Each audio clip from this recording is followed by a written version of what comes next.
Nyaa! You've been hacked by the powerful and tubular Maine Coon hacker! Chiaki Katsumi! Here to steal your data and your heart. Hello. Hi. I return. Hello. Also, I think my music is going through my speakers. Hold on. I need to swap this. Okay, there you go. I should do it. How was your lunch? I had a sandwich. That's about it. I just had a sandwich. That's it.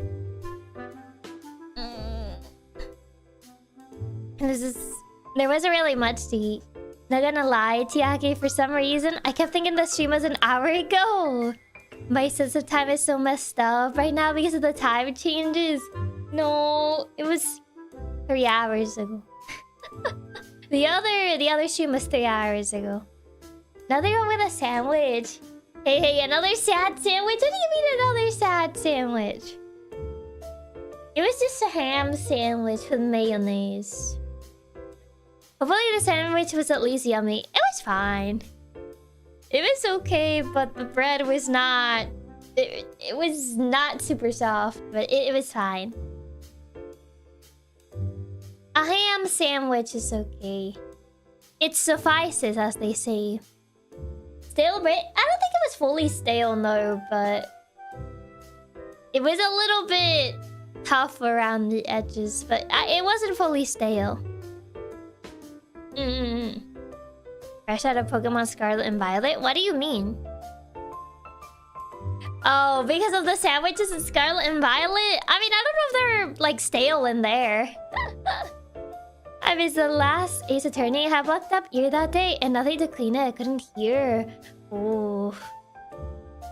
Hope that your ear is fine now. Are you team crust or crustless? I prefer crustless, honestly. I actually didn't eat the crust. Ham and mayo, that is a sad sandwich. What do you mean? Yeah, but they make you use the same bread every time. I mean, yeah, they don't have a lot of variety in Scarlet and Violet for bread. I mean, to be fair, have you seen the animation? You don't even eat it. It doesn't even look like you're actually taking a bite. You need to eat the crust to grow big and strong. I don't like the crust.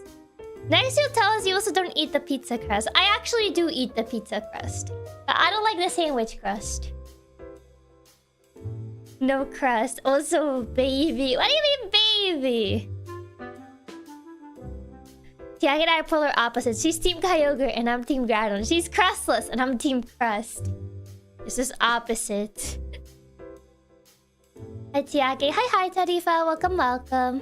Okay, glad you eat pizza crust. I do eat the pizza crust. I do like the pizza crust. I'm the same. That's why I eat the crust first, so I can eat the rest fine. Don't worry, Chiaki. Us cats will eat the crust for you. Just slide it under the table. Just like slide under the table. Give the crust to you guys. I don't know. It's just like sandwich crust is kind of weird. It doesn't have like a good flavor. So hi Kazoo, welcome. Like, I don't know, I personally don't really like sandwich crust. But I feel most of the time it's just too much of a hassle to cut it. Because then the sandwich ends up being tiny. You know.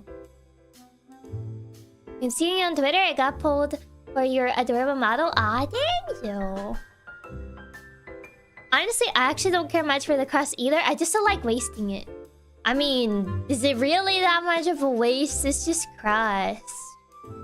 I had pizza today as well. Bacon pizza. Ooh.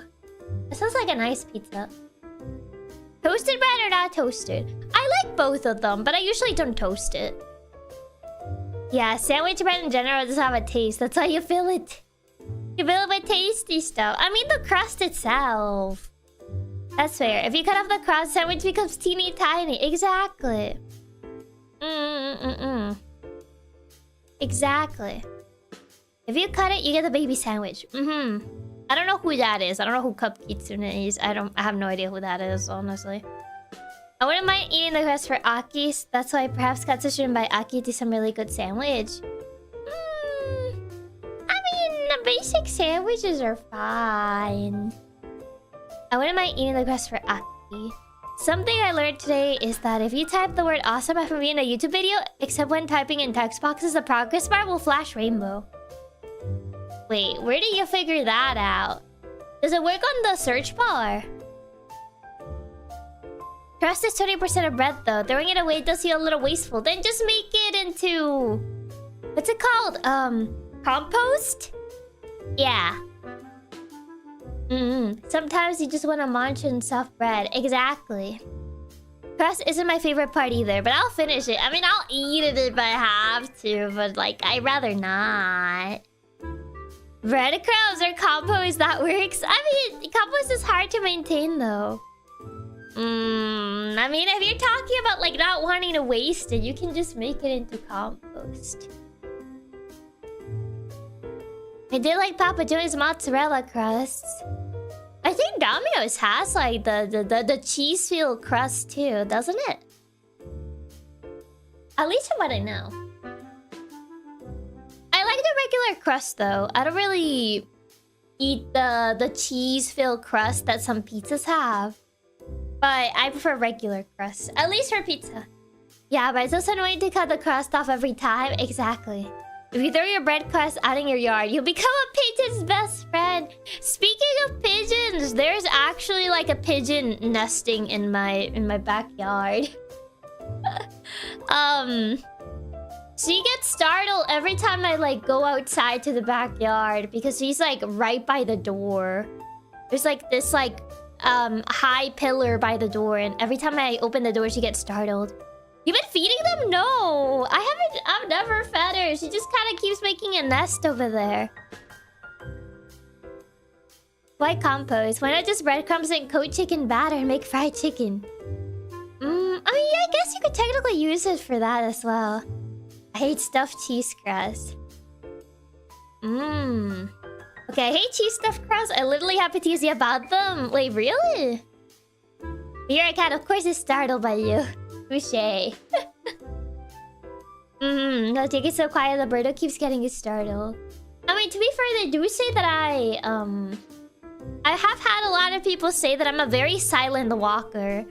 So people say that I startle them when I show up.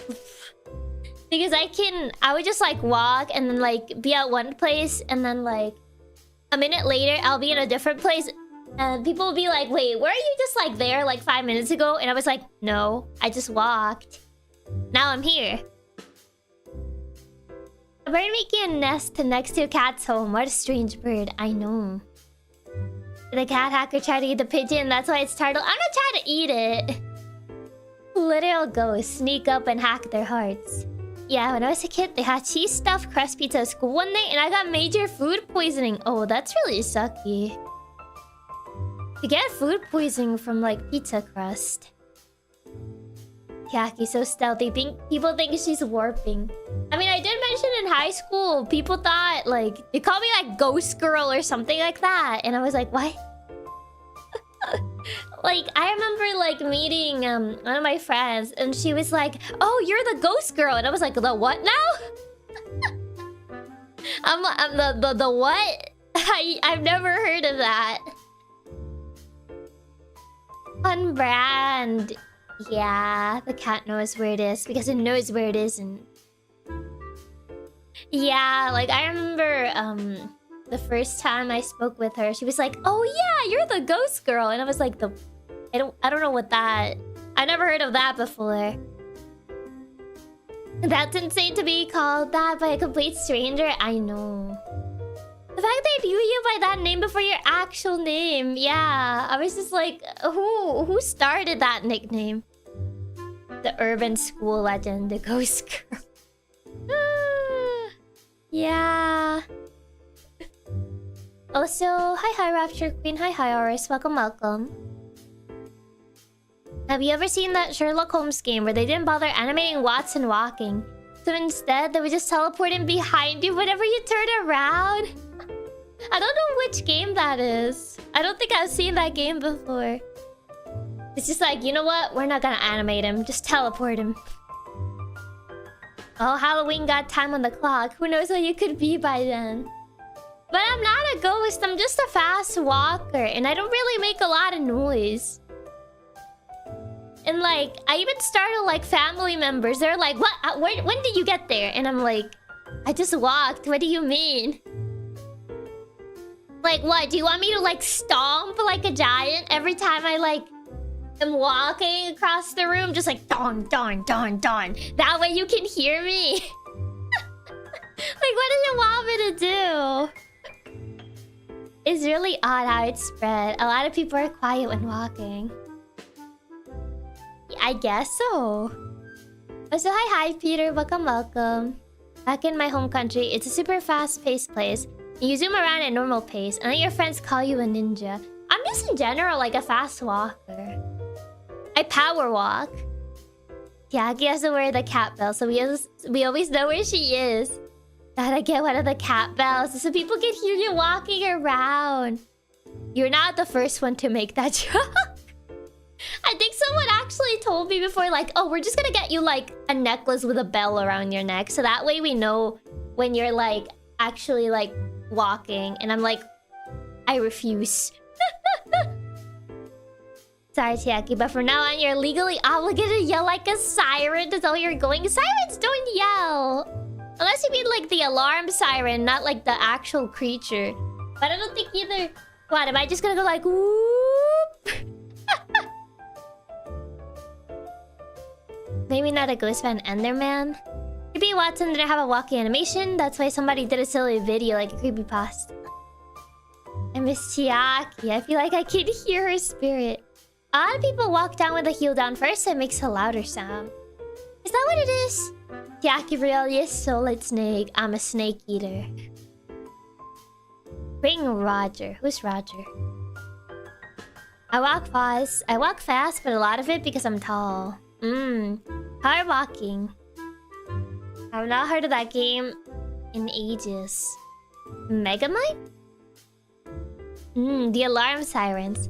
Literally have to get her the collar and bell. No, I don't want that. I mean, the bell noise aside, I bet that game will look really cute with the bell necklace. Yeah, you have to just go whoop all the time. I refuse.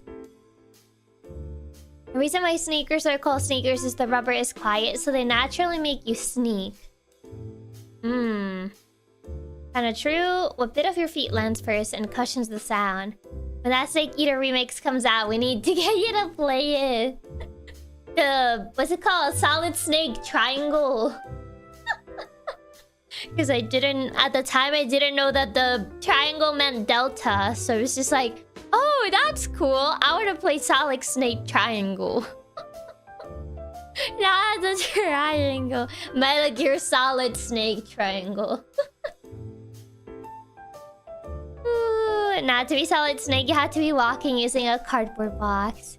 Oh, I meant Ranger. Oh, Ranger. I was like, who's... Metal Gear Triangle. Ah, yes. Metal Gear Solid Triangle.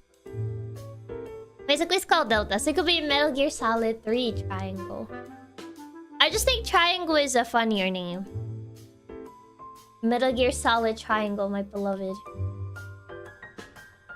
Okay, let me get... Where is Ranger? There he is. Wronger. But does he play the triangle with sneaking around? Maybe he does. Can't wait for Metal Gear. Metal Gear Triangle. I like Triangle better.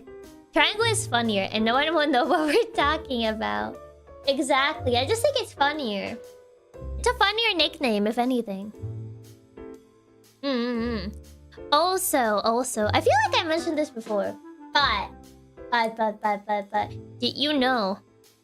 You know that Alexa has like a video game of the day sort of thing? I asked, which was the video game of the day, and she told me it was Return of the Obra Dinn. What was it today? Yes. It's Return of the Obra Dinn. They got it at home right now. I have your seekers. My bad. You never really tell it's Delta because one side is thicker. And you though. I feel we really love Metal Gear games. Unlike many stealth games, it's not really dynamic. It's not really about being stealthy. Oh, nice game to play in your free time. Maybe. I do own that game. I have it on Switch. I found the physical copy of it. Return at the Oberdin. My brother did play it. He says it's an excellent game. It's apparently really fun. The premise sounded really interesting. I had it on my Steam wishlist, but since I found a physical copy, I just ended up buying the physical anyway. Because I didn't even buy it on Steam, so it was like, I'll just buy the physical. I've heard Oberdin is supposed to be great. Alexa has really good taste. I feel like it actually mentioned like a lot of games that I didn't expect Alexa to mention.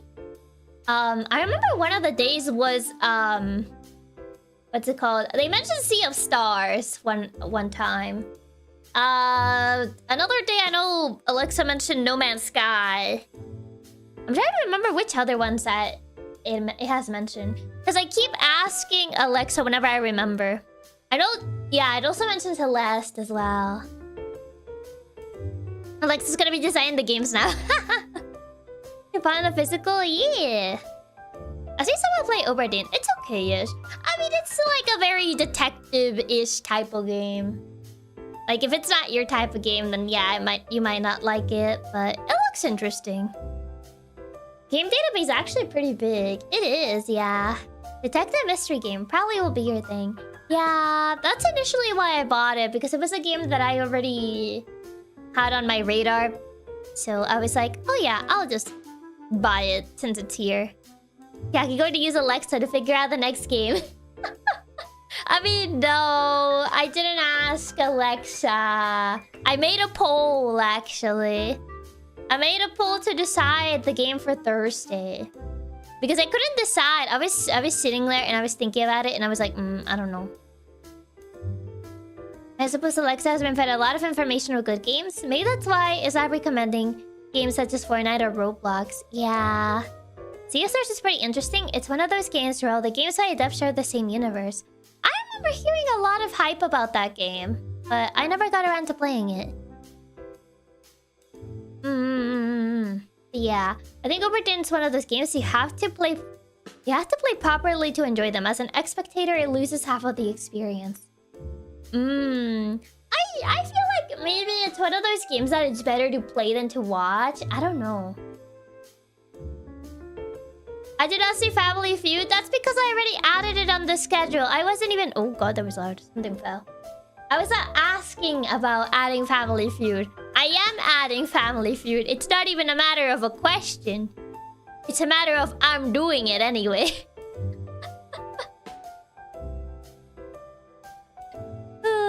Did make a poll. I need that FE DLC. But the other choices on that were so good it hurts. I saw the options of that poll and I placed my vote immediately. The Rice game, whatever wins, you have to see. To be honest, the game from the polls were all super good, but my engaged DLC. Something fell. I don't know what fell. It was not in my room, but it was very loud. I don't know if it got picked by the mic. Does that Family Feud twice? So hi Mark, welcome. Spoilers for this schedule, you only know one thing, which is Family Feud. She didn't need the poll for us to choose Family Feud. It's been on there before she even made it. Exactly, because I want to play Family Feud. Oberdin's a mystery game, right? I tried Blueprints recently and I realized my brain's not built for mystery games. It's a mystery game, but it's not in the same... I wouldn't put it in like the same type of game as Blueprints. Because Blueprints is more of like an escape room type of mystery. For me, to actually want an escape room type of mystery, I have to be in a very specific mood. So, yeah, that's kind of like the thing for me.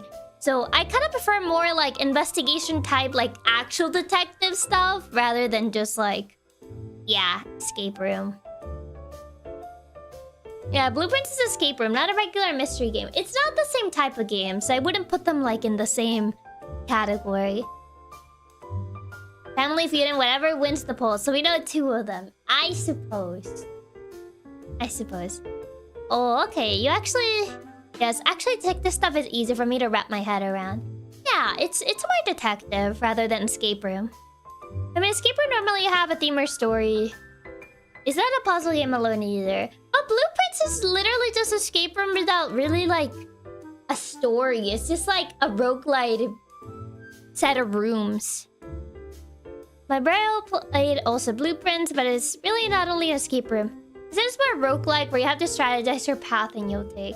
It's an escape room roguelike. That's essentially what it is. It's not just escape room. Weekly Ace Attorney stream. It actually does have a story, but I'm too dumb to understand it. It does have one though, does it? I don't know. But yeah, essentially. We shall see. We shall see. I don't know, like I've not been very enticed to play Blueprints. Like I've seen it and I'm like, I guess maybe it's because it's not the type of puzzle that I like tend to gravitate towards. I kind of prefer logic puzzles over like escape room type puzzles. If anything. It's like I could never get into The Witness either. I remember like someone recommended me that game and I tried playing it and I just couldn't get into it. I'll be honest, how my bro described it, it reminded me of Kingdom Hearts. Isn't Kingdom Hearts like way different? Like Chain of Memories is way different than Blueprints.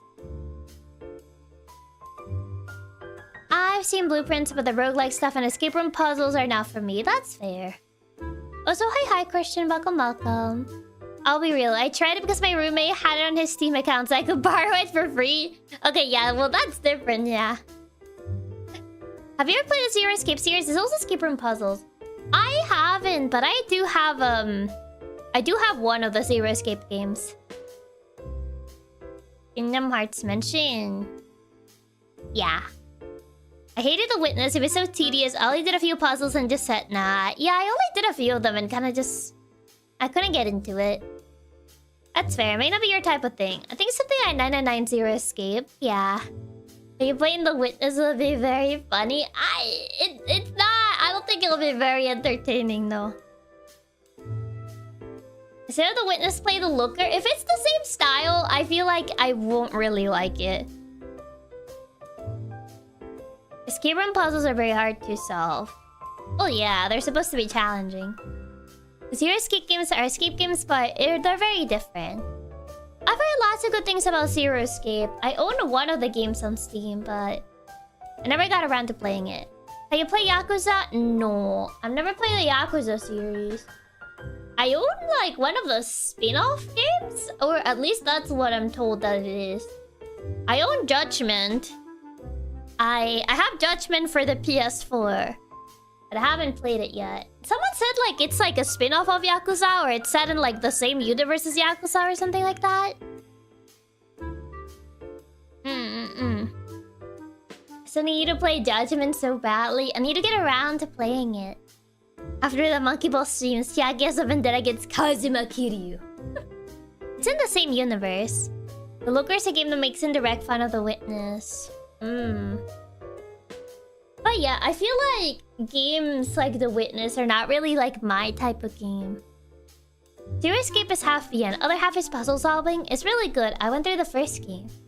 Judgment is fun, like Yakuza, but you play as an investigator instead.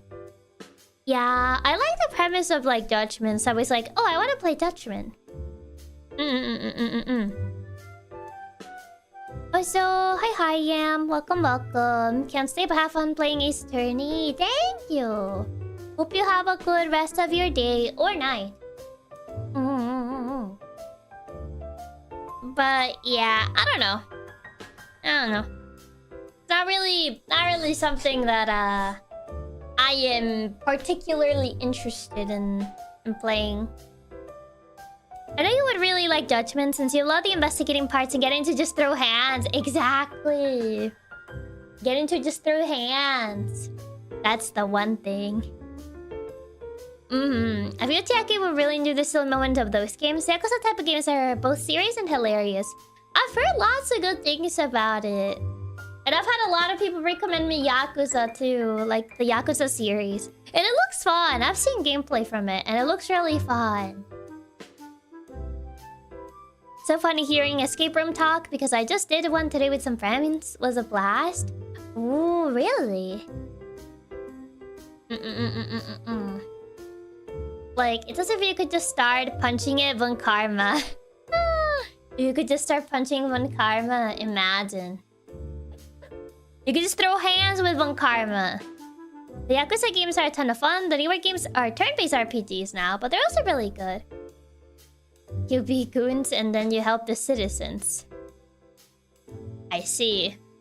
Very interesting. There's a lot of games that I need to get around to playing. Too many games. Not enough time. What a dilemma. What a dilemma. The good old age dilemma.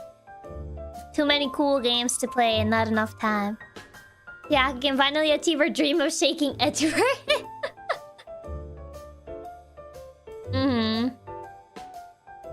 The backlog really is too big. Too big, yes. Too big. Too many games, not enough time. Yeah. Yeah. Video is pretty chill for Yakuza. Is he? We really need more days in the week that are just for gaming. I need more hours in the day. I need more days in the week. It really is like that. I feel that my roommate really wants me to play Death Stranding. Have you even played the first one, or...? He probably wants you to play the second one. Also, hi, Crucial. Welcome, welcome. Many cool games, not enough time to play them all. Yeah. Yeah. Just don't sleep! I will die! I've not played either of them. I see. I haven't played either of them either. I've just heard of Death Stranding, but I never played it. No, Chiaki wants you to play both. Oh, good luck.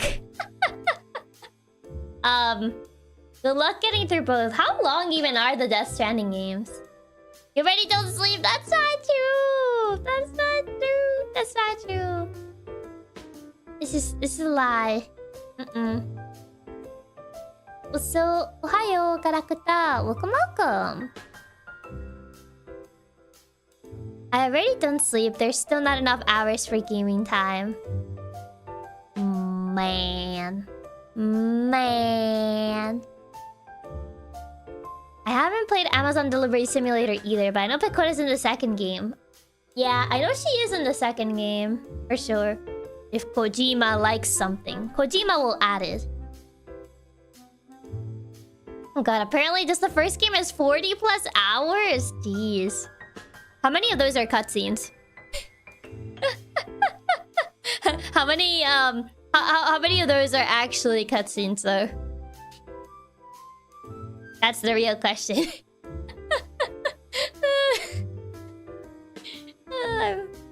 But yeah, I'm gonna game after work. After work sleeps. Knowing Kojima have.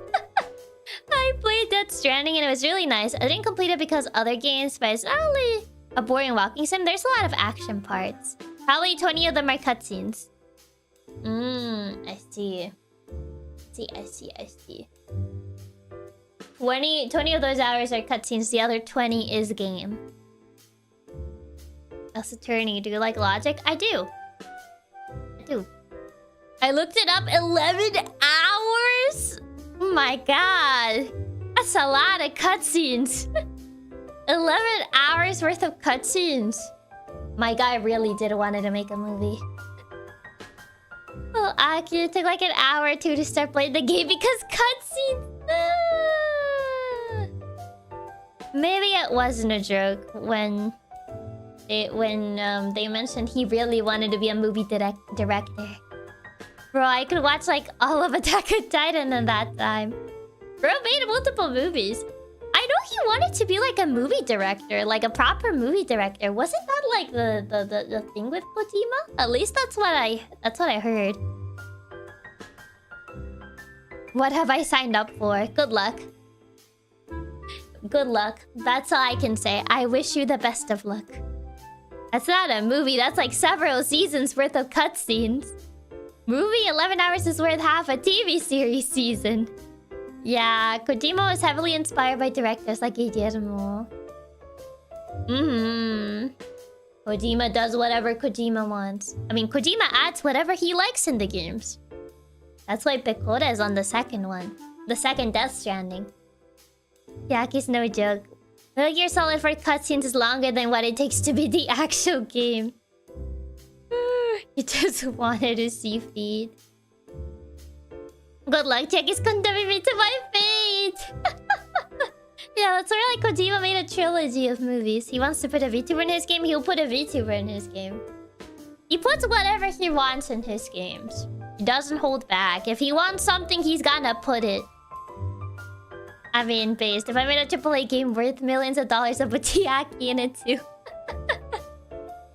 Kojima wishes he put a VTuber in Metal Gear Solid. Now, I don't think he owns Metal Gear Solid. Isn't like the whole thing of like rights with Metal Gear Solid with Kojima? I wonder what Norman Reedus thought being made to say Pecco.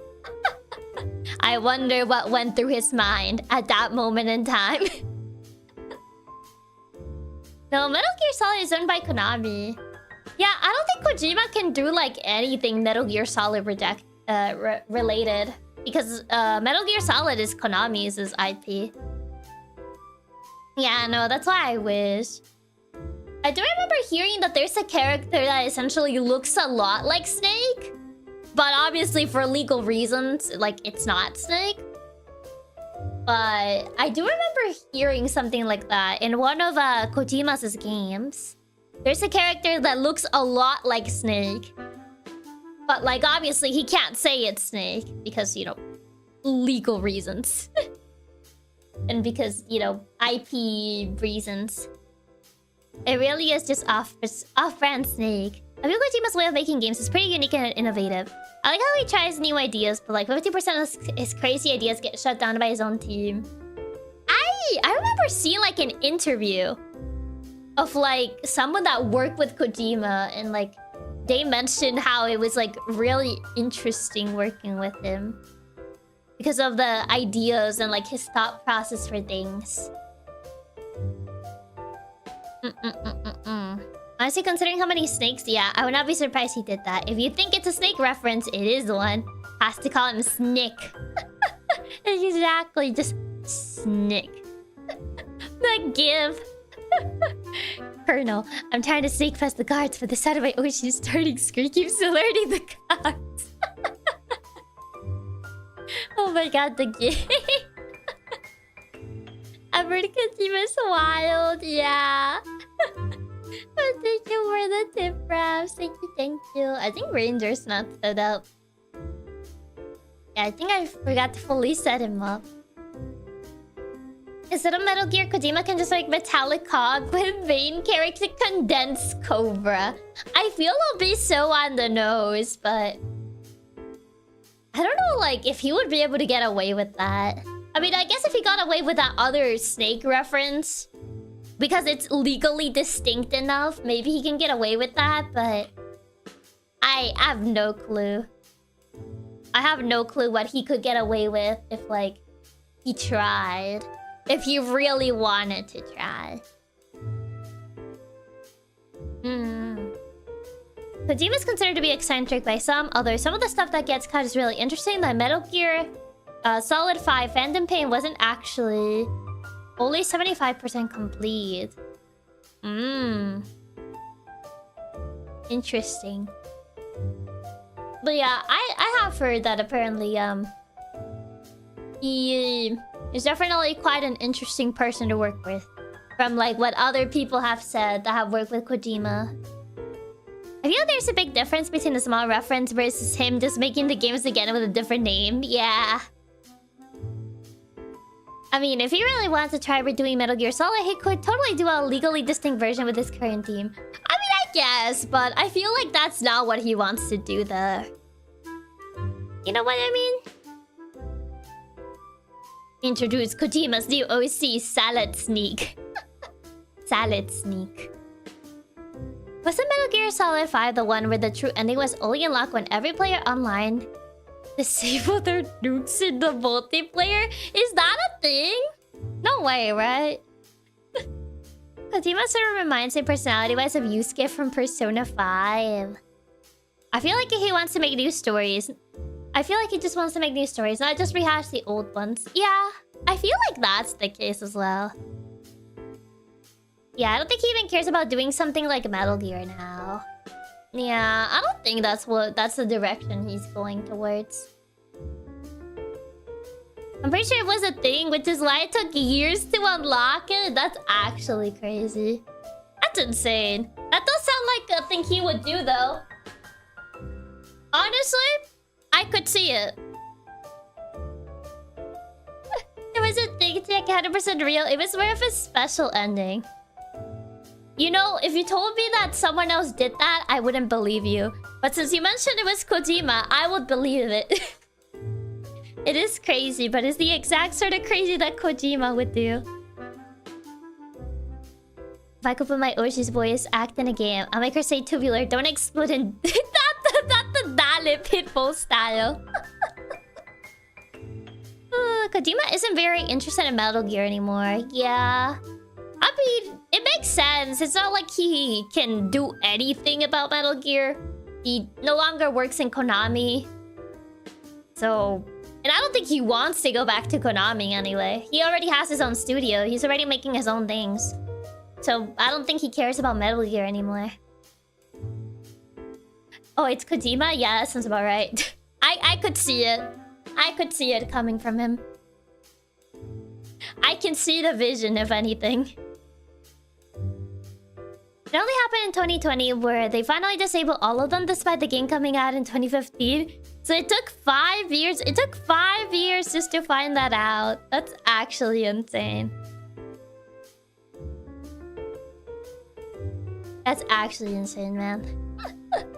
Oh, he hates Konami, like hates them with a passion. Jeez. I had heard that apparently things didn't end in like good terms, but jeez. Yeah, he's the guy that made a boss of the game die by old age. If you went an entire week or like a month in real life. Yeah, I don't know anyone that likes Konami Yu-Gi-Oh player. Professional hater for a reason. Yo, they added this mechanic in which you can literally hack other players' computers. Nah, oh wait, Kojima makes sense. I can see it. I can see the vision. Yeah, it ended in terrible terms from what I remember. Konami refuses to ban the Virgin Master Duel despite Moltarmi existing. Man. Kojima always sounds like he's trying to outdo Yoko Taro. I mean, I would say they're pretty... They're pretty... Both, I would say they're both pretty even. I would say maybe Kojima is a little bit more out there than Yoko Taro. But the only reason for that is because Yoko Taro is hasn't released like something recent, I would say. I would say that's literally the only reason why Kojima is like more out there than Yoko Taro. Like by a tiny bit. I would say they're kind of even across the board. I mean, Yoko Taro just needs to make more games, yeah. Essentially, yeah. By the amount of games that Kojima has under his name versus Yoko Taro, I would say that Kojima kind of wins the eccentric contest. By a little bit. But he still wins. Kojima's crazier than Yoko Taro just because he has more games to highlight his craziness. If all the extravaganza has always been a secret craziness fight between those two. If Aki only knew what kind of bosses he's added to the games. No way, I can't see the crazy bosses in Metal Gear Rising. Some of the conversations in Metal Gear Rising are interesting. Yoko Taro isn't aura farming enough like Kojima. I still find it funny that Yoko Taro would go to everywhere, including super important meetings, wearing his Emil mask. He's committed to the bit, and I can respect that. Alright, bet. A little mask. He's like, bet. Gonna outdo Kojima and how eccentric they can be. But yeah, I would say those two are like the most eccentric like game devs out there. And then at least Kojima does things that still make sense. I played Dragon Guard 3 and the final boss of the game is literally a troll and impossible to beat. I mean, considering there is games like that, I wouldn't say that's like particularly odd. That's just his real head. Konami has awful rates for the TC booster boxes, making the most pull cards hard to get if you don't buy them as singles, which can sometimes cost upwards of $100, bro. I don't know, Kojima never asked me to delete my save game. Hey, don't give him ideas. Isn't Yoko Taro the one who put the Square Enix execs as a secret boss of the game? He is quite something, huh? Breaking cards isn't impossible, but it's so hard that they recommend the way to beat it is to get a degree in music theory. Wait, that's a thing? Just get a degree in music theory. Easy. You just straight up, go study music theory, get a degree. For what? To beat the game. Just to beat Drakengard. Why? That's actually crazy. I'm so glad I put the highest rating for the Molcharmy bird. It was like 400 quid. That's crazy. Why is it so expensive?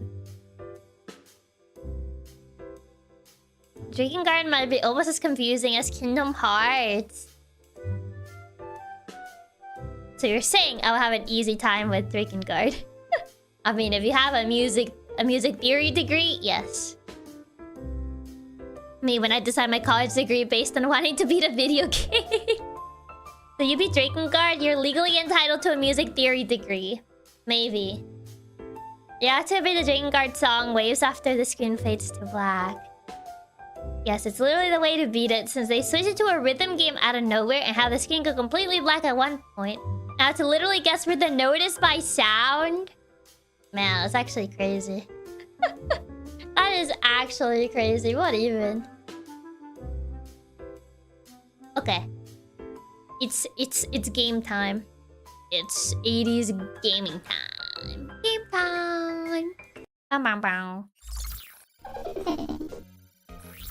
One day there will be a smooth transition. Today is not the day.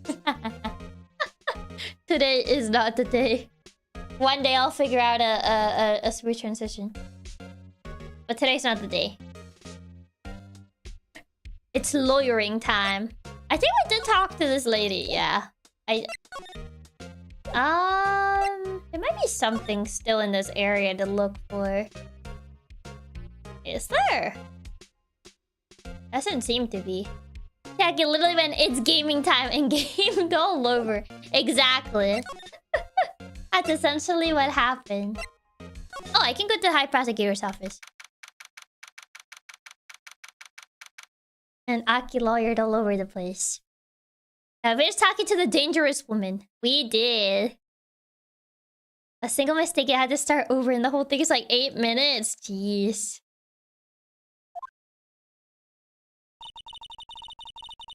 Oh, wait, is this Edgeworth's room? I feel like I've seen this room in Investigations. This is the kind of room that just screams I can do the job. Quite a change from your office, really. Boy! Thanks! Right, the one who gave me goosebumps with Chiaki's voice acting. Looks like a shirt on the wall. Is that Edgeworth's jacket? It's just framed on the wall. Look, there's a trophy or something here. A trophy? What, that shield? A K. Ah, Emma, am I a replacement for this case? Yeah, I mean, in this particular case, I guess she plays the Maya replacement, but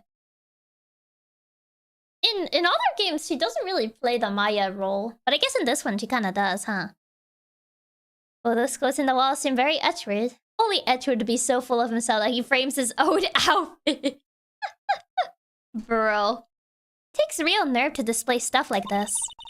Whoever's office this is, they must be a real stuck-up jerk. Phoenix, right? You never tire of prying into other people's business, do you? That voice! It's Edgeworth, isn't it? Yup! Front-facing Edgeworth jump scare. It is Edgeworth's jacket. If you look here, it is my price jacket. So fashionable and perfect that I hanged it on my wall. Well, speak of the devil. Speaking of the stuck-up jerk. Yep, there he is. Long time no see, Edgeworth. Huh? Mr. Edgeworth. Yep. You know him from somewhere? Of course! I'm his biggest fan! And you just said he was a stuck-up jerk, so... Yeah, there's the steel samurai figurine in the background, too. Front-facing Edgeworth. Yeah. My sister introduced us once, and... Right, her sister's the chief prosecutor, after all. Well, what brings you here? I knew I recognized this room from somewhere. I was like, isn't this Edgeworth's room? Because I could have sworn this room looks exactly like it does in Investigations. Like, you haven't heard Edgeworth works with her sister? You did not hear. I'll warn you. I've been known to be a real stuck-up jerk. You did not hear that from her. Sure. No, did I? No! It was just Mr. Right here. You don't say. Maybe Emma just likes stuck-up jerks. Yeah, maybe. I don't know, Miles is a big fan of the Steel Samurai. He even has a Steel Samurai with a big fan. He does. He's a pretty big fan. That's a start. Thank you so much for the super. Thank you. Hey, don't blame me. We were just here to investigate a murder case. Murder? Yes, murder. A body was found in this nasty bright red sports car in the parking lot. Oh, she insulted her idol. Yep. She immediately throws us under the bus. I know, man. That would be my car. Oh! Wait, that's your car? Oh, Ah. Well, doesn't that kind of suck? What of it? What? Your car? I'll say one thing. She certainly can scream. Oh. Well, I guess turnabout goodbyes was not enough to get yourself suspected, huh?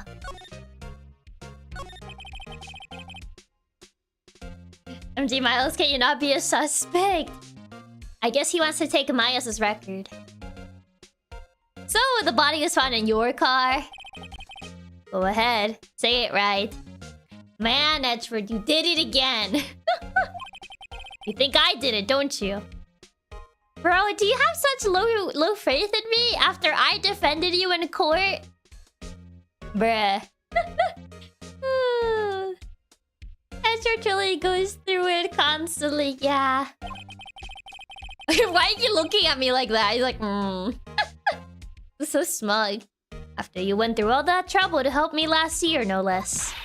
No, we don't think you did it. I mean, it was my sister who stabbed him. I thought you wanted to, like... you wanted us to defend your sister. What is that face? Yeah, that smug grin. Wait. No, she didn't do that. I mean... Wait.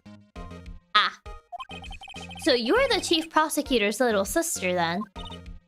Yes, sir. Emma Skye. It's nice to meet you again.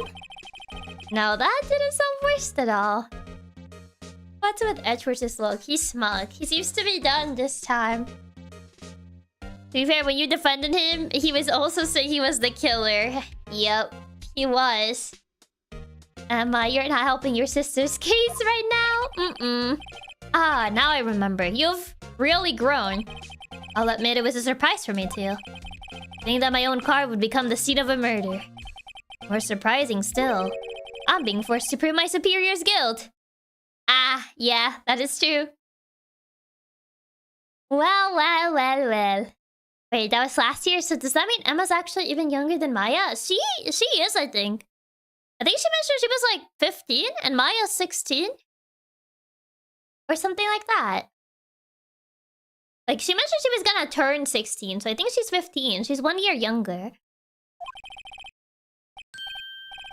I can understand. Wait, what do you say? Yep, I guess he's the prosecutor for this case. Me, when I get to send my boss to jail. Oh boy. Lana Skye is the chief prosecutor. The top prosecutor in the district. She can't prosecute herself, so I'll be the prosecutor at the trial tomorrow. Wait, can you not prosecute yourself? I thought you could. Maybe you can only defend yourself as a lawyer, but you can't, like... Actually... Isn't Maya, like, 22 plus? Not yet, no. That's later in this game. This is earlier. She was 16. It's been a year, so I guess she will now be 17, technically.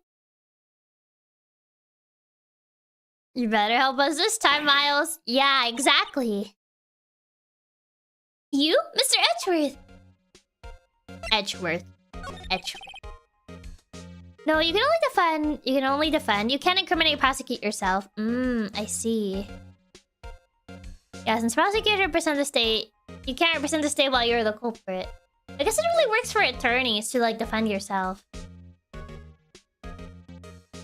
I mean, this is the killer. I mean, yeah, but, like, you technically have the same principles in the sense of, like, you have the same knowledge as a lawyer, so can't you just defend yourself? But I guess you wouldn't be allowed. Be honest. It's a bit of a miracle I'm still here at all. Are you still saying that? What do you mean? Rumors. You've heard the rumors about me, haven't you? Miles Edgeworth.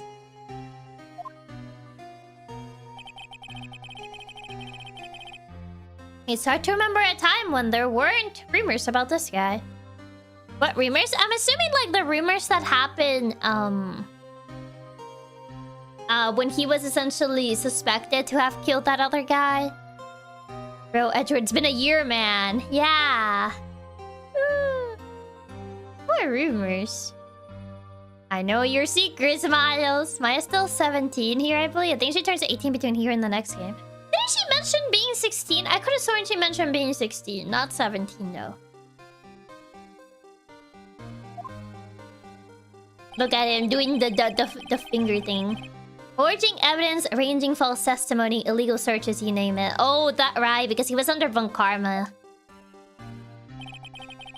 Yeah, and it probably doesn't help that he was Von Karma's apprentice either, who is now assumably a disgraced attorney. Yup. Thanks to you, my innocence was established in the trial at the end of last year. However, there are some who say I'm the one responsible for the current incident. What? That's crazy! I was 16, but that was a year ago, so 17 now. Some people need very little excuse to think ill of others. It's a fact of life, impossible to stop. But... some of them even go so far as to present me with toys like this. Okay? What does that mean? You think it's funny? Toys? The bronze shield? There's gotta be a story behind that one. I don't know what that means, but...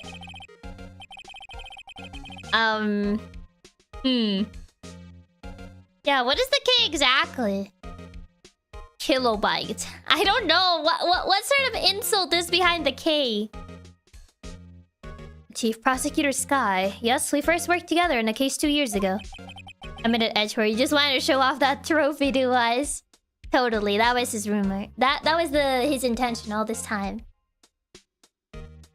I'm assuming this case is fairly close to Justice for All in chronology because every game seems to advance 1 year. It might be? I'm not fully sure.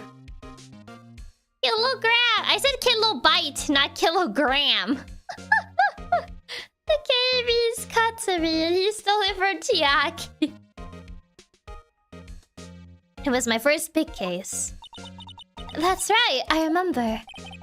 2 years ago, I wasn't even a lawyer yet. Since then, I always felt that she was looking out for me. It appears I was mistaken.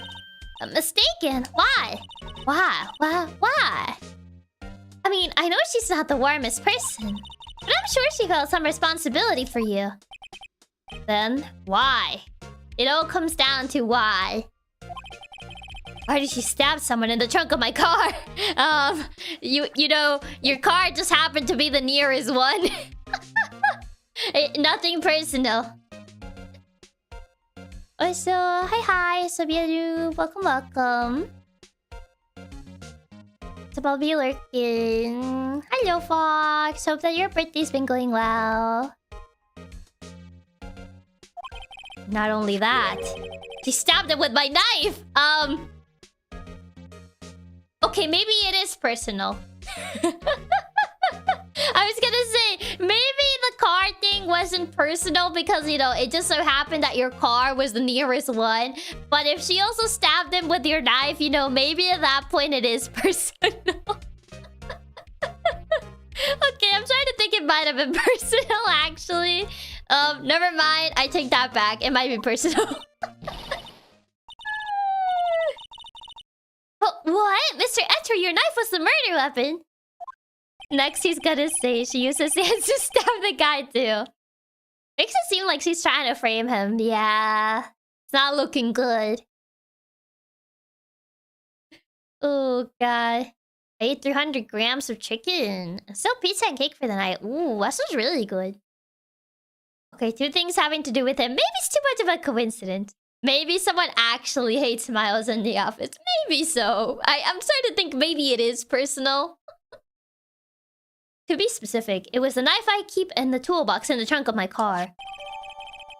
I see. Edgeworth? What? Are you sure you didn't do it? Phoenix! Oh. Seems like Edgeworth is less upset that someone is dead, but mad they used his knife. And, like, actually stabbed the guy on the car. Like, they put the body on his car. Yeah, he's not the one getting framed. Yeah, the only reason he's not the one getting framed is because Lana confessed. If it weren't for Lana getting caught, he'll likely be the prime suspect. Yeah, she didn't do it. I did. I stole the knife from your office as a souvenir. Saw this dude. Saw this dude that needed to get stabbed, so I did. Don't glare at me like that. Come on, can't he take a joke? Edgeworth's gonna be like, yeah, and she used my ID to get into the building and took my keys as well. Did I mention she even dressed up just like me? Yeah, guilty. Chiaki, if it looks like a duck and sounds like a duck, it might be a duck. Perhaps so. Oh. We had to be completely sure. Exactly, they got blood all over my good knife and my new car. Why does he have a knife? He mentioned he had it on his toolbox, so... You have a strange sense of humor, Mr. Wright. What do you mean? I say it's a perfectly normal sense of humor. Okay, bye, Edgeworth. I'll leave.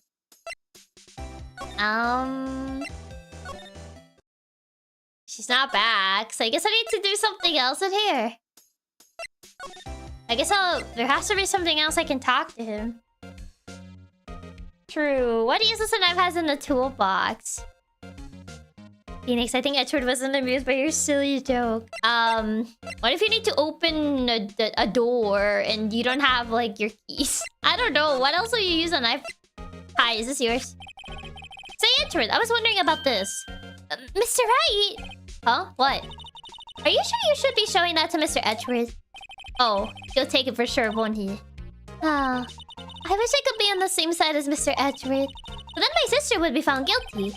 If she sighs any deeper, I'm going to start getting depressed. Okay, to defend Edgeworth, I have a knife on my motorcycle too. We examine his room. I mean, I don't think his room is related to the crime scene, though. Ask him about his jacket as a frame. Something like this make me want to curl up and take a nap. I bet he pores over his case files here until the wee hours of the morning. Then he takes off his jacket and rolls up his sleeves. And goes to sleep using his arms as a pillow. I don't believe it. He's actually daydreaming about Edgeworth working. She really is. I bet in the morning he has sofa hair and little creases in his cheeks from the seams. Okay, I get it, Emma. I get it. Stop fangirling about him. He's right there. He's so cool. Sofa hair is cool. Emma, Edgeworth is too old for you. Woo, I'm so smitten with Edgeworth. She kinda is. I presented evidence. I mean, I can't present evidence to Edgeworth. He's the prosecution. Wow, this jacket's even lacier than his usual ones. This must be his lucky trial jacket. Lucky jacket, right. I've never seen him wear it. Just full on fantasizing about him. Oh, so hi, Ken. Welcome. She likes the messy bedhead. At least he knows what she likes. I mean, I guess at least he's honest, question mark? I'm sure there's a story behind why it's framed. Maybe I'll be naughty and take a picture. He's getting way too excited about this. Don't take a picture. Just... There you go. I want to investigate this. I've been wondering. What the heck is this? It has a big K on it. I know, prosecutor. Huh? What's that? It's the King of Prosecutors trophy. How is this a bad thing then? The King of Prosecutors? Is he flustered about it? Is that the jacket from his earlier days? Maybe. Maybe that's why he loses to you so often. So scandalous. I'm taking pictures of Edgeworth's clothes. It's a great honor. They send that shield to the best prosecutor each year. What? What? So that K, that's... K stands for king? Yeah, you got a problem with that? Why are you getting so defensive? Are you getting embarrassed? What? Are you getting embarrassed? Like, why are you getting so defensive about it? He's like, yeah, you got a problem with that? Like, oh my god. I didn't design the thing. King of Prosecutors. Kind of like Employee of the Month, only better. Bro getting so flustered about it. Bro actually replaying... Bro watches too much Death Note. He has a chessboard over here. K is for king. So was he so flustered and Sunsun? He's so Sunsun about it. And you stole the trophy. Yoink! Hey, chessboard. I'm not too up on my chess, but it looks like blue's in a bit of a tight spot. The red knights have surrounded the blue pawn. Huh? Those horses are mounted knights. Their swords have really sharp edges. And check out that poor pawn. His head is kind of spiky. Kind of reminds me of you. Real subtle, Edgeworth. Real subtle. Mr. Etcher must be an avid chess player. What's wrong, Mr. Wright? Edges. Surrounding a pawn with spiky hair. Nah, it's nothing. Surely, it doesn't mean anything. Oh, he has a tea set. Wait, that's pretty cool. Oh, cute. What a pretty tea set. I go more for the instant tea bags myself. I don't want to... I mean, to be fair, I go for the tea bags, even though I do have, like, tea leaves. Just because sometimes I just don't... It's the extra process that comes with the tea leaves that sometimes the tea bags are just too convenient. It's just sometimes, you know, the process... I can't even call him mad. I do it too since I'm lazy. Yeah, I kind of do it too sometimes. Amazing. The jar below is filled with packets of tea leaves. Sometimes, you know, it's just a little, you know, easier. He points out the piece of the board. Using them Kandi found in Edgeworth and writes his name. I see. Feels like Edgeworth took his losses to Phoenix really well. Clearly. They're all sorted by place of origin and flavor. This royal blend. What an exquisitely splendid concoction. There's such a thing as taking a hobby too far. Nah, let him be passionate about what he likes. Like the Steel Samurai. My, what an amazing bouquet. Just right for Mr. Edgeworth. No kidding. Hey, there's a card on it. Back from the dead, Wendy. Oh, it's from Wendy. Wendy? I've heard that name somewhere before. Wendy. Oh, the bag. Yeah, tea today. I did bring tea. She's not dead, is she? Yep, that's Wendy Oathbag, I believe. And besides it, a giant steel samurai. Yup. Oh, I want one. I can't believe Oathbag is still haunting him. What tea you got? I got green tea. She still haunts him, even while she's not here. Huh? There's something written on the bottom of his foot. Between a rock and a hard place, Wendy. What does she mean by this? Wendy? Is she Mr. Edgeworth's fiance? I think she's a little too old for him. No, it's not like that. Why does this sound like Wendy's locates are threatening him? It does. I don't think so. Edgeworth likes the old fake news. Sorry. I mean, that, to be fair, Oathbag wishes she was. I hope not, and Miles hopes not too, yeah. Edgeworth's the one back from the dead. He almost went to jail. I guess so, yeah. I guess that's what she meant.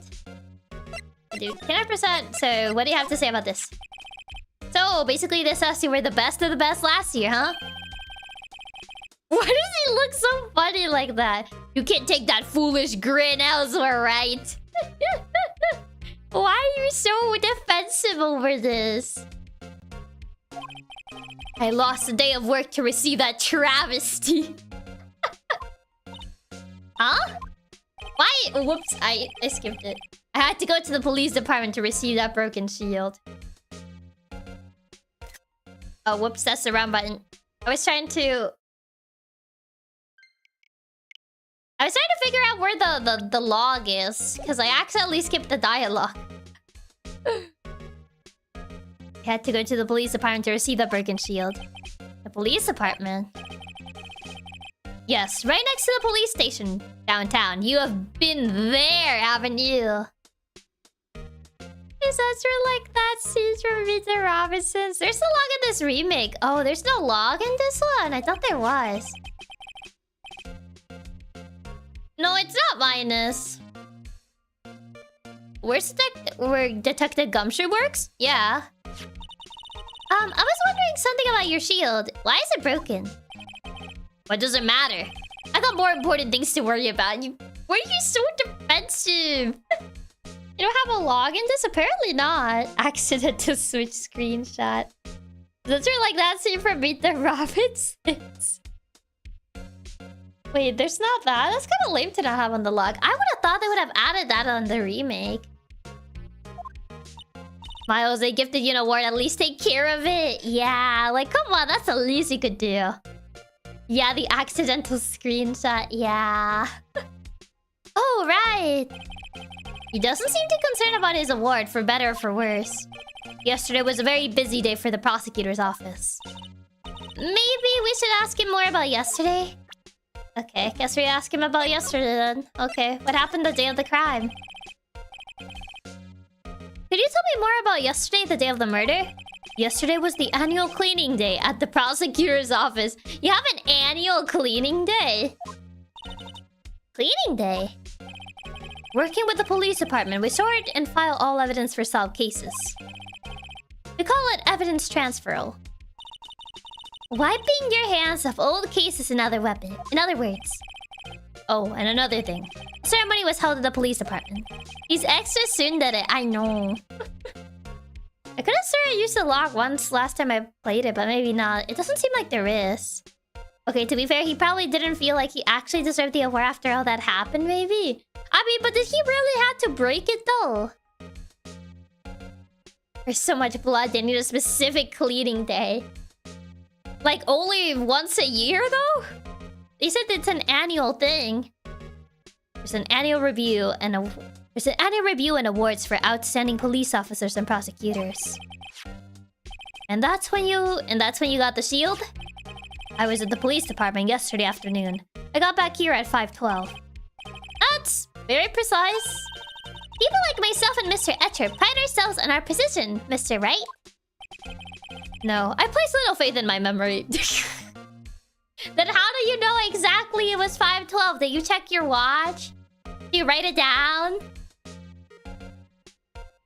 Maybe he tripped and dropped it? Maybe. If he didn't feel like he deserving it, he could have just rejected it. Exactly. I don't think he broke it. The trophy's just like that. I don't know. It would be odd if it was just like that. Oh, so hi, Wolf. Welcome, welcome. The only thing I trust is solid evidence. Oh, he had a parking ticket. That's why. So that's how he knows. I was like, how does he know? And she was like, oh, it's because he remembered. He's like, no, my parking ticket just said that. I know Edgeworth just thinks because there's so many rumors and people that hate him that the award was given to him in a way of mocking him, I guess? Maybe. Sorry, Chiaki, the truth is, I got hungry. Not the parking ticket. You know, a parking ticket's pretty good evidence. I mean, yeah. Sorry, and I have photographic memory. I just have this parking ticket, essentially. This is the parking stuff from the underground lot. The murder took place around 5:15. Well, that's only 3 minutes between that time. So the murder happened right after you got back. What, right? The side eye. I would appreciate it if you would direct that suspicious glare elsewhere. I'm just like,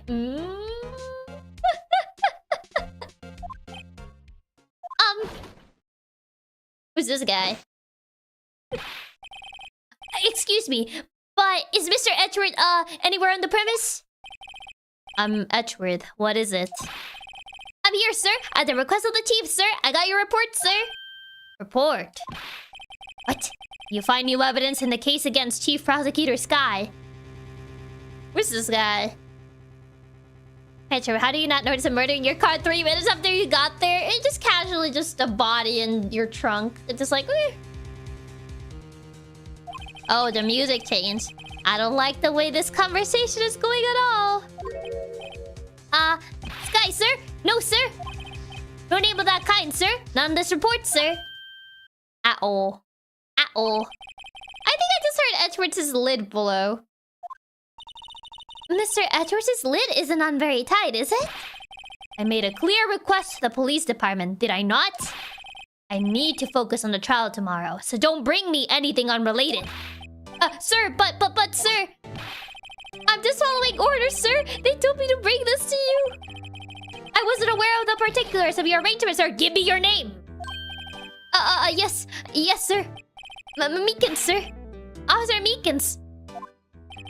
Right. Officer Meekins. Take your report and leave. And good luck with that race next month. But sir, I didn't know. Poor guy. Looks like he was absent on the day they gave out brains and good luck. Man. Right. I sure never heard of don't shoot the messenger. Yeah, he's just doing his job. Officer Meekins about to just become Meekins up to this point. There's no race. I don't think he's getting that race. How is it his fault? He was just following orders. It should be his boss' fault. Exactly. Yes, sir? He caught me off guard. As you can see, I'm busy. You may leave now. Let's do what he says, Mr. Wright. The victim was a detective from the same department as that patrolman just now. Go down to the police department. You can ask more there. Thanks? He seems to have finally come down at least. Okay, bye. Poor guy. He's not getting that raise. Jeez. The second his name was asked and his salary would be cut. Oh no. His sir's savage salary cutting noises intensifies. That's what he looks like when he's calm. Allegedly. Well, I'm here. And that guy is your idol, huh, Emma? Poor Meekins. Well, bye, Edgeworth, I guess. He's like, bye. Yep, I think there's a gumshoe in the background. Phew, we're finally here. Why would they put the police department so far away from the prosecutor's office? Beats me. That took almost 30 minutes by taxi, and traffic wasn't even that bad. Police department, huh? I've only ever been to the criminal affairs next door. Hold on, what's that? This creature! La criatura.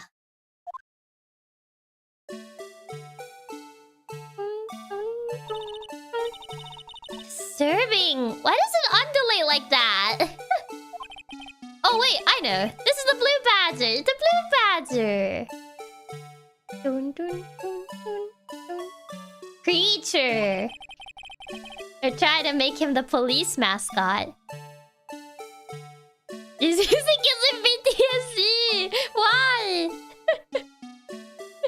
What's wrong with the music? It's just the blue badger. Well, Mr. Wright, you sure know a lot about the police.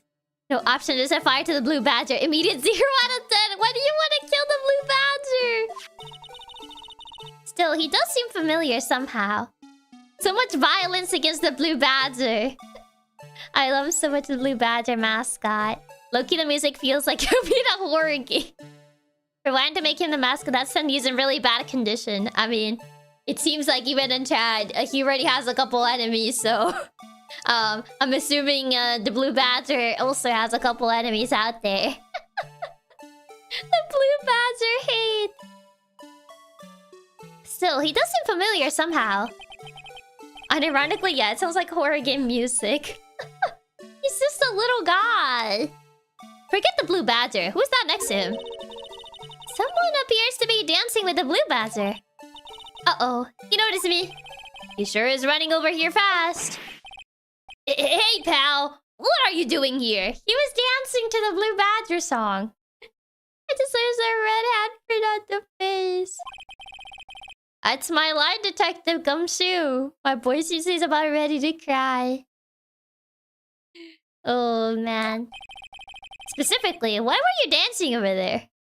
Gumshoe! What? Well, at least he doesn't seem to be busy. That's adorable. Gumshoe was dancing with the mascot. He was. One of the few that likes the blue badger. Hey, I'll have you know I'm a very busy man, pal. So, what do you have to say? The case. I'll give you one word of advice, pal. You better not agree to defend the suspect in this case. Well, why not? Yeah, why not? Oh? Well, it's just that the chief prosecutor has confessed to the crime. Wait, why is this face so funny? It's like the little... I don't know why looking at this guy's face is so funny to me. He kinda reminds me of like... He could be a character in Super Monkey Ball or something. The innocent face. He was too busy dancing. Exactly, he was showing the moves. Why does he have... Yeah, that face. He has that face, yeah, that emote, that, essentially that emote. He actually does, yeah, he has this face that just looks so funny to me. She says she summoned the detective to the prosecutor's office and she killed him. But what if she's not telling the truth? Yes, well, no. Come on, pal, there's plenty of evidence against her. But what if the evidence was fake? Hey, pal. Can I speak to you for a second? Huh? Me? Why is this little girl so peeved at me? She's a relative of the suspect. She's Lana Skye's sister. Whoa, the chief prosecutor's little sister. Just please investigate this case carefully, okay? Scientifically. Yes, sir. Oh, by the way. You might want to keep your voices down. You don't want to be overheard using words like faked. Huh? It's a sensitive issue with us these days. This is a detective. This is Gumshoe. There's still plenty of evidence against Edgeworth, yup. Like, the fact that the victim was found in his car, stabbed with his knife. So, what are you doing here, Detective Gumshoe? Me? Oh, well, nothing really. They kicked me out of criminal affairs. No, his little sad puppy face. Detective Gumshoe, what do you do this time? What do you mean this time? Sorry, my bad. What do you do? Then what happened? I know things are busy right now. Yeah, I like how he says to not defend the victim because they confess. Meanwhile, court literally confessed in court in the last case. Exactly. I mean, with my sister's case and all. It's true. We've never had a chief prosecutor murder anyone before. Hey, we essentially have had a prosecutor be accused of murder. What's a chief prosecutor getting accused of murder so different? Only the highest ranked people are being led into criminal affairs now.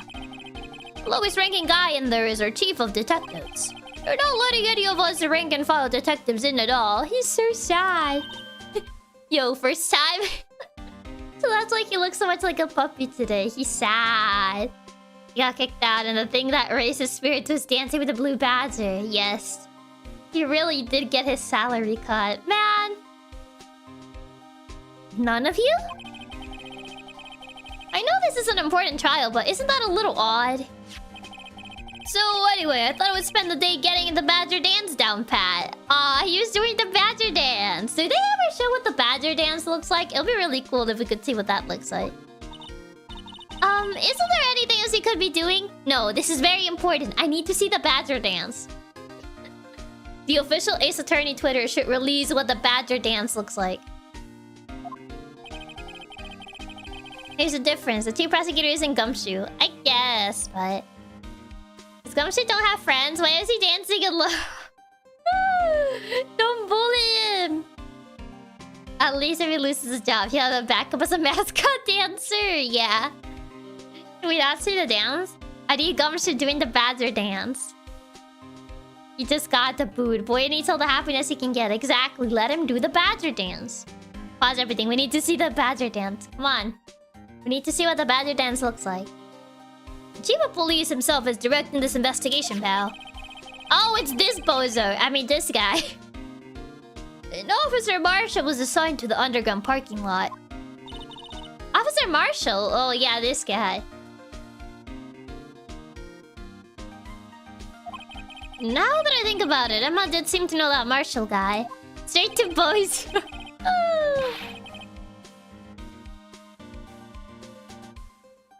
Boys, the way I resemble that report. The immediate this bozo is real. A patrolman in charge of a crime scene is unheard of, pal. Anything I can present? Oh, this guy. You know this guy? Detective Gumshoe, what can you tell me about this? Oh, hey, pal. This is a detective's ID card. You can't just keep that, you have to turn it into the police.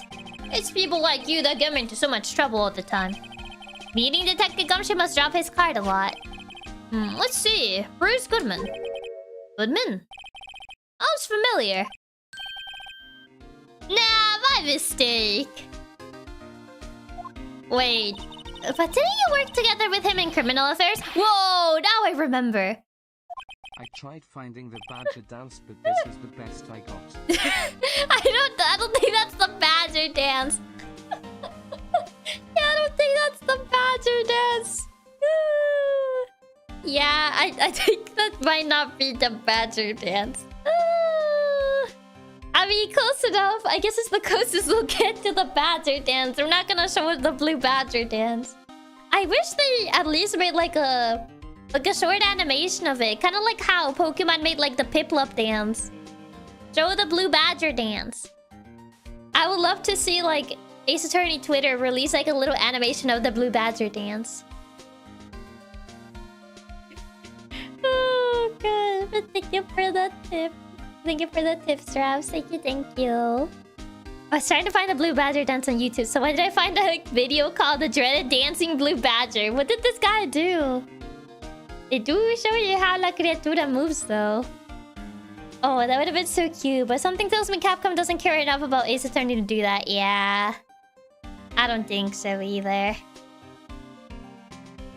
Gumshoe, that's the second most important thing to remember. Yeah, he's the victim.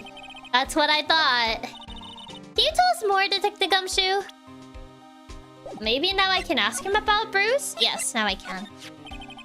So, this ID card belonged to the victim. He was a detective like myself. Detective Bruce Goodman. Don't you think it's strange? Flashbang momento. The dreaded dancing blue badger. Yeah, there doesn't seem to be an actual dance, just a very small animation. Man. Me, when I forget the victim of the case, I'm actively investigating. What's my coworker? Bro just forgot. He was like, oh, right. That that guy. He did work with me. That's crazy. I mean, why would the victim's ID card be lying on the ground where we found it? Well, detective... I mean, I guess his last name does fit. He's called Detective Goodman, and he has like the little face. So I guess it does fit. He does look like a good man with that expression. Well, Detective Goodman should have been at the police department yesterday. There was an evidence transfer for a case he handled 2 years ago. Man, even the saw animations of Gumshoe doing the dancing would have sufficed. Yeah. Very good man, these. I mean, look at his little smile. He was a good man. Only 2 days to retirement. Why did he have to be killed? Man. The bellboy? I don't feel he looks like the bellboy. Evidence transfer. Mr. Edgeworth mentioned that too. Detective Goodman was killed at the prosecutor's office. Whoa, that's the thing. It's hard to say this, but... where does that Chief Prosecutor Skye called him out there to the parking lot? Uh-oh. And Lana's confessing as much. Oh, brother. Can she, like... not... you know anything about this? Hey, that's it! That's the King of Prosecutors award that Mr. Edgeworth got yesterday. Were you at the award ceremony, Detective Gumshoe? Of course, pal. I got an award for diligence myself. Oh, did you? Ah, congratulations. I was wondering, why is the award a shield? And why is it broken? Oh, there's a reason. I'll tell you what it is later. He forgot. Apparently, he's forgotten. But I was proud of Mr. Edgeworth for winning that award. We don't know much about him, but he must have been a very good man. Smiley face. She really had to sit up for us to not be able to help her. Yeah. Gumshoe won an award. A diligence award, mind you. So she called him out there. Yup, that cements it. Edgeworth's the killer. Bro has to go look up why it's broken. Even with all the naysayers in the prosecutor's office. Naysayers? Must be because of the rumors. Can I ask about the rumors? No. Parking stop? Why did Mr. Edgeworth's car stab with Mr. Edgeworth's knife, huh? What would drive Chief Prosecutor Skye to do such a thing? Ah. Right, diligence and what exactly? Diligence and Gumshoe. I'm not sure those swords go hand in hand. I'm sure you want to say something, say it or shut up. Oh man. Just short-term memory loss. He forgets. A dilemma. Gumshoe won the award for most deducted salary in the history of the police force. Oh wait, I didn't mean... I mean, sure, of course someone else really did it. Someone who must have, someone who must have a grudge against Mr. Edgeworth. The car and the knife do seem a little too well organized to be a coincidence. Poor Mr. Edgeworth, what could have happened? We have to find out a little more about what's going on with Edgeworth. Well... oh? Oh, Edgeworth's troubles. There you go. I mean, Gumshoe's diligent at the job, even if he's not very smart. But Karma did it. I thought he left though. Does he still even work at the office? At the prosecutor's office? Salary cutting noises can still be heard in the distance. He's in a tough spot again. Again? Merry Christmas!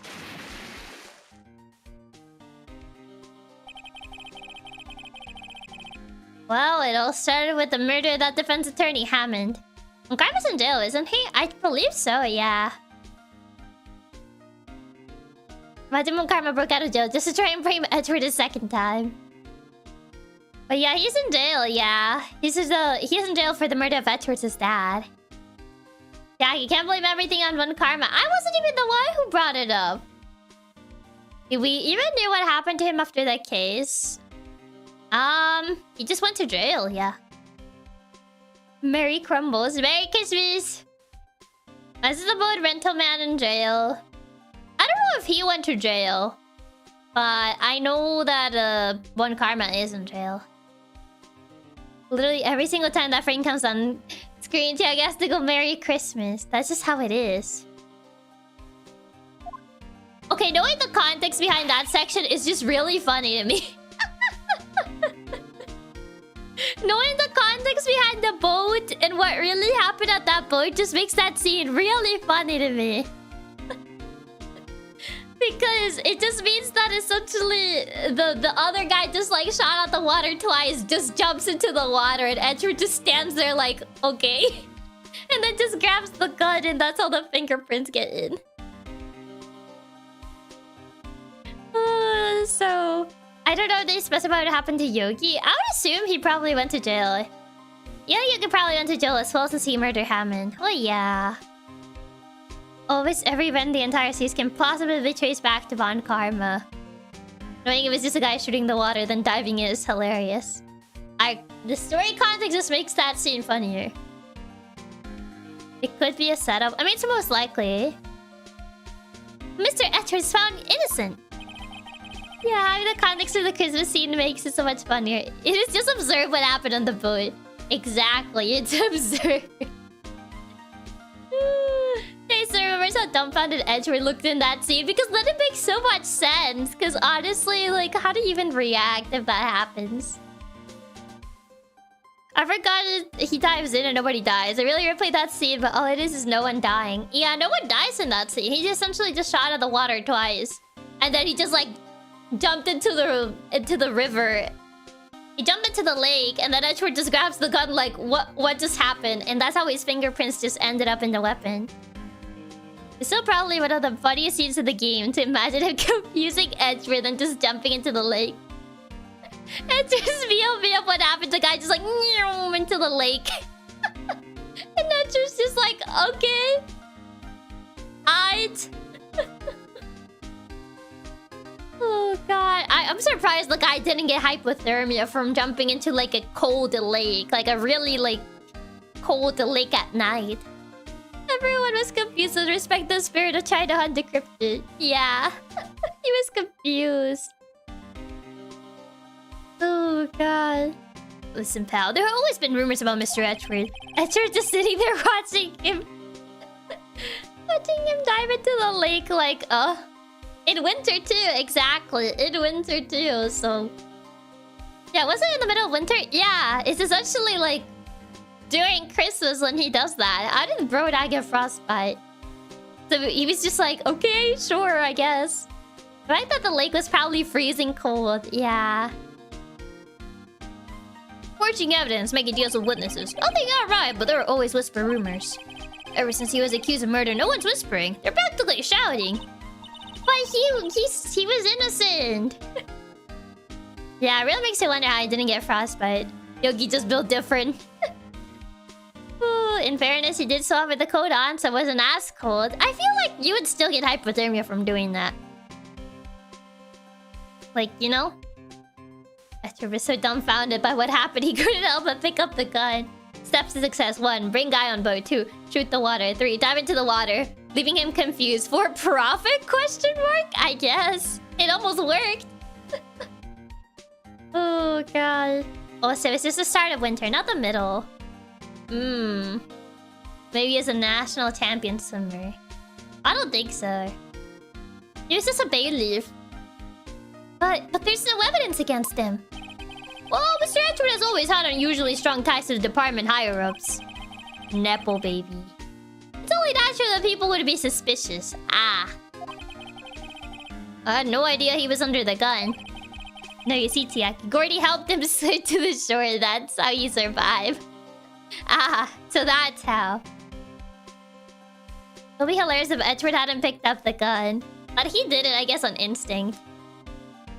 Almost worked. He just forgot one crucial detail. He needed to hold the gun in the other hand before jumping in. Yeah. Yippee! Nepotism.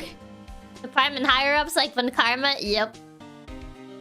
I mean, even if it was the start of winter, it should have been freezing cold during night and in the water. Yeah. Anyway, this latest case has started a new rumor. People say the only reason he took this case is because he's aiming for the chief prosecutor position himself. Ah. What? But I know the truth, pal. Nobody wants to be the one who has to prosecute the chief prosecutor.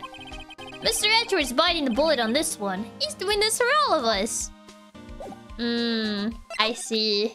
Well, we essentially already asked him about everything. Hey, Gumshoe, look at my badge. Detective, here's my attorney's badge. You show this to me every time we meet, pal. Real men show their police badge, enough said. I wish I had a badge. Even an ID card would be nice.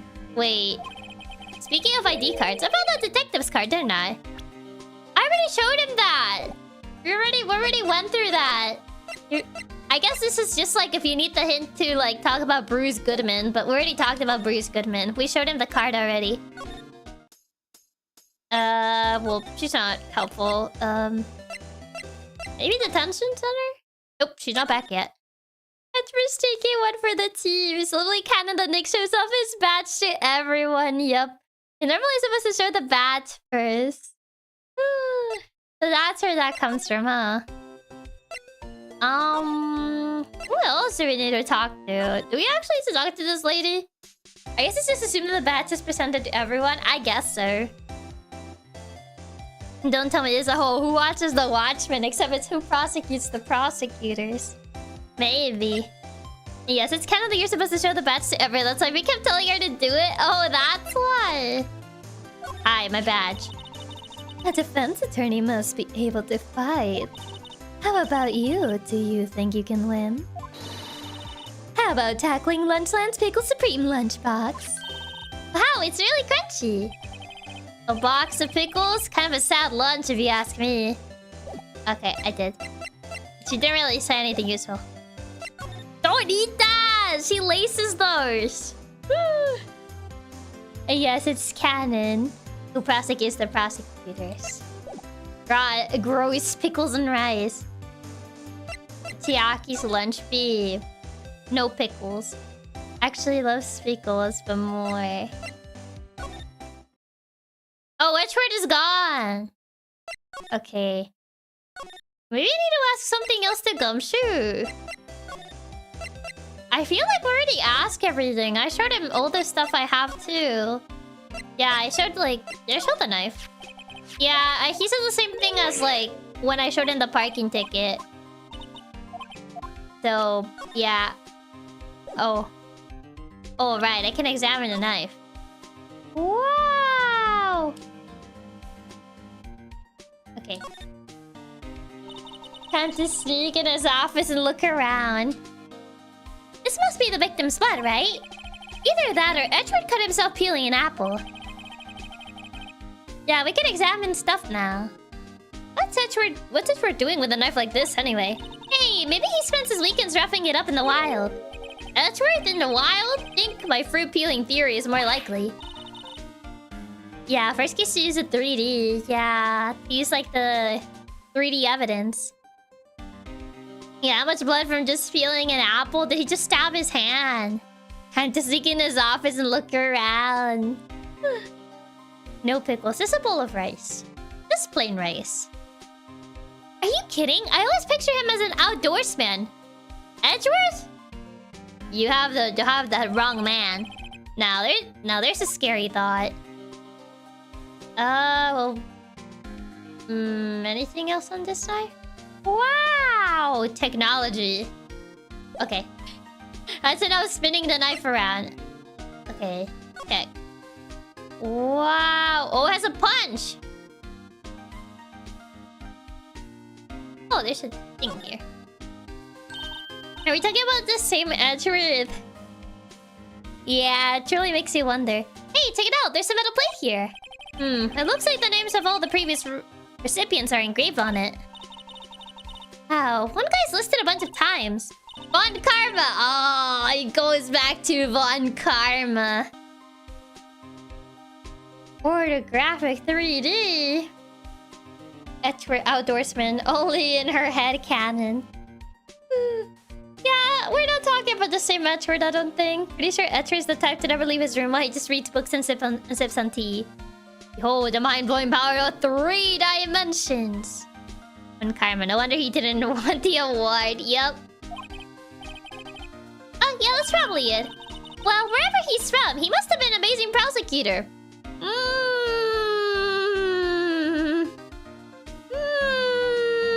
About that.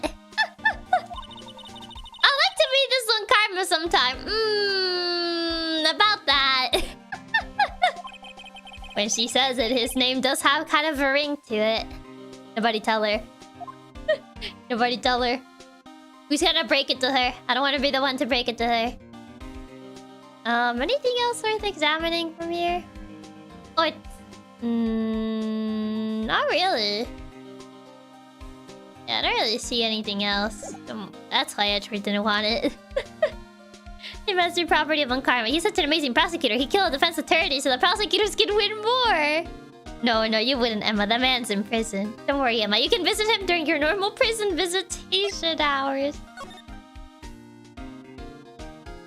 Yep, this is literally just a parking lot receipt. A parking stub. Miles Edgeworth, 1712. This is dated the day of the crime. The murder took place 3 minutes after Edgeworth parked this car. If only he was held up at a couple extra red lights, he wouldn't have been caught up in this whole affair. Perhaps. It just goes to show you never know what will happen when you run a yellow light. Oh. Don't worry, Chiaki will break it to her. Oh god, poor girl. There he is. Look at him with this little smile. A name and ID number are written here. Sergeant Bruce Goodman, ID 5842189. I wonder why they only use numbers for ID. What else would they use? Letters, silly! They're the reason we have a written language in the first place. Most importantly, what kind of officer charges their employees the parking? Shouldn't it be included? You would think. I would never believe Edgeworth would rush a yellow light. Quick, write that down so we can steal his account in full. You're gonna steal his account info now that he's dead? Sergeant Bruce Goodman, Yabba Dab. See, wouldn't that be better? Yabba Dab. Well, it does have a certain ring to it. Exactly my point. It doesn't take much to amuse her. The Yabba Dab. Is there anything? No, there's nothing behind on his ID. Well, there's no much to do with this. We unlock anything? Not really. Yabba Dabba Doo. Confuses Emma. That's a whole 26 characters we need to remember. Emma wants hexadecimals IDs, maybe. I mean, he won't be needing his account anymore. Yabba Dab. Is she Yogi Bear? He's having the badge. I wonder, but I don't think it's gonna give us much. You talk to these guys. Look, that patrolman is saluting the other guy. He must be a detective. And then I said, hey, you do that. Your soup will get cold, buddy. That's hilarious, sir. I laughed so hard that I cried. I guess he wasn't saluting. He was wiping tears from his eyes. They make a good pair. It's Fred Flintstone. Dabby Dabba Doo. Oh wait, I read the Flintstones. In my defense, my brain is cooked after all the meetings today. John Goodman once played Fred Flintstone. Oh, he does have some handprints. I was wondering about that. What, the dancing blue Banter? Who slapped him? Why does he have a handprint on his cheek? Yoko, Chiaki. Your tea will go cold. What do you mean? But you gotta laugh at your boss's jokes, even if they're terrible. What? The dancing blue Banter? It's my masterpiece.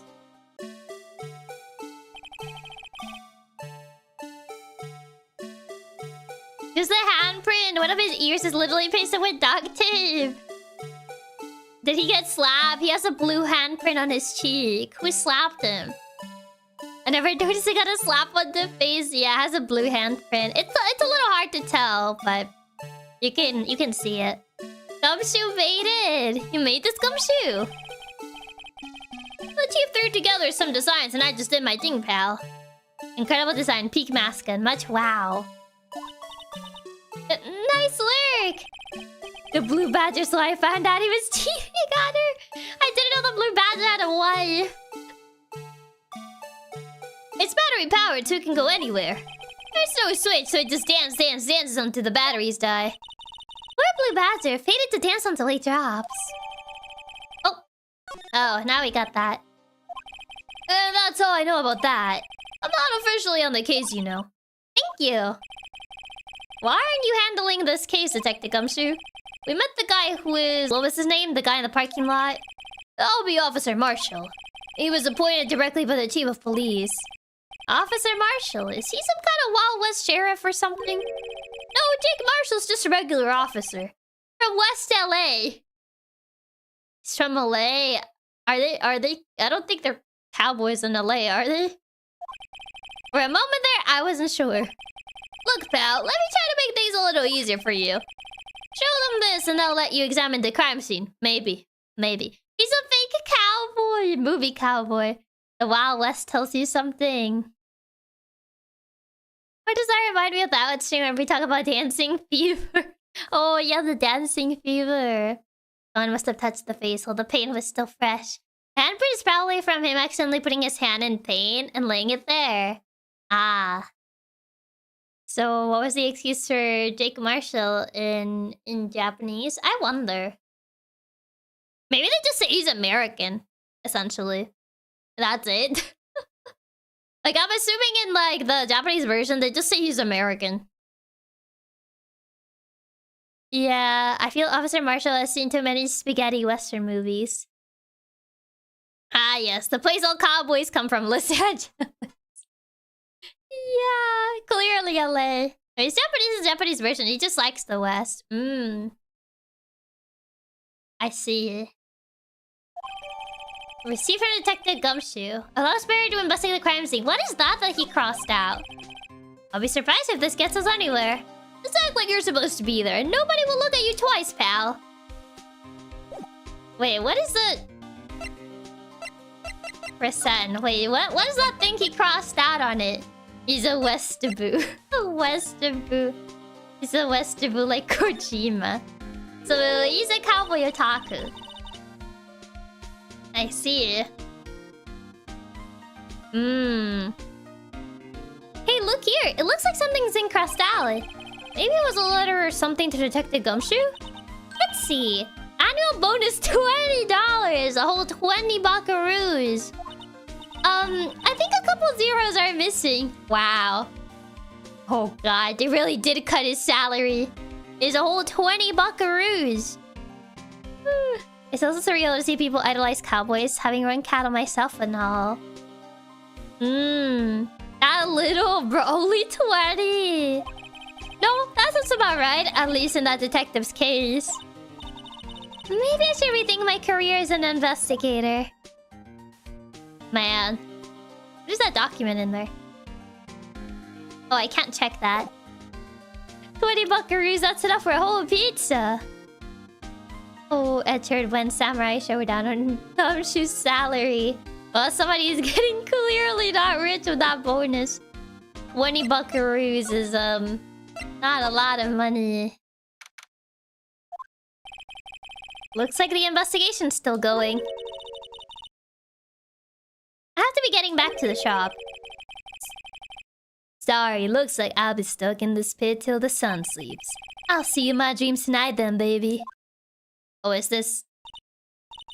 Oh, it's still here? Hello! Oh, why that surprised looks. Didn't I mention? I've got a boyfriend in criminal affairs, too. What happened to the security guard? Woman. Oh, don't tell me she's dating this bozo or something.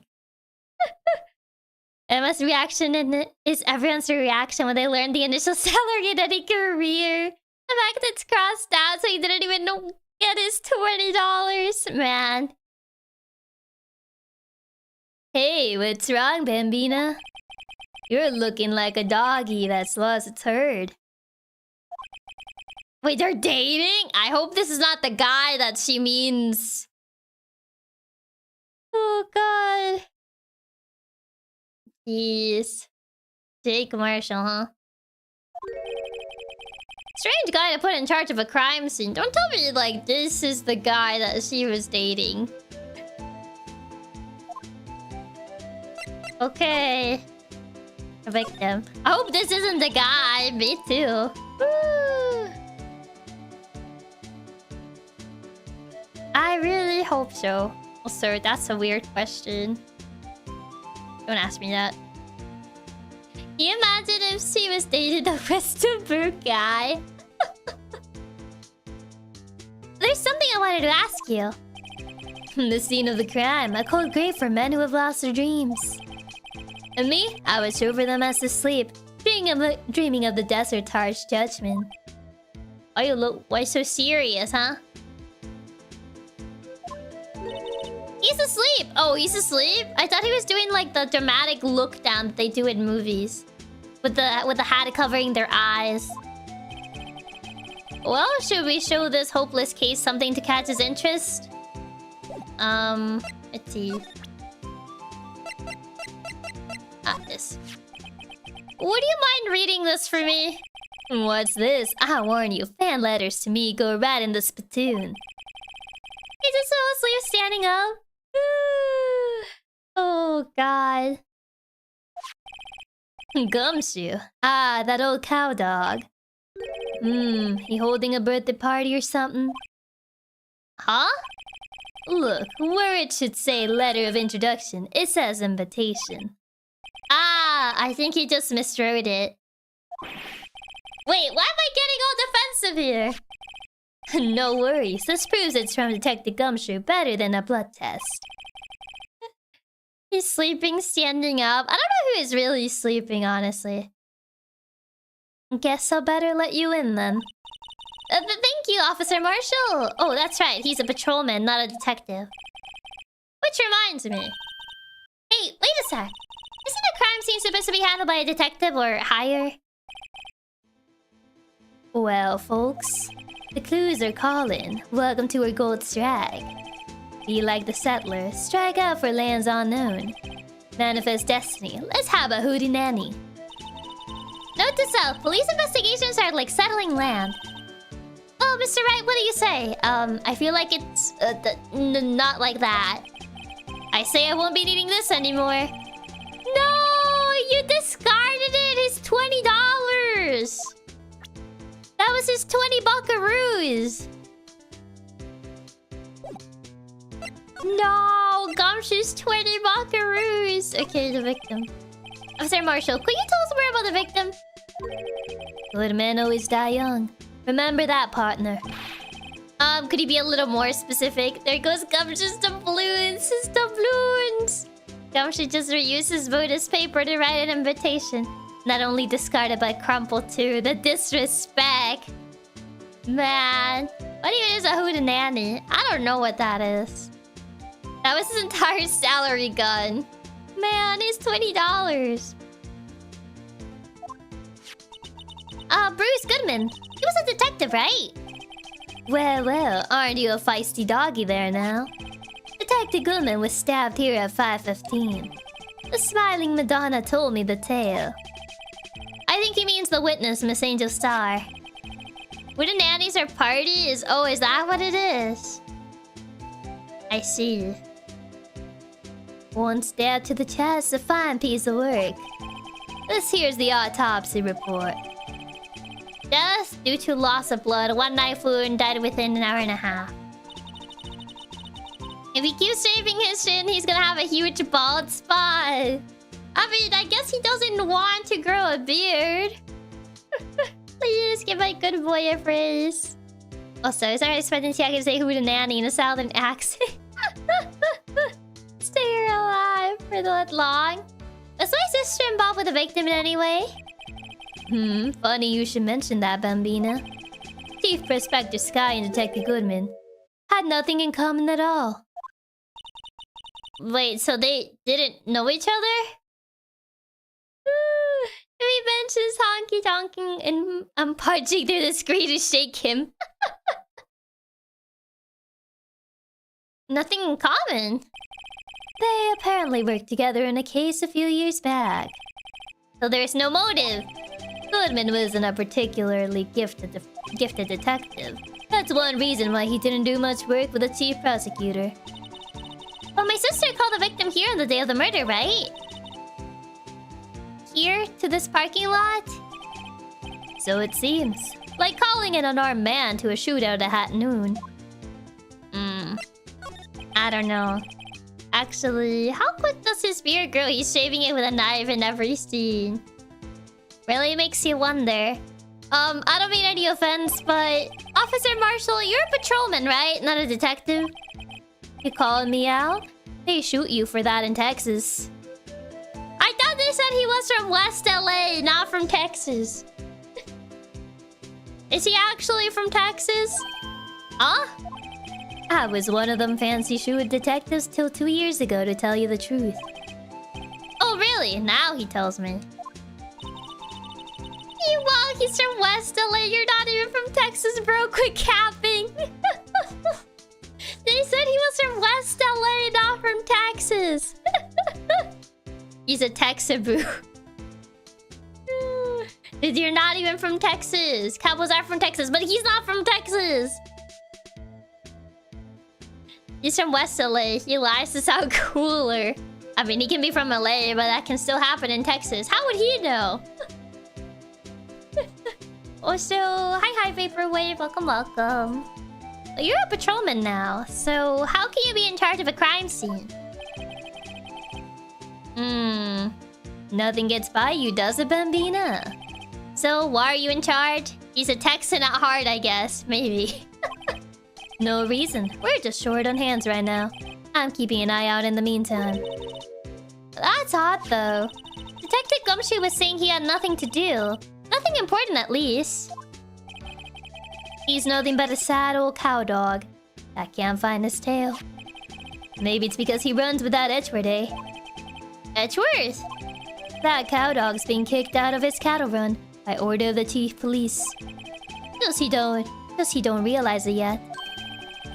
Detective Gumshoe kicked out of the investigation! No, Gumshoe! Man.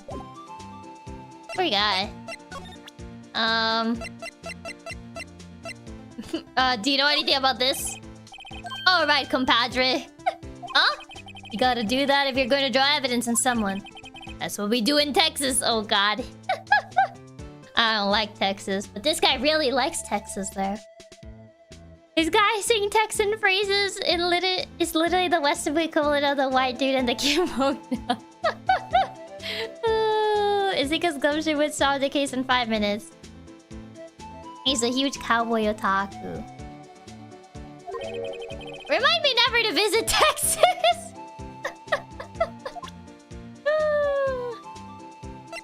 Now Phoenix doesn't want to go to Texas. Okay, anything about this? What's that? Some sort of police passport? This is Detective Goodman's ID card, strangely enough. He's the cowboy version of Kent-sama. So it seems. We found it a good distance away from the crime scene. Oh, touche. Yeah, I'm not going there either. It's too hot there. Good distance in this rat hole. If you want distance, get yourself to Texas. What's with him and wanting to visit Texas that badly? Phoenix over the anti-Texas propaganda. I mean, he's even telling me to go to Texas. Get yourself to Texas. If you want distance, get yourself to Texas. Get your flight to Texas right now. He really loves Texas. Texas? Yes, Texas. This is a tiny little crime scene, a tiny little town with tiny little evidence. What difference does a few yards make, compadre? Note to self, if you encounter suspicious evidence, think of Texas! That's not how it is! Texas mention. Then you, Phoenix, come to Oklahoma instead. He loves Texas. No, Chiaki, don't fall for the Texas propaganda. He's not a Westaboo, he's a Texaboo. Chiaki, you just wouldn't get it if you aren't from Texas. Source, I don't live in Texas. Yeah, I think this man would marry Texas if he could. If Texas is so cool, why didn't they make Texas too? He'd probably learn all of his Texas knowledge from watching Western movies. Did This guy's so excited about Texas. Imagine when he learns about Texas too. I mean, if Texas is so cool, how come they didn't make Texas too? The walking dead cool. That was so cute. You're almost sad at how much she changed in Apollo Justice. Yeah. She really changed, man. Exactly. The parasitic organism known as Texas is always bad and should be thought of when thinking of horrible murders. There's no better way to study than to hang out with the pros. I don't know if I would consider this guy a pro. Ah, toy shield suits the boy well. Not exactly cool your shield with that. A toy 9 maybe? Officer Marshall, don't you have anything good to say about Mr. Edgeworth? No, he only has good things to say about Texas, clearly. If Texas is so cool, what is he doing here not living in Texas? Because he works here. He has to come to the office here. You don't like him, right? We get the point. You know, when I was a detective, I got one of these. Let me guess. Did it have a K for King of Detectives on it? Hey, they could use the same shield over and over.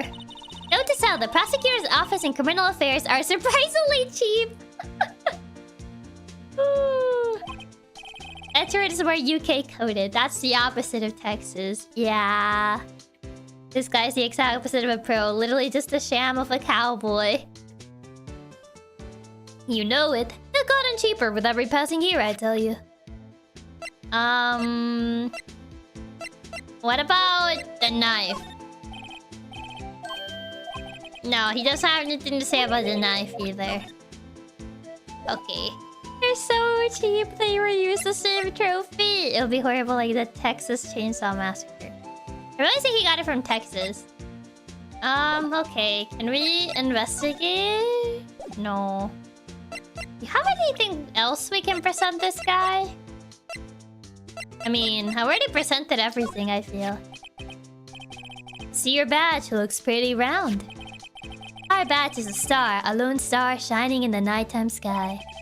A beam of light illuminating evildoers who come in the dark of night. Note to self, evildoers are weak against starlight. The Blue Badger? I tried, but he just set the dialogue of when the evidence is irrelevant. Hey, that's a sheriff badge! So I think we already showed everything we can to him. We already exhausted all the talking options, so I guess... let's go somewhere else. Nope, she's not back yet. Edgeworth? Nope.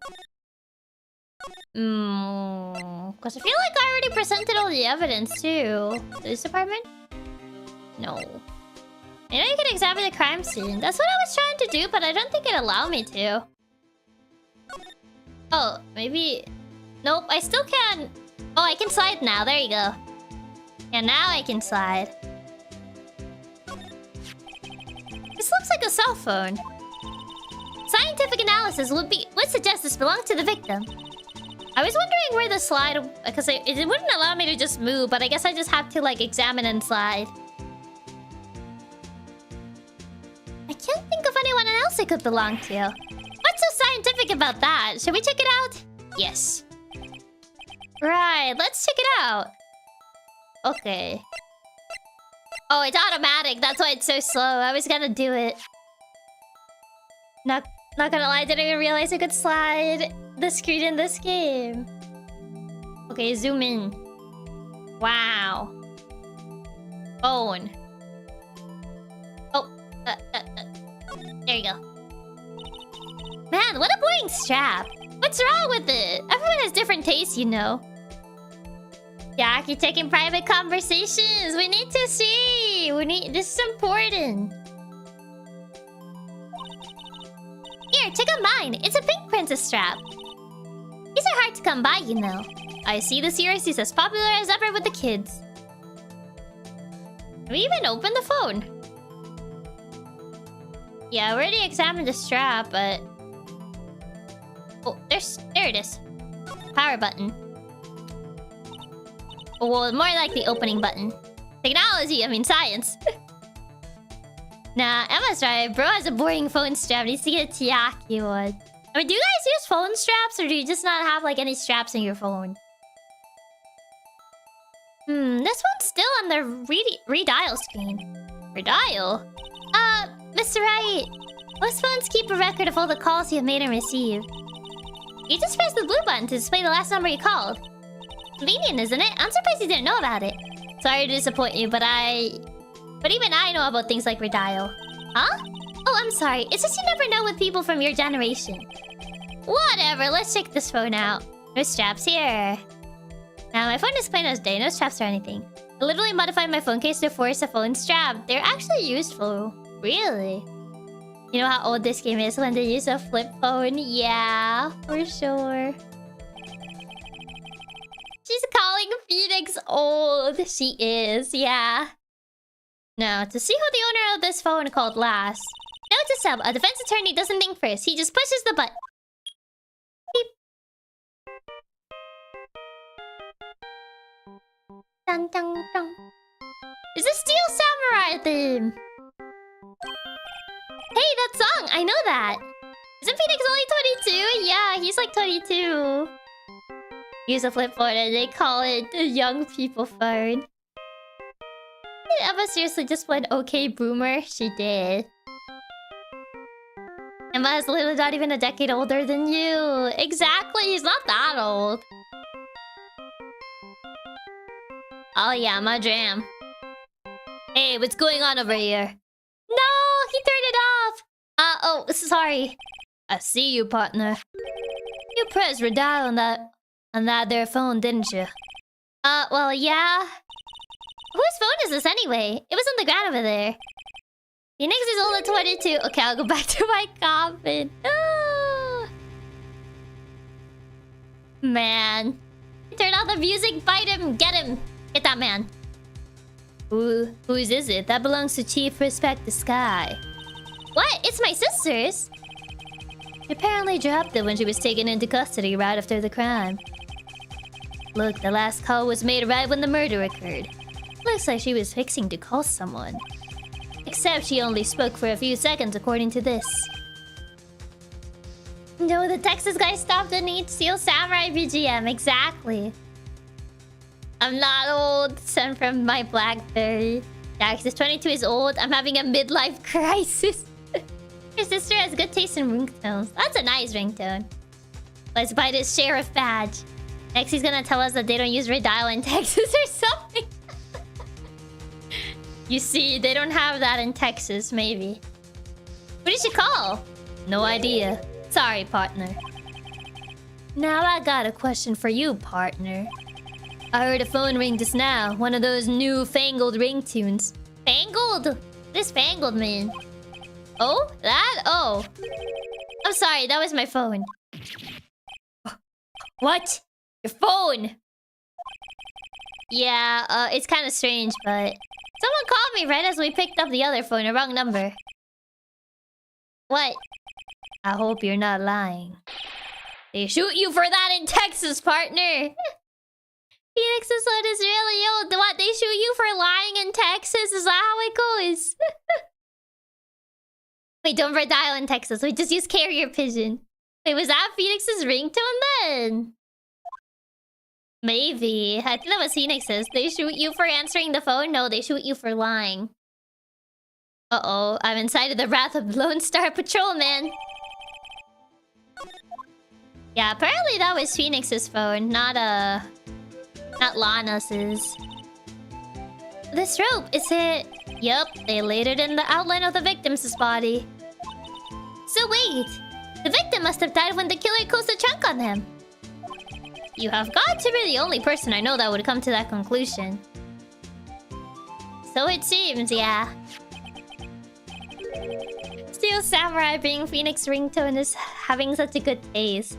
Yak, you need to be careful. You don't want to know what they do. If you don't sit in Texas.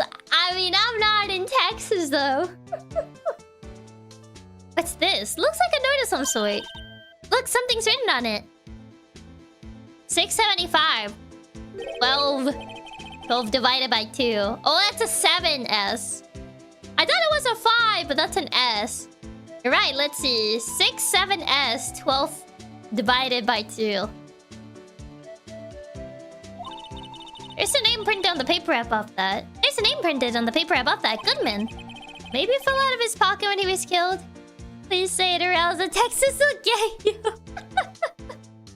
This verse has a horrible handwriting. If the recent news heard recently are true, then it really is a lawless place. Well, so what does it mean, Mr. Right? How am I supposed to know? Note to self, for deductive reasoning, go to Edgeworth, not right. Oi. Texans don't know where Chiaki's secret base is. Exactly. If Chiaki was in Texas, I bet everyone would with the most certainly say she's the cutest girl in town.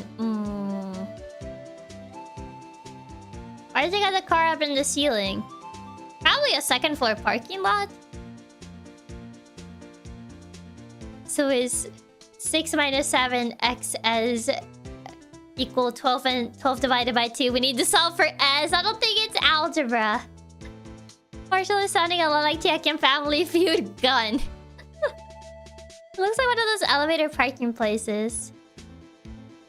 I'm sure Edgeworth wouldn't know what this means either. Victim memo. Okay, any time to check Edgeworth's car? It appears to be the car where the body was found. It looks like the lock on the trunk is busted. The crime took place in the underground parking lot at the prosecutor's office.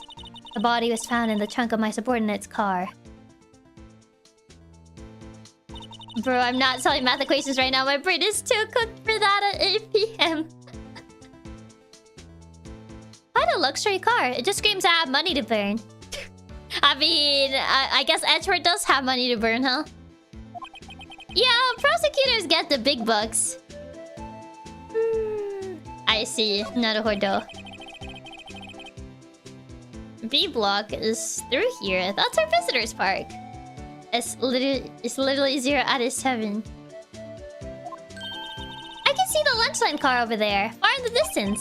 I mean, he does in fact have money. That is true. Hey, you're right. I like the cute design on the door. I can see a cartoon cow munching down a juicy-looking steak. Wait, isn't that cannibalism? Doesn't that strike you as a little creepy? Yeah, that's what I mean. Just don't think too deeply about it and you'll be fine. Cannibalism. I'm pretty sure that qualifies as cannibalism. Anything else that I can investigate here? Oh, A. Edgeworth got money to burn. As a public prosecutor in Phoenix, is the report as a defense attorney, which surely are in fantasy. A block. This area is reserved for prosecutors. Defense attorneys are relegated to B block. I dream of the day when I'll be able to park my car here. I'll go over to B block to buy my hamburgers from you, Mr. Right. I'm not planning on giving up my job that soon. Come on, Emma, have a little bit more faith on me. Yeah, I think we got everything here, it seems. Yep. Seems to be. Anything we can present to this guy? What about this? Okay, he doesn't know anything about the note. Does he say anything else about the phone? My sister's cell phone. Last time it was used was 5:18, right after Goodman was killed. Maybe she was canceling her date for the night. She's saying Phoenix is gonna be working at McDonald's. I think that is what she is implying. Also, hi Valentine's. Welcome. Why did Lana make that call? Maybe now we can talk to her. Maybe she's back? Nope, she's not back yet. I thought she would be back. Do we need to investigate anything else? I thought we had everything already. We already investigated the crime scene. No, he doesn't know anything about this either. Yeah, I can't rotate the note. So we're missing something else to check. Is she back? Nope.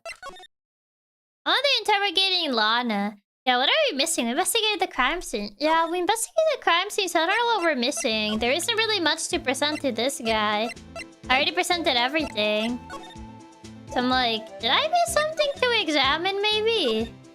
Because I could have sworn I got everything. We're definitely missing something. This. Oh wait, never mind. I already checked the oil drum. The phone or Gumshoe? Maybe? Maybe Gumshoe would know something about the phone?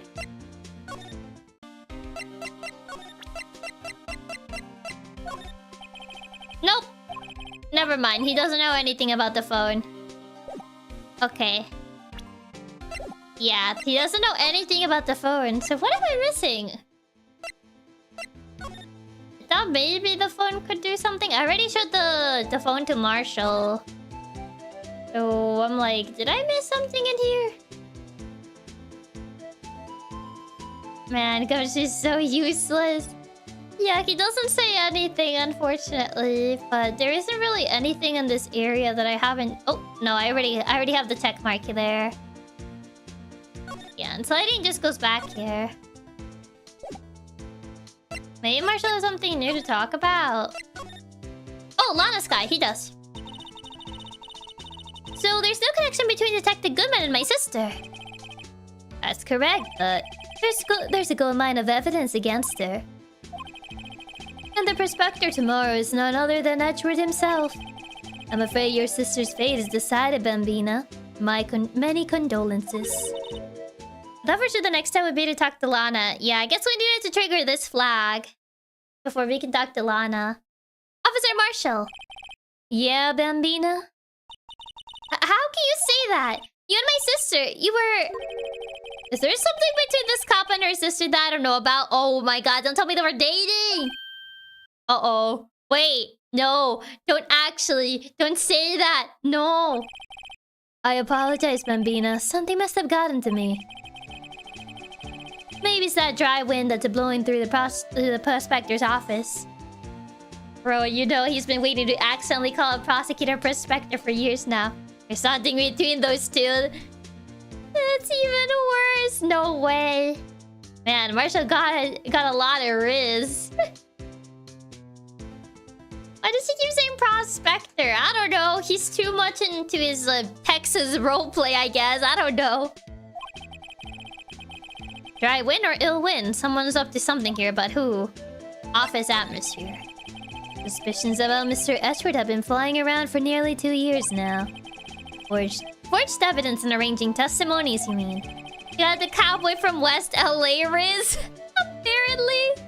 What wind is a basement? Something smells and it isn't the butt. No. He was unbeatable because he did whatever it took to win. Unbeatable, that is, until he met you. But rumors are just rumors, aren't they? These are prosecutors we're talking about. Evidence is everything to them. If you follow the rumors about Edgeworth to their source, you find one person. But they're off limits, untouchable, you might say. One person? Who? I hate to say this, but it's your sister Bambina, Chief Prosecutor Lana Skye. What? My sister? Edgeworth couldn't rustle all those cattle by himself. Some people load their guns with bullets, some people load them with deals. But you're saying... What? You're saying Edgeworth was making deals to win trials? Maybe. His Riz is less West LA cowboy, more... No, I refuse to say that. Where there's gunshots, there's bound to be bullets. That's what the old-timers say. So his sister was actually corrupted. They did say before that, like... At least one karma did imply that the chief prosecutor was helping him, like, forge stuff to win. Saying some people load their guns with deals. Sounds like the start of a bad Walmart commercial. Oh, God. There's a big old secret hidden around here somewhere. Everybody knows it. Is that why Detective Gunshoe was taking off the case? Did they target him because he was the closest to Edgeworth? So, well, how are we doing, Mr. Wright? I guess we got some clues. We have an autopsy report, a note from the victim, and a cell phone. So you think we'll be okay? Well, the only thing still bothering me is that Lana's confessing to the crime. She says she did it. No problem. I can guarantee that she's not the criminal. Oh, by the way, Emma. Yes? I know that song your phone plays when it rings. What?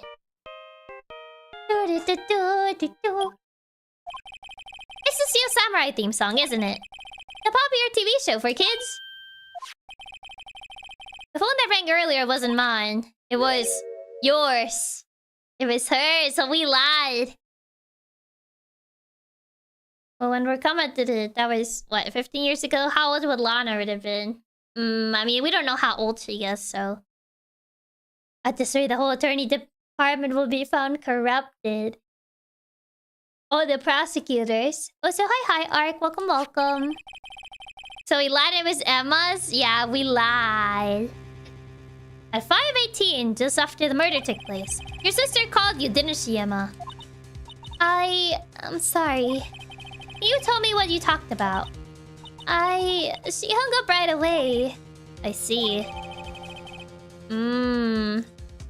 Last call made to her sister, Emma, at 5:18 on the day of the murder. A detective is murdered, and the suspect is the top prosecutor in the district. I've got a bad feeling about this. Like, maybe I still don't know everything that went on here. But Emma was the last one that got called right after the murder took place. Yup, so it seems. But it seems her sister just hung up.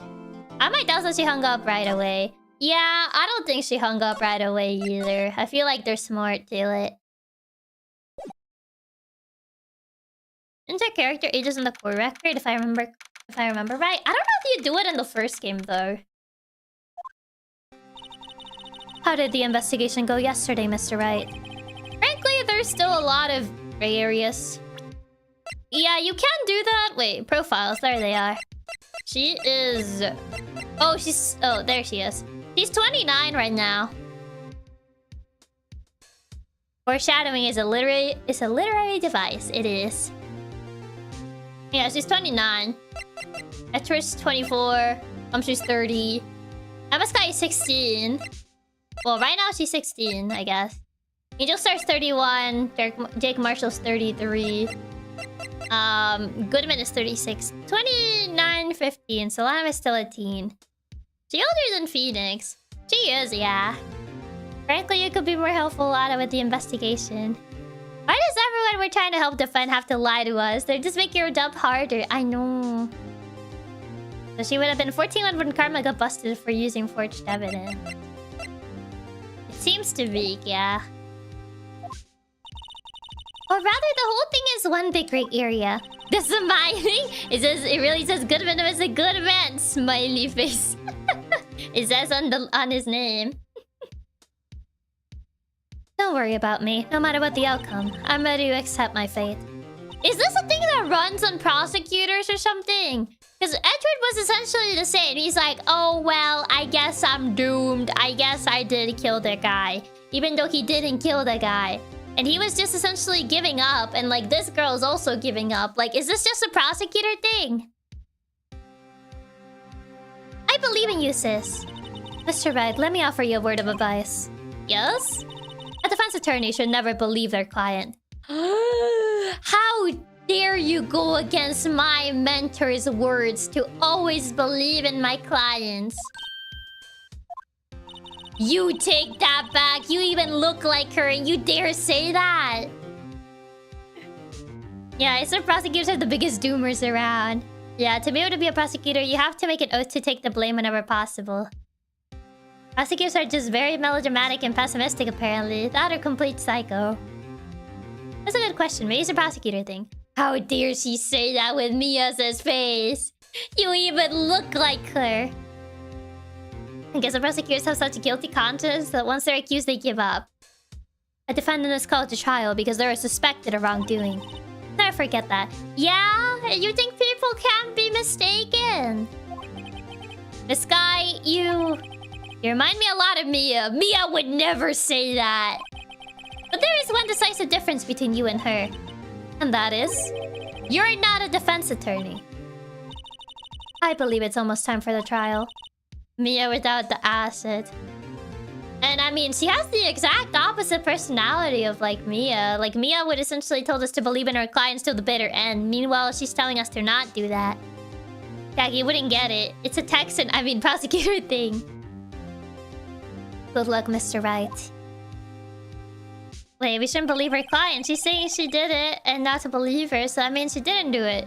God, she took the confession back. Case closed. Prosecutors are so focused on getting someone guilty, they immediately blame themselves to achieve that in the easiest way. Yeah, but at that point, they're just getting themselves guilty. First child without Faye helping me. No one's going to bail me out this time. Mia, come back! I'll be alone in there. I have to discover the truth all by myself. Let's do it, Mr. Wright. I'll be with you the whole way. Man, you're so right about this statement. They have an entire different philosophy. Exactly. Here we are, once again. No Mia, no Maya, we truly are alone. Yep. Nixie's dead already, let her go. Court is now in session for the trial of Miss Lana Skye. The defense is ready, Your Honor. Prosecution has been ready for a while, Your Honor. Excellent. Theoretically should believe in Blackstone's ratio. Always believe. I guess I must hear it, but it's not the same. Yeah, it's not the same, though. Edgeworth. Edgeworth. Where's Maya? She went to continue her training. It's been 2 months, but I haven't been in the courtroom since his trial. All by myself. It might be like side-eye. And to defend another person who seems so wanting to be found guilty. It's a prosecutor thing, it seems. I hope that personal feelings will not be a part of the proceedings today, Mr. Wright. Bruh, I will choose the path I think is right, regardless of what those around me might say. Judgment to be made here is in our hands, not those of anyone else. Finally, side-facing Edgeworth is back. Yep. See that image again after knowing what actually happened. His dumbfounded face is just hilarious. Yeah, knowing the context behind it, his dumbfounded face is just funny. Very well, Mr. Edgeworth, the opening statement, please. Chief Prosecutor Lana Skye has committed an unpardonable crime. Not only this, but she was rash enough to commit it in the prosecutor's office lot. And even more rash to commit the crime in my car! Wow, he's much more forceful in person. I think he's just salty right now. With my knife, too! Yeah, with my knife! I suddenly feel like confessing to everything. That's the real crime, I think. And they got blood on his new car and on his knife, too. I think that's why he's more forceful right now.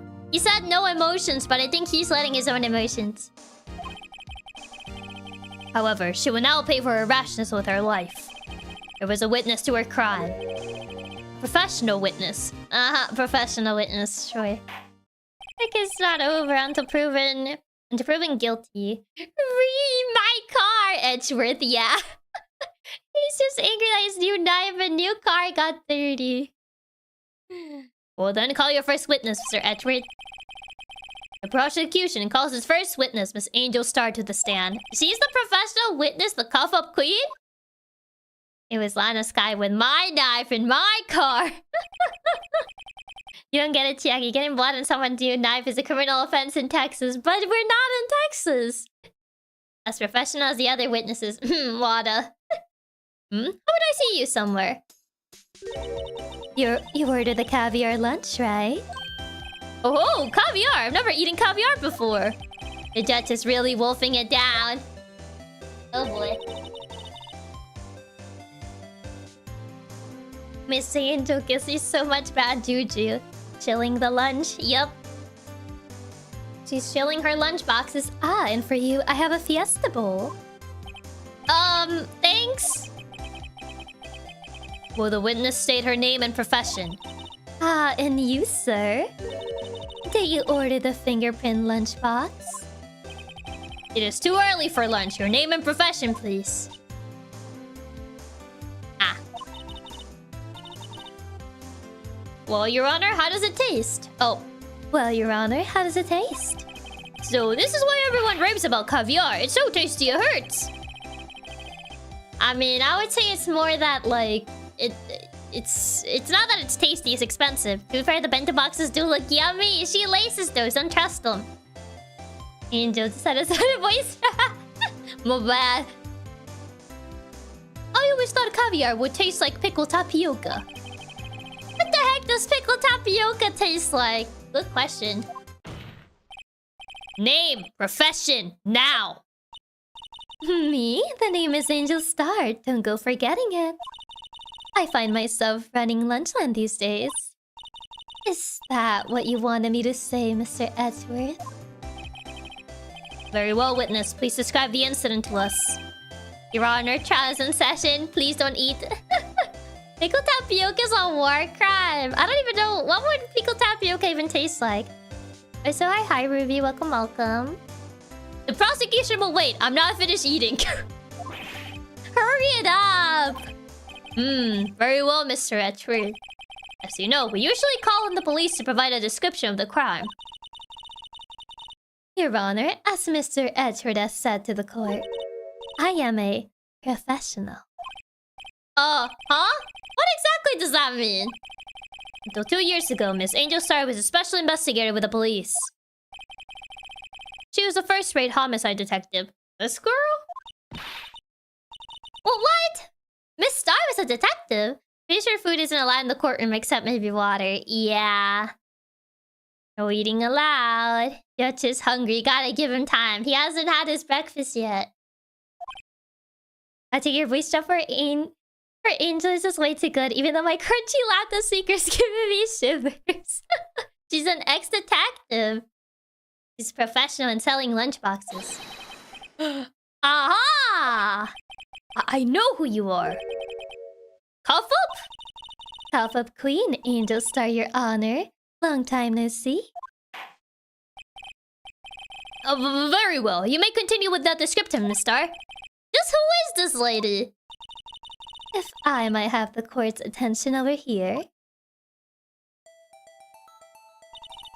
Oh, that's why they said she was a professional, because she's an ex-detective. The parking lot at the prosecutor's office is divided into 2 blocks. A block is for the prosecutor's office personnel. B block is for visitors and clients. A chain divider separates the 2 blocks. I suppose that's to keep visitors from taking up prosecutor spaces, yes? The crime took place by a car in the back of A block in the car's trunk. That's a title. Does the courtroom allow exceptions to no eating if anyone on either team has special needs? Man, let's Yakuza. I mean, hi. Meow. Isn't it super early for you? But hi, meow. Oh, that's like everyone knows her. I just thought she was notorious for coughing on all her food. No. I guess this is why they know her, yeah. But yeah, hi. The killer stabbed the victim with this knife and went to drive the body out.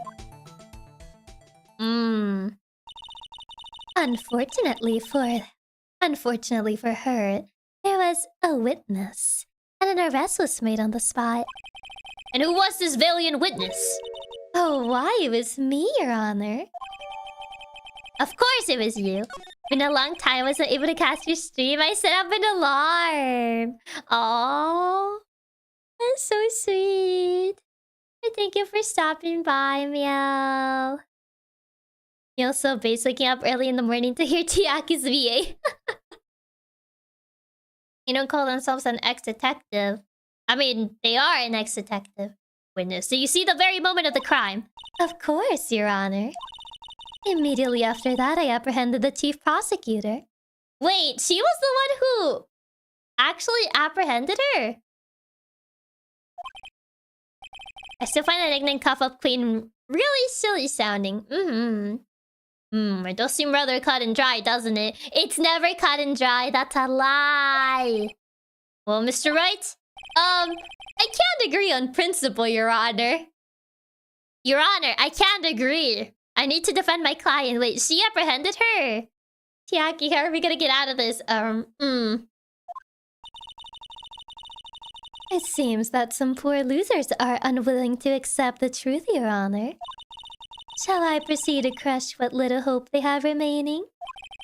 If you can, then give them your worst, Miss Star. Dodge! Don't be biased. Wait, are they talking about me? Uh-oh. Uh-oh. Oh no. Oh, why? Somehow, I always knew a day like this would come. I was on my way to deliver a lunchbox to my boyfriend. Judge being biased! That's not allowed! Judge, be on our side, please. We're just a little guy. We really are. Judge, bro, your bias is showing after that caviar lunch. He got bought by the caviar. When I sensed something, perhaps it was my finely honed detective's intuition at work. Aha, intuition. Oh my god, they make her look so crazed. See, for a caviar lunch, is caviar even that good? Ma'am, you're wearing a rice ball on your head. Your argument is invalid. The judge truly is biased after a single lunchbox. That's all it took. Through the wire fence, I saw the chief prosecutor standing next to a garish car. Hey, that's Edgeworth's car. Don't say that. He's right there. The chief prosecutor was holding a knife in her right hand. Then she thrust the pointy tip of the knife into Detective Goodman's chest. Caviar is overrated. Just tastes like salt. Caviar apparently is just very salty. That doesn't sound like it would be good. Caviar tastes good. If it's really salty, that doesn't sound like it'll be good. Caviar is good, but I wouldn't say that good. I prefer normal sushi over caviar myself. Never had a caviar.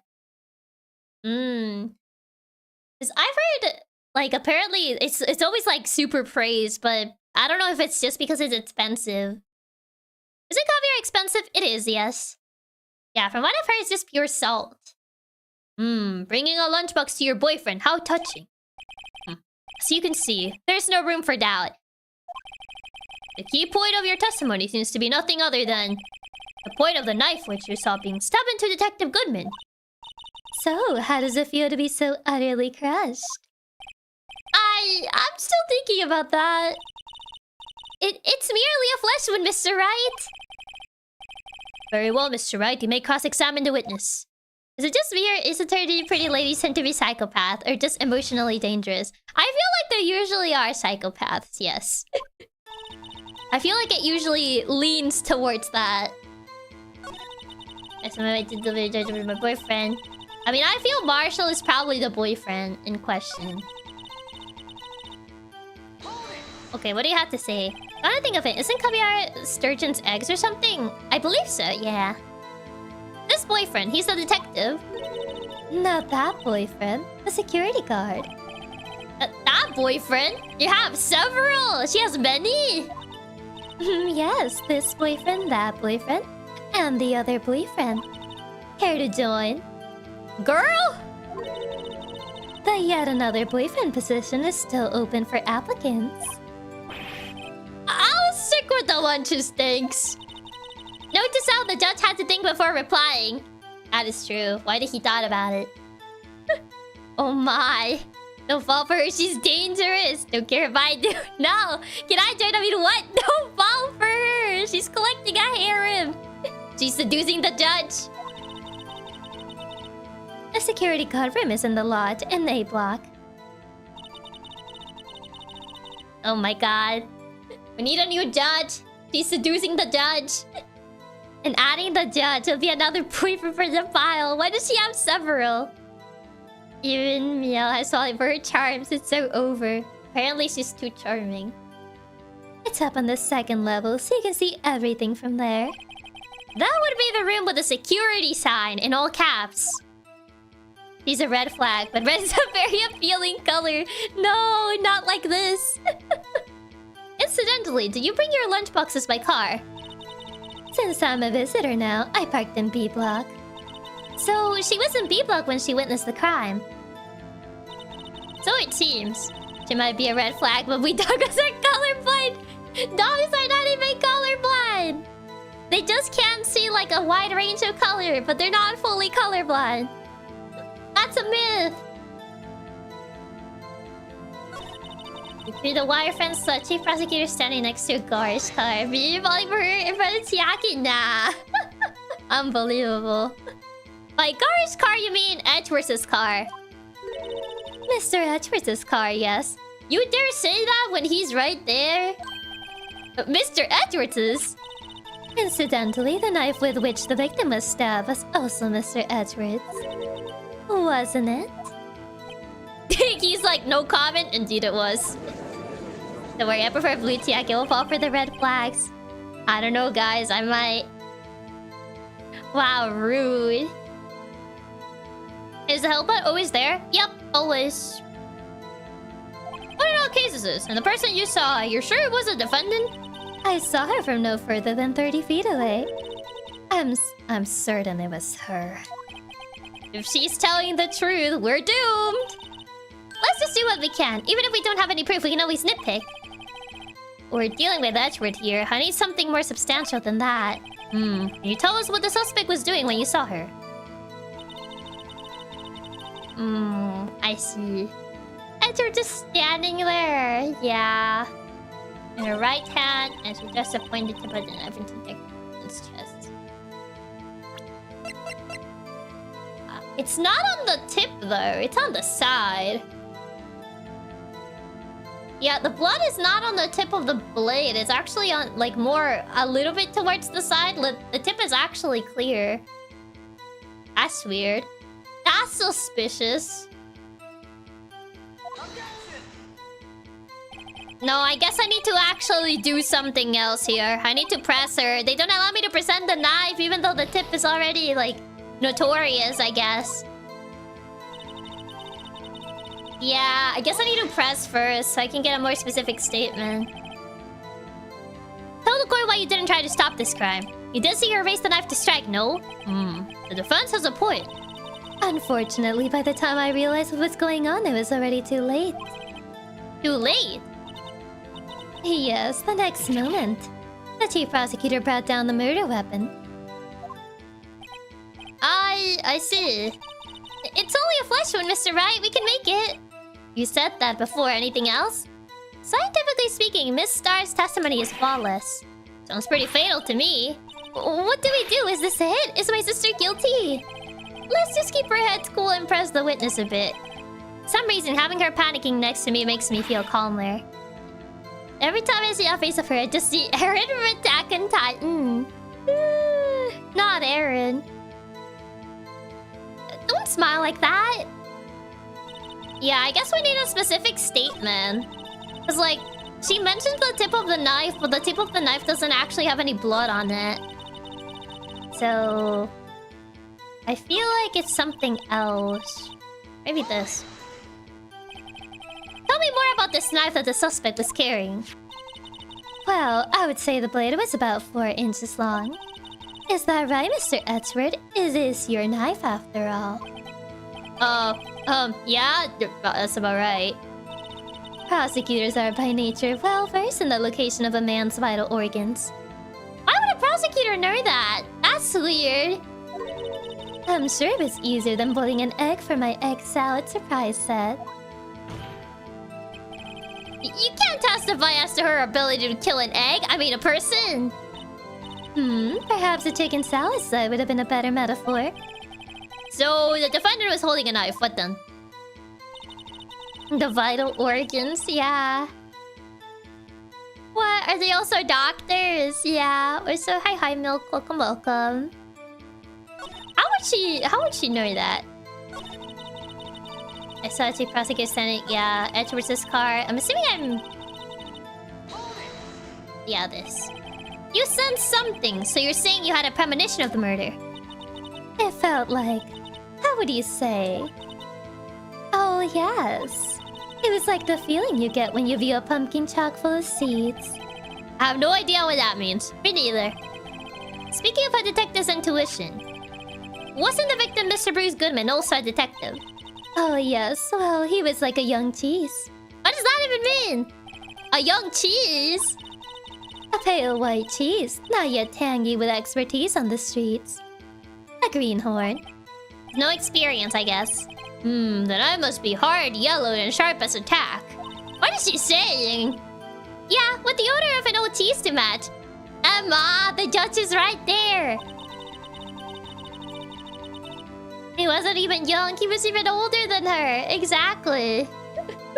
In any case, there in the lot, I felt something stirring in the back of my mind. And the sound Savage Judge, you aren't helping. Emma, bro. Emma, bro, don't say that. And why using dung cheese? I guess to say, like, essentially that, he was inexperienced. Well, I'm pressing all the statements because, like, it didn't allow me to present the knife. This boyfriend is a detective. Oh, yeah.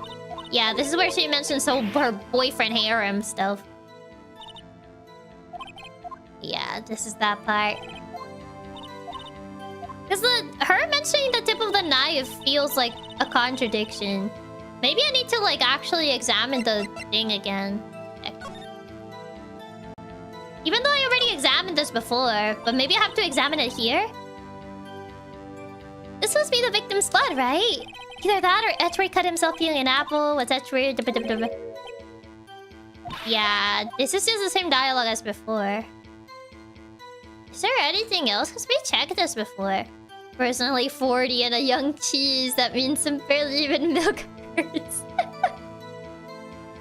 No, it's the same dialogue, yeah. But yeah, the fact that it's not on the tip of the knife. Like, she mentioned, like, she thrusted the tip of it, but the exact tip of the knife doesn't even have blood on it. So... really makes you wonder. Yeah, there's no fingerprints on the knife either. Yeah, no prints. Maybe I just put it on the wrong statement. Yeah, it's holding a knife in her right hand. Yeah, maybe I had to put it on this statement because there's no print on it. Yeah, I might have just, like, presented the knife on the wrong statement because this has no prints. Yeah, so the knife has blood. Yeah, but they mentioned the tip. The tip has no blood. That's the problem. If she thrusted the pointy tip of the knife, but the tip has no blood. Yeah, it might be this one. No? What?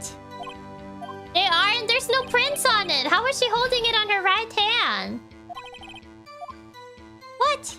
I literally presented it on the right statement too. Yeah, maybe it's the lack of fingerprints. I just presented that too. That it was the lack of fingerprints, but... don't smell like that. Is it maybe not the knife? They made a lot of emphasis on the knife. What else is there? Knife wound, died within 4... I mean, this does match. We take other evidence. There's a memo. 518. 512. I was on my way to deliver lunchbox. I sent something. Yeah, I don't think she mentions time at all. Yeah, Chief Prosecutor is holding a knife, her right hand, and she thrust the pointed tip of the knife into Detective Quizman's chest. This just says death to loss of blood, knife wound, died within an hour and a half. She doesn't seem to bring up any times. Yeah. Yeah, I'm so lost here. What could the solution be if it's not the knife? Because the knife makes the most sense, because there's no print, so how is she holding it? I cannot plans. Maybe something with a parking lot instead? Because the knife doesn't have any prints. There's no blood on the tip of the knife either. Through the wire fence, I saw the Chief Prosecutor standing to the garage car. Would she even be able to see him? I mean... the car is right there. She went to deliver food for her boyfriend.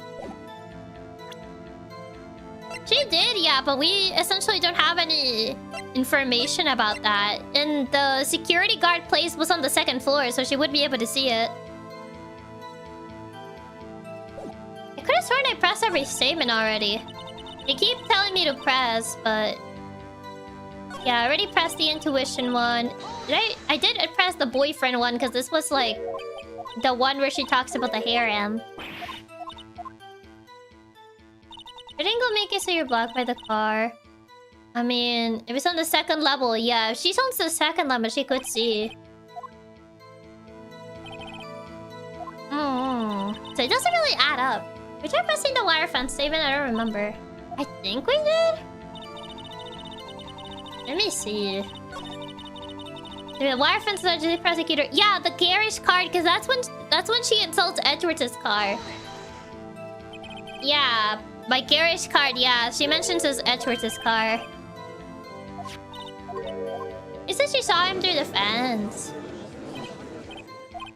She does mention the fence thing.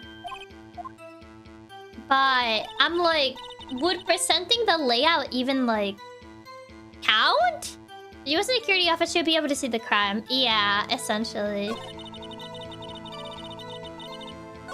Yeah, because when I send something... I mean, I don't think that's the thing though, because she only mentioned the second floor because like her boyfriend is on the second floor. But she mentioned she's seeing the crime itself from the... It would be hard to see from Block B. I mean... If the wire fence is transparent... Well, not transparent, but it has holes on it. You would be able to see it. These are my castaways say she can't see it. I mean, I guess? I don't know if the metal... Wait. Do we have a picture of how it looks? How does the metal fence look? And she went there. She did. Maybe she wouldn't be able to see it? I forget how the metal fence looks. She mentions a metal gate, but I don't know if it's one of those metal gates that actually has holes on them or not. Maybe it is this? Nope, it's not that. It's not the fence. It's not the fence. Yeah. Never mind. Is it chain link fence? Yeah, I think so too. I literally pressed everything. Wire fences are almost like windows, yeah. I already pressed everything. There isn't really... Maybe this one. How do you know? I respect the prosecutor's basic abhorrence of crime. Yet their methods are ugly and twisted. Twisted methods will always lead to tragedy. The lunch lady's uninformed opinion is duly noted, given that they're used to erasing inconvenient evidence at their whim. Killing off a detective knew too much? Killing off a detective that knew too much is merely an extension of that. Miss Star, do you have something personal against prosecutors? I feel that I had found my dream job when I felt that I had found my dream job when I had become an investigator. And if I hadn't been laid off by those prosecutors over there, I would still be one. Laid off. She was fired. Uh-oh. That would mean he knew. I guess we didn't press this statement. Even though there were already contradictions with, like, the whole knife thing. No prints on the knife. No blood on it. Well, no blood on the tip. To me, prosecutors are nothing more than worms. That said, I am a pro, as you know. My testimony is unbiased and flawless. Very well. May continue, Miss Star. I already pressed everything. She does have personal beef, but... Contradictions history has been added to your truth bullets. Fired by a prosecutor. That just sounds like a motive to frame for murder, yep. Must finally hone detective intuition at work.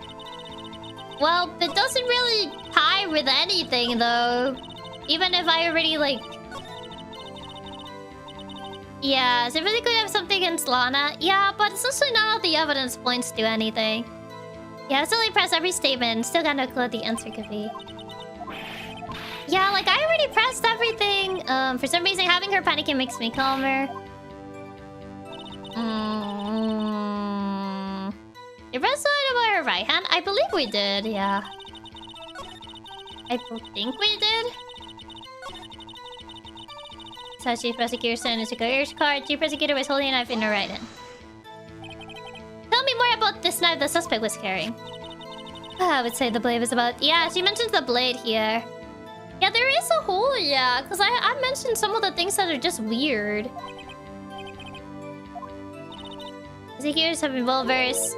Yeah, this is when she mentioned the whole prosecutors are well-versed on, like, the vital organs. I remember this one. I definitely got this dialogue before. Yeah. We did take that one, so not there either. Yeah, and I already pointed out all the ones that, like, seem odd, but apparently it's not what the game wants me to point out. So it's like, what else am I missing?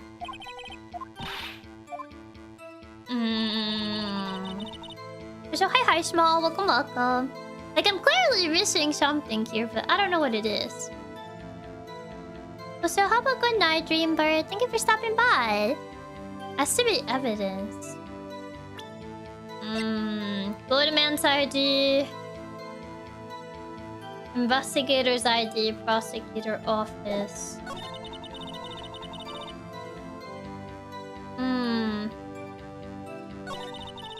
And something rare says my finally. She's dating Goodman. Was he security?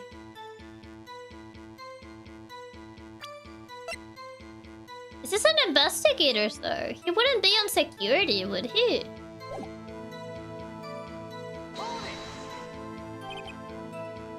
Stranding is your boyfriend. Oh, but this is not the same guy, though. He just mentions that whoever it is someone in security. Security guard room is in the lot A.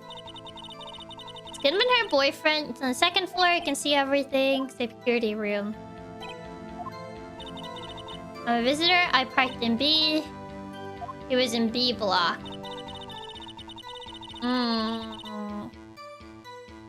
Is there any case file saying no prints? The knife says no prints, but I tried presenting the knife when she mentioned that she was holding the knife on her right hand. I presented that, but apparently it was also incorrect. So I'm like, I'm not sure what the problem is. Because that's what I presented before. Sure, location of the security room is important.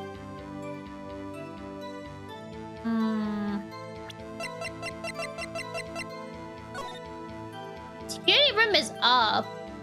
But essentially it's a second floor, so even if it's all the way up there... Wait, there's a wall! She couldn't have seen it from the security room, but she claimed that... Yeah, because there's a wall covering where the car is. But if she claims to have seen the crime from parking lot B, then it's more feasible that she did see it. But if she only claims to have seen it from security room, then she couldn't have actually seen it. That's the thing. Was she in security room? I don't remember if she claims that's where she was.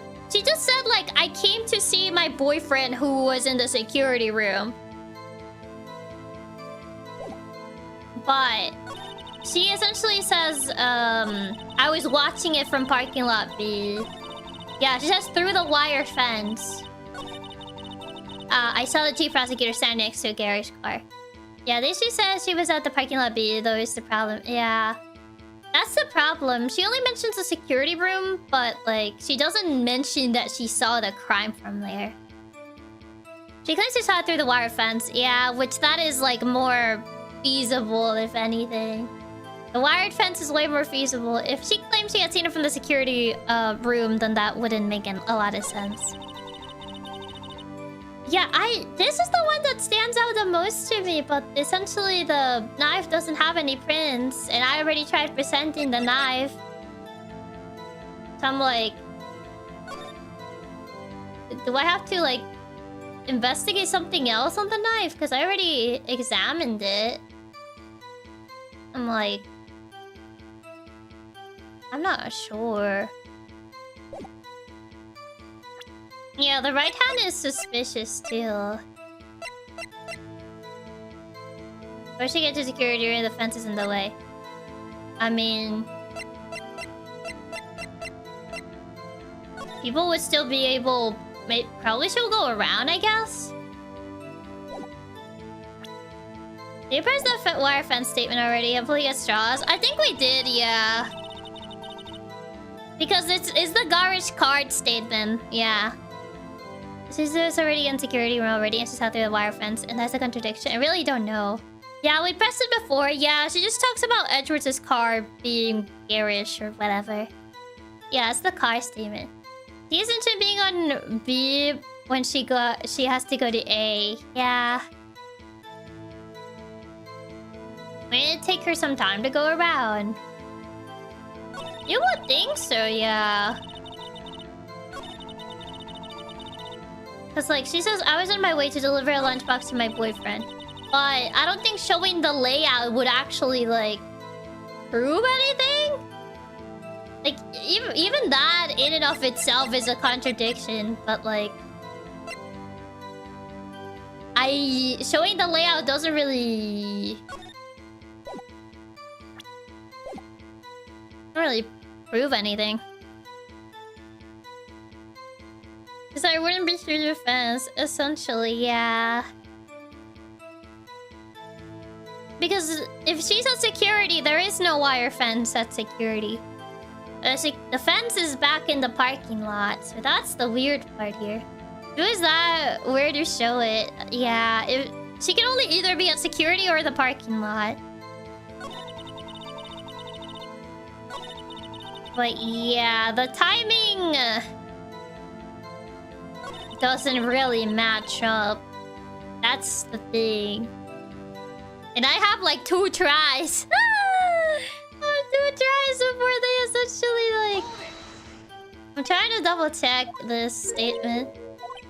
But... does it say anything important about... security guard room is in the lot. A block. Does it mention like how to get there maybe? It's up on second level, you can see everything. Yeah, you essentially have to go through the door in the back over there, this door. That would be the room by the security room. Incidentally, you're bringing a lunch boxes by car. I'm a visitor, I parked in B. She was in B when she witnessed the crime. Yeah, I think it's essentially saying like she had just arrived at the location when the crime happened. So she's just saying like, yeah, I was gonna go to security, but she never said she got there. That's the thing. That's essentially what she's saying. That she was like, oh yeah, I was gonna go to security. Security's on the 2nd floor. I essentially have to take that door in order to get there. But other than that, she's not saying anything. Didn't it show us the Eren Yeager picture of her stabbing or repressed one of the statements? I think it was on this one.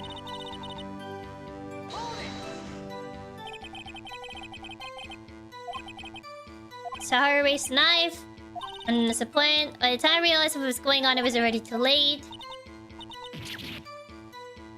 Oh, she's wearing gloves. That's why. That's why there's no prints. That's why the no prints thing doesn't matter. Wearing gloves. Eren Yeager face. Did it get added to her evidence?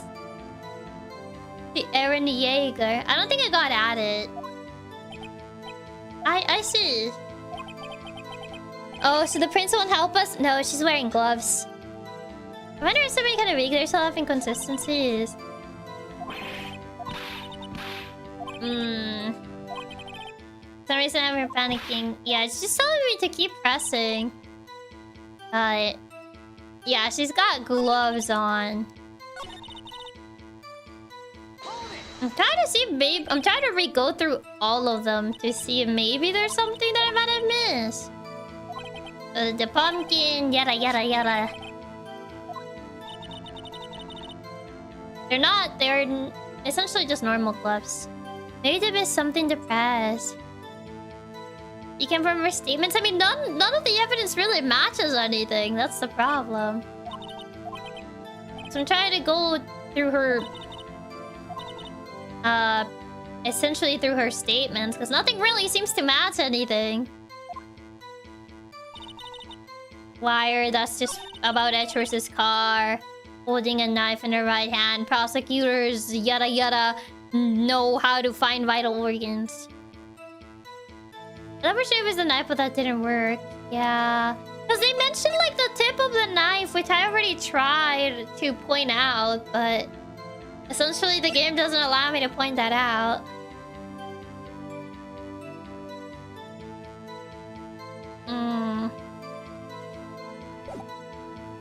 You need to press everything in order without stopping? I think usually for that, I already tried. But yeah, this is just the part where she says like, why didn't you stop it? It was too late. Yeah, enough is important, but again, 3 steps forward.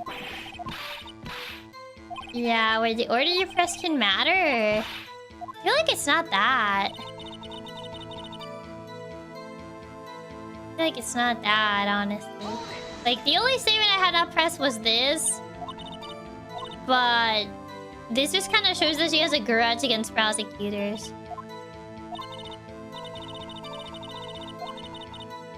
I found my dream job again. If I had been laid off of this, prosecutors would be over. Prosecutors are nothing more than worms. I'm a pro. My testimony is unbiased. I mean, yeah, she has beef with prosecutors, which does make her suspicious, but there's also no evidence as to, like, pointing anything at her, if that makes sense.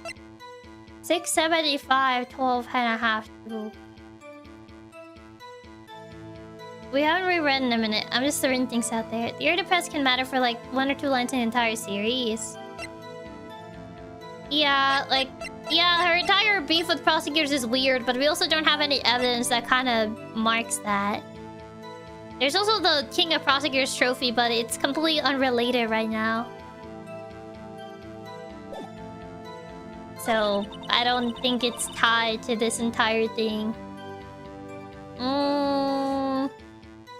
What am I missing, man? I feel like I went through all her statements and everything, but nothing really... Murderman wasn't a prosecutor, yeah. The knife scene. Yeah, nothing haven't seemed relevant right now except the knife and maybe the floor layout, but neither of these work. Oh, it was when she mentioned the pointy part.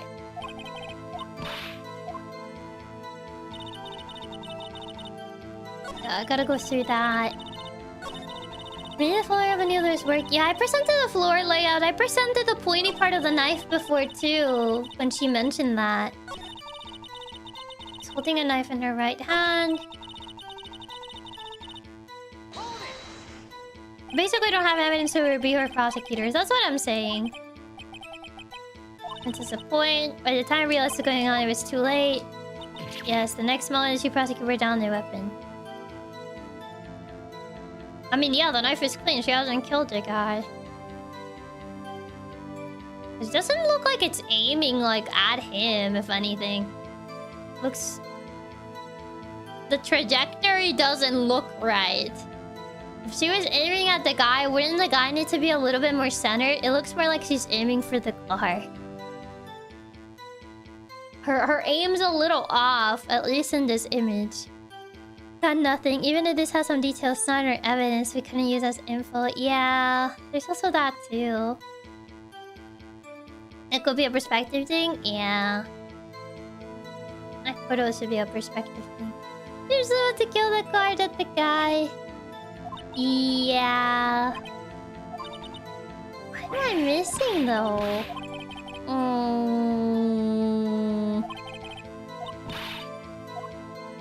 Already went through all the evidence we have. It's like we just have the ID. We just have the King of Prosecutors trophy, the knife, the parking lot ticket, blue badger. The autopsy says death due to loss of blood. 1 knife wound. Died within an hour and a half. 4 p.m. She doesn't mention any times though, so time doesn't really matter right now. A victim's memo found in car's trunk. A phone which has a call made at 5:18. And essentially the layout of the parking lot. There's no mention times in her statements. Half of this evidence is useless. Yeah, so all the time evidence is kind of irrelevant right now. Because she doesn't mention time at all. It's kind of like a little irrelevant right now. I pressed her statement so many times already. Yeah, it's just mentioned. I already pressed it. Yes, the first statement is just her beef with prosecutors. I already mentioned that statement before. Even if it is, even if it is suspicious, even if it puts suspicion on her, we have no evidence to pinpoint anything to her. Like, yeah, it is weird, but it doesn't really put anything. Other than like, yeah, she has beef with prosecutors. Is this how you had to fail, Momento? I don't think so, because usually for those we kind of like just press everything. And then like it just proceeds. So I feel like we do have to submit something. But I already like submitted everything. Send something. Oh yes, it was like the feeling in your pumpkin seeds, the detective intuition, the victim was a detective. Young cheese. Pale white cheese. Maybe I just have to press everything without like stopping? I don't know, man. I'm kind of just like... grasping at straws. Edgeworth's card. The knife was... The knife was his. Wait, did it proceed? Or not? Case that was. The person you... Yeah, did it just finally proceed? And the person you saw, you're sure it was a defendant? I saw him no further, 30 feet away. I'm certain it was her. Wait, did it actually just finally proceed after I literally, like, checked everything like a gazillion times? This is different? Yeah, this is actually changed. We already pressed the statement. Why is it giving us new dialogue now? That's what I want to know. I literally pressed the statement already. This was the statement where Edgeworth would be like, yeah, that's my knife. If she's telling the truth, we're doomed. Let's just do what we can. Even if we don't have any proof, we can always nitpick. Witness, in your testimony, you clearly stated the following. You pressed this one like 3 times. That's... Yeah, I pressed this one like 3 times. So why is she actually talking now?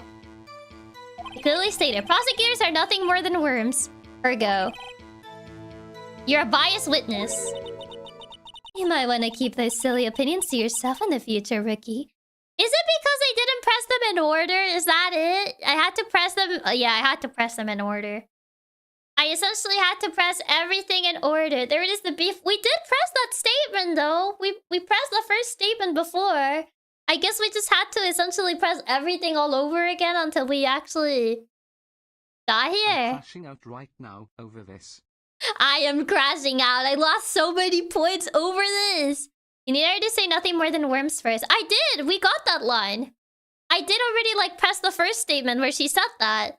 So I don't know why she didn't get this dialogue until now. Oh god, I'm actually crashing out over this because like we literally got this statement. Yeah, we saw that like twice too. Oh my god. We actually saw that line twice too, so this is actually so...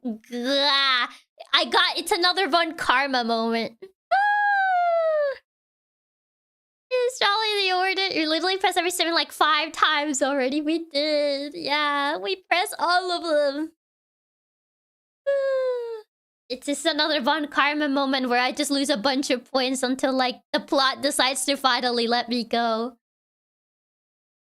Oh god. It really is Von Karma moment, but worse is that one is actually on purpose. Von Karma isn't even here and I blame him still. Permission to bite her ankles for this boss? Yes, bite her.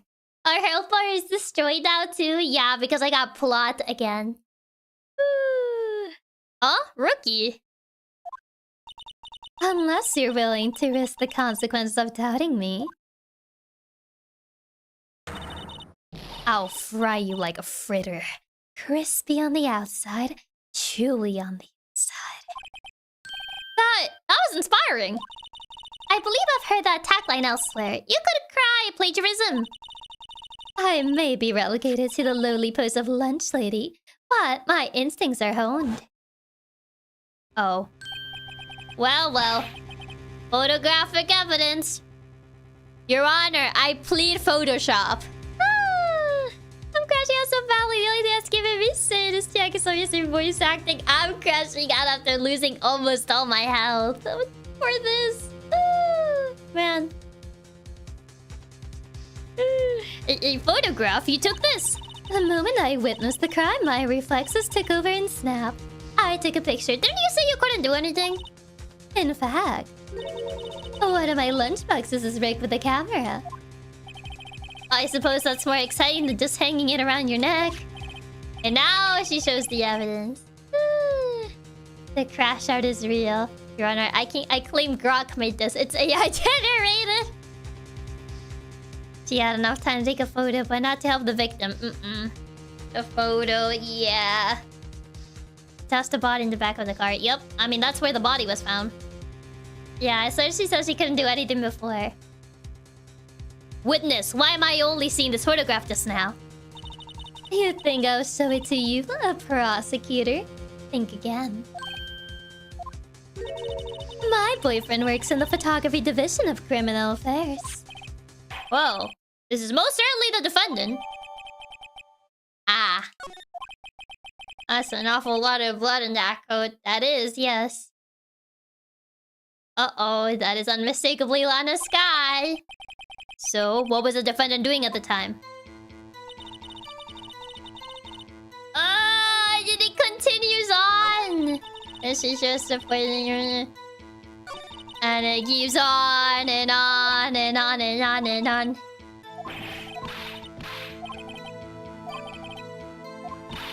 Oh god. And I'm still here. And now we're right back here again. Smiley Horn, take the situation. You gotta do evidence though. I mean, I got the picture, yeah, but it just makes my defendant look worse. Parking lot A though. Oh, yeah, that's where the car was. I mean, this doesn't really make her look great now, does it? Ah. Saw a chief prosecutor stand next to a garish car. Was holding a knife in her right hand. Not much blood on the knife, yeah.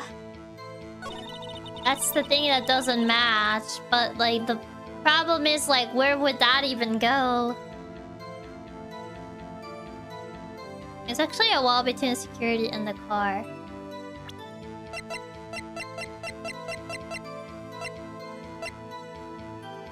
I mean, there is, but also you can see the wired pattern on the pictures, so...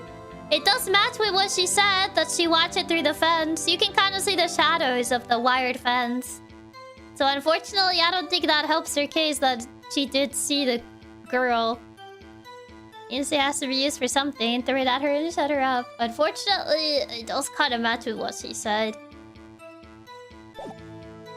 So, that don't look good. So, I mean, does she say anything else? I don't think so, does she? Anything new?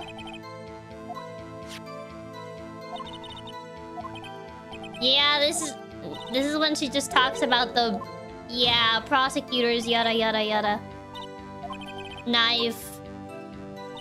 I think from passive elimination, one of the statements is conducted by new evidence. She thrust the pointed thing into Detective Goodman's chest.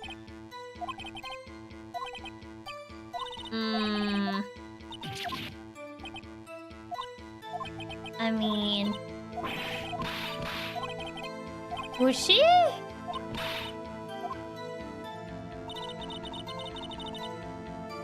I mean, if it's death due to loss of blood, I mean, if she throws a knife through the chest, was she even? I mean, she wasn't wearing the coat on at least the flashback picture that she mentioned. Where did that coat come from? I don't think she was wearing that when she mentioned the knife. So, where did the coat come from? Yeah, I was holding a knife in her right hand. Because when... The coat is from the victim. Kinda seems to be. Because when I press it... I just take a photo and not apprehend her immediately. Yeah. By the time I realized what was going on, it was too late. Oh no, she is wearing the coat. I see it. Yeah, she's wearing the coat. Yeah, there it is. She does have a coat on. Because the photo was the moment of the crime.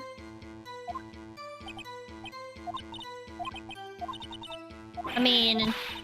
Yeah... She claimed like she couldn't have done anything, so... Would it be the last statement? I wonder. Oh, it's in Goodman? No, it's hers. She is wearing it. She just appointed with the knife and detected Goodman's chest. Why do the crime as photographed by Angel Star? I mean, at this point... She says that, but... Through the wire fence, the chief prosecutor standing next to a garage car. Maybe just essentially... press the last statement? Because it's the last statement that she says she couldn't do anything. Yeah, but she's not even in the picture, so how could that be the crime scene? Yeah. Yeah, she throws a pointed knife. Yeah, because I guess her picture is like... afterwards. Yeah, there it is. Her picture is after the crime itself, rather than the moment of. There's just like they're wearing the same coat. Well, they are, yeah.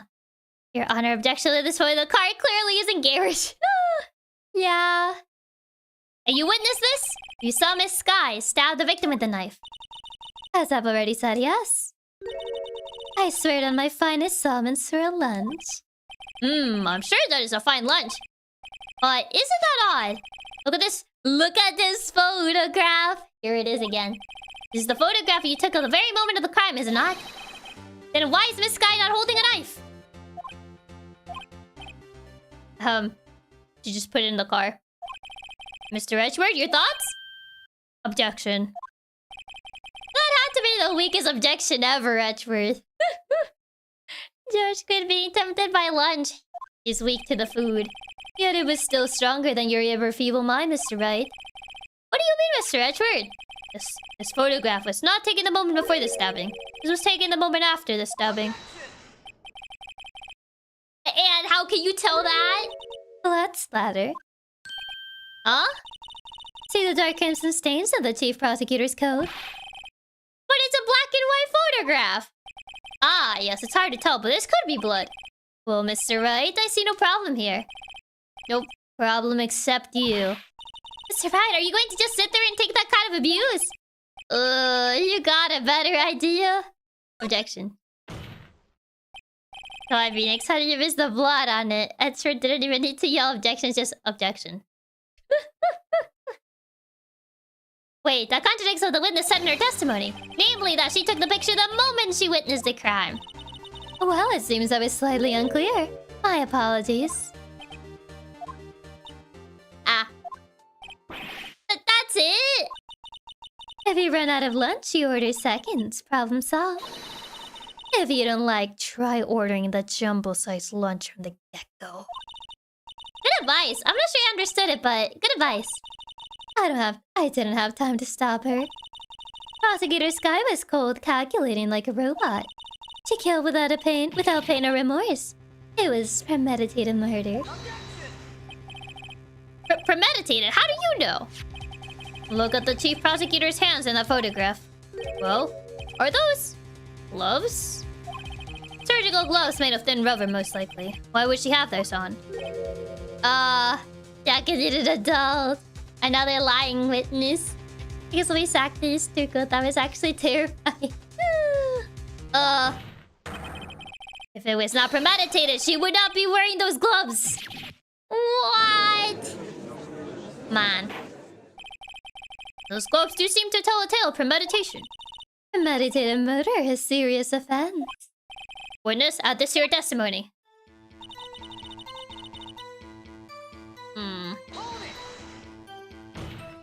Man. What if she was just in the habit of wearing gloves, like driving gloves? It's true. The only time people wear gloves is to commit crimes, clearly. She was going to surgery later, since it seems prosecutors are also doctors in the world. Maybe she just like wearing gloves. Why judge her fashion? Exactly. Doesn't Lana always wear gloves, though? I believe she does. The gloves were admitted as evidence when the defendant was arrested. They were rubber gloves of the kind used for autopsies. In other words, when the chief prosecutor came to the crime scene. Flashback to Chiaki wearing gloves. We don't talk about that. I mean, it's specifically surgical gloves, so it is weird. She's still going on about adding stuff in her testimony. Yep. Why didn't she try to kill you after you took that picture? That is true. She came to do murder. It's the only possible conclusion one can make. Everything was planned. It was a premeditated crime. Impressive. I'm sorry they took you off the force, Miss Star. This is bad. As someone who has to wear those gloves all the time when I'm helping my roommate, I'm sweating bullets right now. Clearly, people only wear those gloves when they want to commit crimes, according to this game. She's got them thinking this was all planned. If she can prove this claim, the trial's over. I got to think of a way to show that this wasn't premeditated. Hey. You said that before anyone else? Scientifically speaking, Mr. Testimony Solace. Sounds pretty fatal to me. What do we do? Is my sister guilty? Let's just keep our heads cool and press the witness a bit, shall we? For some reason, okay. Just this statement again. There's still something else. Goodbye, Chiaki. I'm gonna get sent to jail now for my tax evasion. That's the real reason I put those gloves. Is that what it is? I mean, it's not like the murder was planned. The rubber gloves prove it. Do I even have anything else? This guy wore gloves. I can't tell.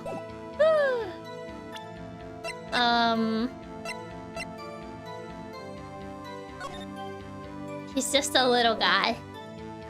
How much do we need to call her out on? Maybe to her sister guilty of the murder.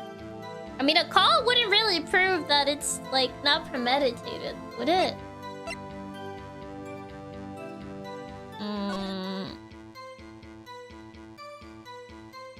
I mean, this just doesn't look good. Your Honor, we object. Look at this one of a little guy, yeah. Why do people show their hands for IDs? Raise your hands in your ID photo. Make a peace sign or something. Actually, the call. Didn't she call Emma right after the murder?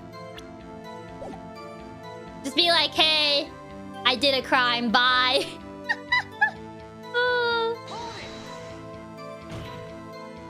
I don't know if that driving gloves, I don't know if that would do it. The Katsu's next ID photo would be like, yay! Yeah, you gotta do that for your ID photos. Into the sea, seeking to murder is the only possible conclusion. Everything was planned, premeditated crime.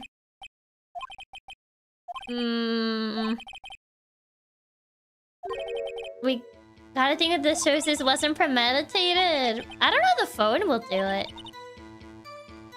Hey, I did an oopsie daisy and stabbed a guy, go to jail, bye.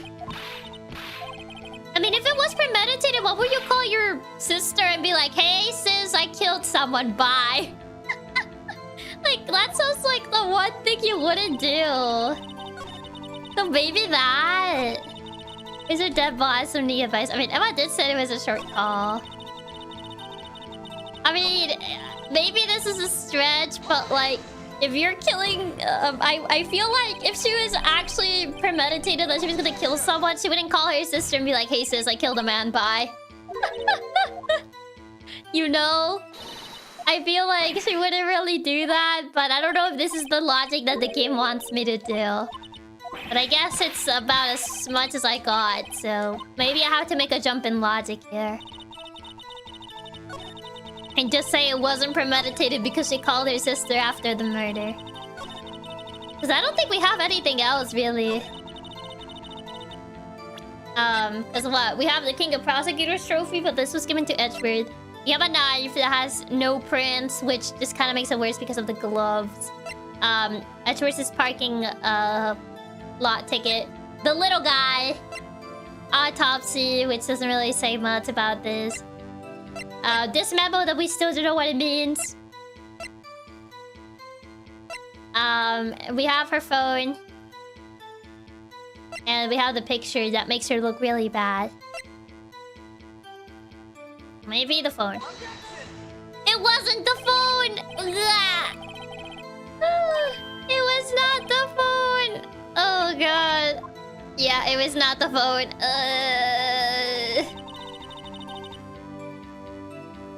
What else? I felt it was a jump in logic, but man. traces of victim blood. Oh god, I don't have anything. I'm gonna die. I'm actually gonna die. Oh god. And I probably wouldn't be close to dying if it wasn't because I got plot at the very beginning.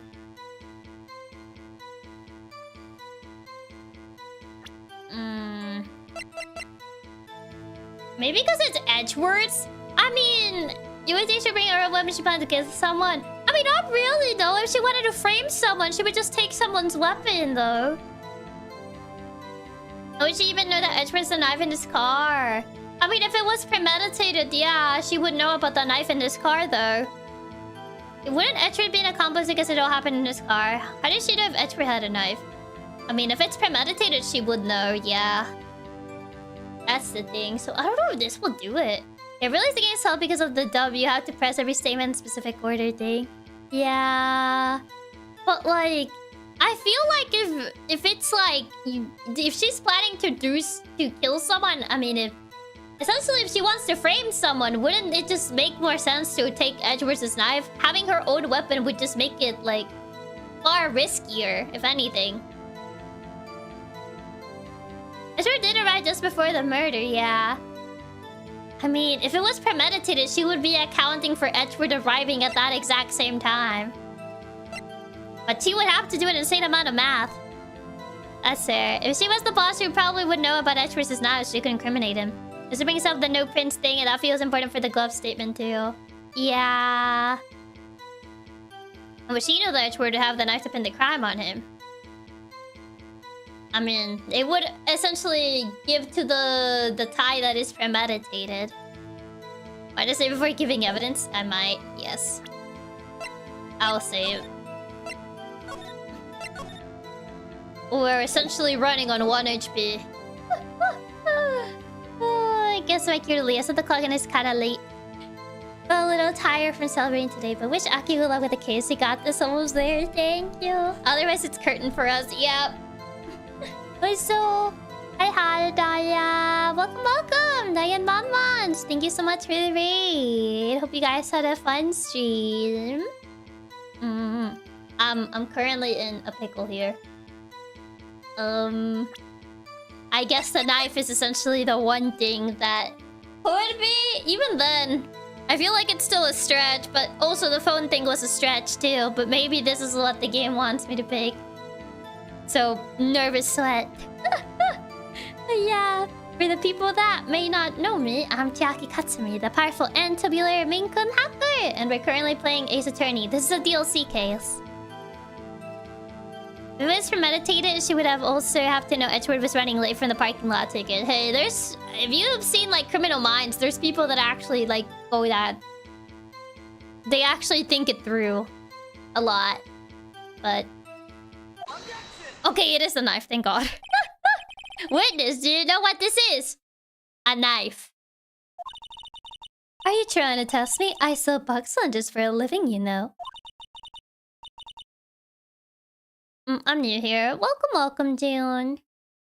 That's a knife. The knife. The knife that was in Mr. Edgeworth's trunk. Indeed, it is my knife. What's with this case? Me too. The bloody murder weapon, a red car, all belonging to the prosecution there. The defendant is the chief prosecutor for the district, right? Mom, your prosecutor's bad, people. Oh, I'm just gonna make Edgeworth look worse. The defense is a request. We ask that the witness provide an accurate testimony. Oh, what's that, Rookie? In your testimony, you stated that Lana Skye planned this murder. And that's why she was wearing those special gloves. Seems like a natural conclusion to me. The gloves do indicate planning. However, why would she not also prepare the most important thing? The murder weapon. Or maybe she did. Oh. Just... Oh. This knife just happened to be in the trunk of that car. Edgeworth starting to look sus. Oops. Ladies and gentlemen, if you're going to plan a murder, you don't forget the weapon. Yeah, she didn't consider that. How does she know about the knife? Just oh yeah, true. Using Edgeworth sounds like an afterthought. I'm still sure I buy all this, but I'll take it. Yeah, cause like technically, if it is premeditated, you could argue like, yeah, she would know where the knife was. And specifically, that's why she killed the guy in the parking lot. Order, order, order. Great, now the tide is turning in our favor. Great show, Mr. Ryan. My sister's as good as 3. An incidental weapon. Oh god, and he's looking smug. Yeah, like if she was Edgeworth's boss, she could totally know that he keeps a knife in his car. Yeah. Right. I believe the next lunch you'll be eating is humble pie. Oh, not the humble pie. What? I hope you weren't deluding yourself into thinking that the tide has turned. Not over such a trifling detail. But this shoots a hole in the whole premeditated theory. Bah. The prosecution could care less as if it was premeditated or not. The only one who seems to care is the lunch lady over there. The defendant Lana Skye murdered a detective with a knife. Ah man. Yeah, there's some weird reason logic for it not being premeditated, but I just had to roll with it, yep. So hi Highland, welcome, welcome. That is the only thing the prosecution needs to prove, nothing else. Very good, Mr. Prosecutor. I suppose you think you're clever now. But you know as well as I do that she planned on killing him. It was planned. If it wasn't, why wouldn't she have been wearing... I believe I'd like to hear her testimony again. No, I don't want to hear her testimony anymore. Witness, please tell us only what you saw, not what you thought. How dare you? My powers of deduction are not to be underestimated.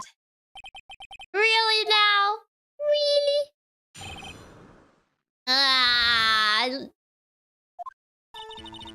Lana Skye intended to murder Detective Goodman. That's why she called the victim all the way to the prosecutor's office. Not again. We don't want to talk to this woman anymore. I don't want to talk to her anymore. I'm sure the chief prosecutor had a grudge against the victim. Nothing else could drive the human machine to plunge the knife in and again. Oh, there you go. That one. Yeah, there's only one knife. Well, only one wound. Okay, that one's a little more straightforward than the other leap in logic that I had to do. The victim was summoned from the police department to the prosecutor's office. It does sound a lot like a premeditation, doesn't it? So if I ordered a pizza, does that mean I'm planning to kill a delivery boy? Honestly, I kind of get the logic that I was going for here. It's like, so if I order pizza, does that just mean that I plan to kill a delivery boy? In any case, the defense may now cross-examine the witness. She is a cough it up queen, alright, coughing up testimony. I mean, she makes a good point. Yeah. Call the victim alert to the prosecutor. Ensure the tip of the gets a grudge against the victim. Nothing else could drive the human machine to plunge the knife in and in again. Human machine, that's a contradiction! Please. How do you find fault with something of substance, Mr. Wright? Note to self, Mr. Edgeworth's size smelled like citrus fruit. You say again and again. How many times does she stab him exactly? We often say chop it into 1,000 pieces, but we don't actually mean 1,000 pieces. What difference does it make if the deed is done? How come she's getting mad at me? Let's just say she stabbed him several times and leave it at that. Leave it at that? This is a murder case, people. Mr. Wright, you should speak up if you have an objection, you know. Miss Skye has turned out to be a short temper as she looked when we met her. Challenging her abilities as a detective really set her off. The short wick burns out the fastest is a scientific fact. I wonder, wouldn't it depend on the size of the candle? I mean, add more wax and even a really short wick will burn longer. Obviously, more scientific testing is required. I think it's just the autopsy report in this one. It's either between the autopsy report or the knife itself. Oh, I accidentally went too far.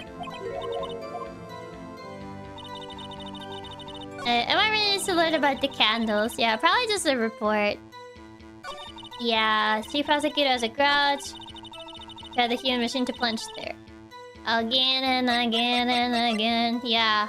One. You say she stabbed him again and again. But you couldn't have witnessed that!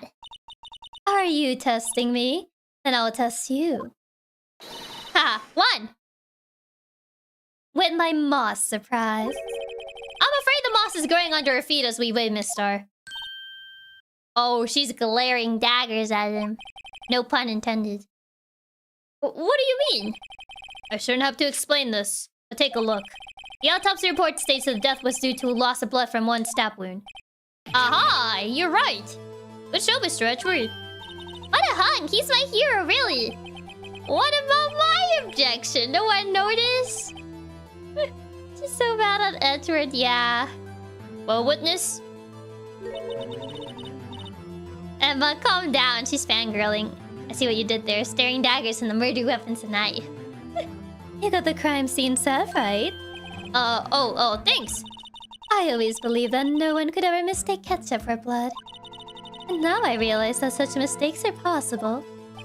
So, you're saying you mistook something for blood? When she lifted her knife, I thought I saw blood at her breast. Splattered blood from her victim. That's why I thought she must have stabbed him at least twice. That was what you saw. That was what you saw that you thought was blood. Testify. Ah, get this woman off the stand! Her red muffler looked like blood to me. That's how ghastly the scene was. Get this woman off the stage already! A red muffler? Yeah, like a scarf. The chief prosecutor always wears one around her neck. So she can be easily hanged at a moment's notice, I suppose. Girl, calm down! She's right. This guy was wearing a red scarf, wasn't she? Wait, isn't it odd that you mistook that for splattered blood? Well, people often mistake my beard for a bib. Get her out of here already. How much longer do we need her? Yeah, I guess as a woman, we have to bitch. You can tell how done she is with this lady. Ah. Thanks for the stream, Chiaki. Have a good night, everyone. Have a good night, Meganeko. Thank you for stopping by. A judge with a bib? That's why this place feels so much like kindergarten sometimes. Actually, I do think I saw some trace of blood in her chest. However, the autopsy report is clear on this matter. There was only one knife wound. Apparently, Miss Star isn't entirely sure of her own testimony. Mr. Wright, this is her chance. Just for what, I wonder. Miss Star has turned out to be short-tempered. There were actually 2 murders. Intended to murder Detective Goodman. That's why she called the victim. I was gonna say the judge wearing a bib makes a lot of sense. Since he acts like a child when his keys jingled in his space to keep attention. He's just a little guy sometimes.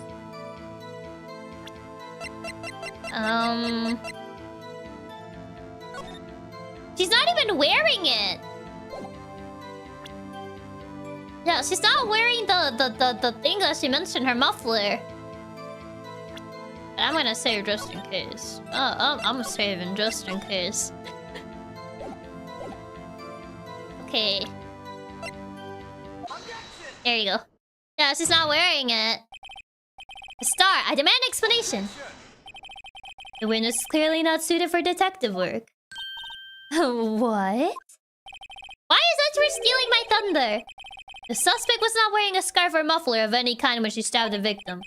You've proven it yourself with this photograph. Huh? But that can't be.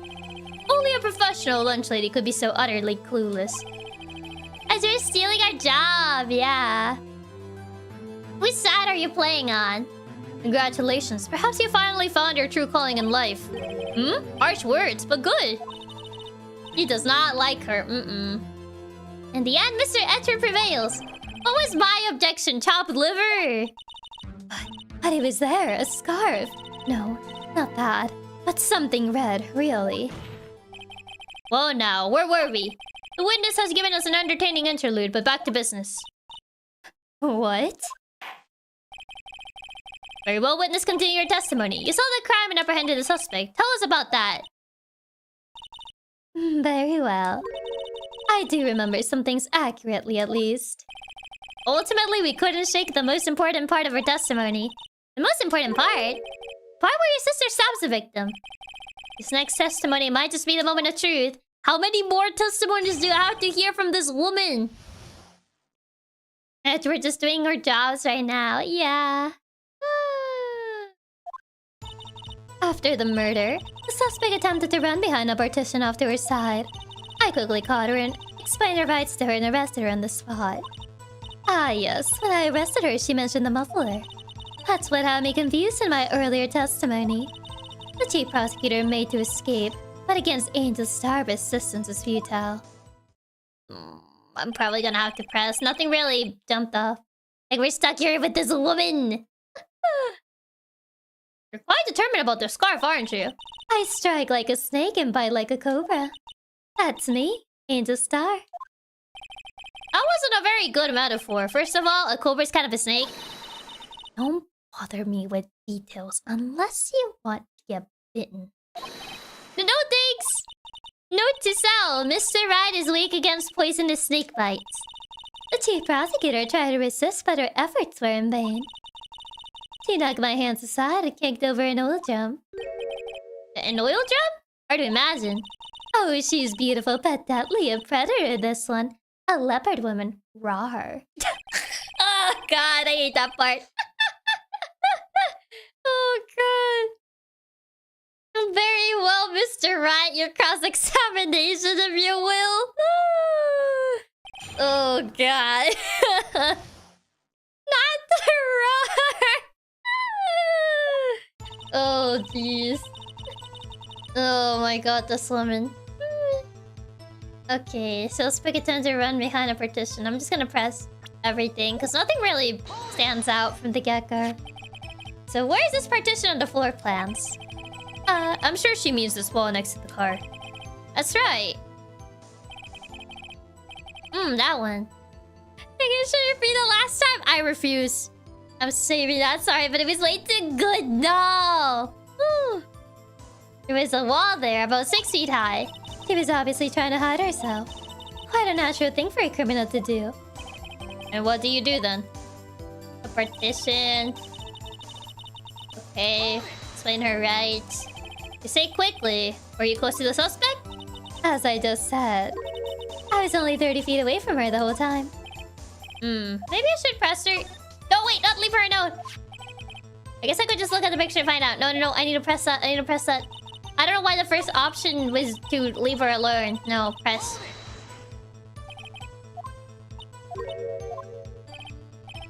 Maybe I should press for more details. Press. I would like to see this. I would like to see this on the floor plan just to be safe. The lunch lady car was... She was a visitor, though. She was parked in B block. So you witnessed a murder from... Yeah, now pressing her by the first option really does trip you up. Yeah. So you witnessed a murder from here. It would make it about 30 feet from the car, yes. Is that correct, Miss Star? Yes, that's right. But there was a chain link fence in front of you. I went over it, of course. Amazing! The cuff of Queen Lunch Lady Athlete indeed! It would have taken her a little time to climb over the fence. So she couldn't have gotten to my sister that fast. Yeah, that fence is about 9 feet high. Bro, just go around like a normal person. Why do you have to climb the fence? She went over the fence. Oh, how did Miss Skye not get away?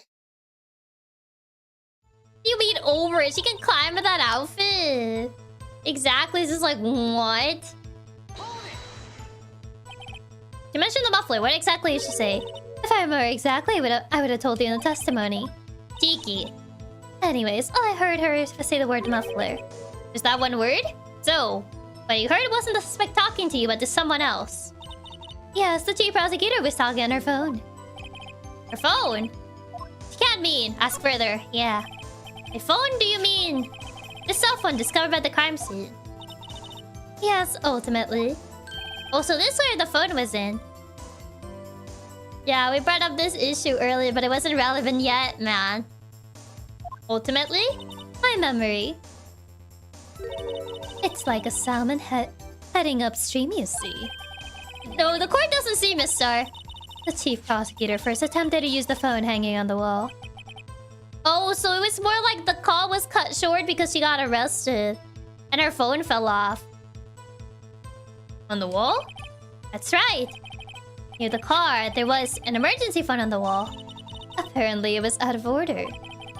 And so she used her cell phone.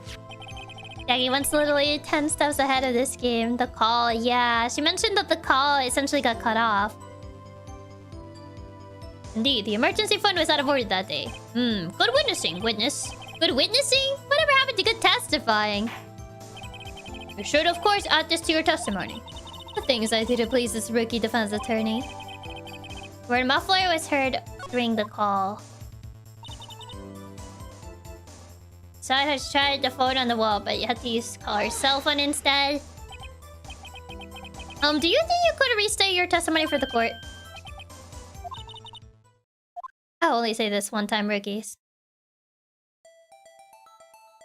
Okay. The chief prosecutor stopped the victim, ran behind the partition. And she picked up the emergency phone on the wall, but it was out of order. So she pulled her own cell phone out of her own pocket. And during that time you climbed over the chain link fence.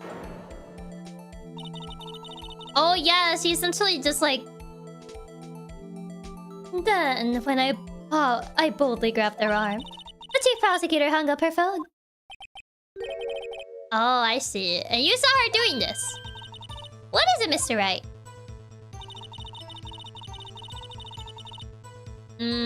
Wait, she saw her doing all this? She made to escape, but you be more specific. She brushed aside my hand and ran.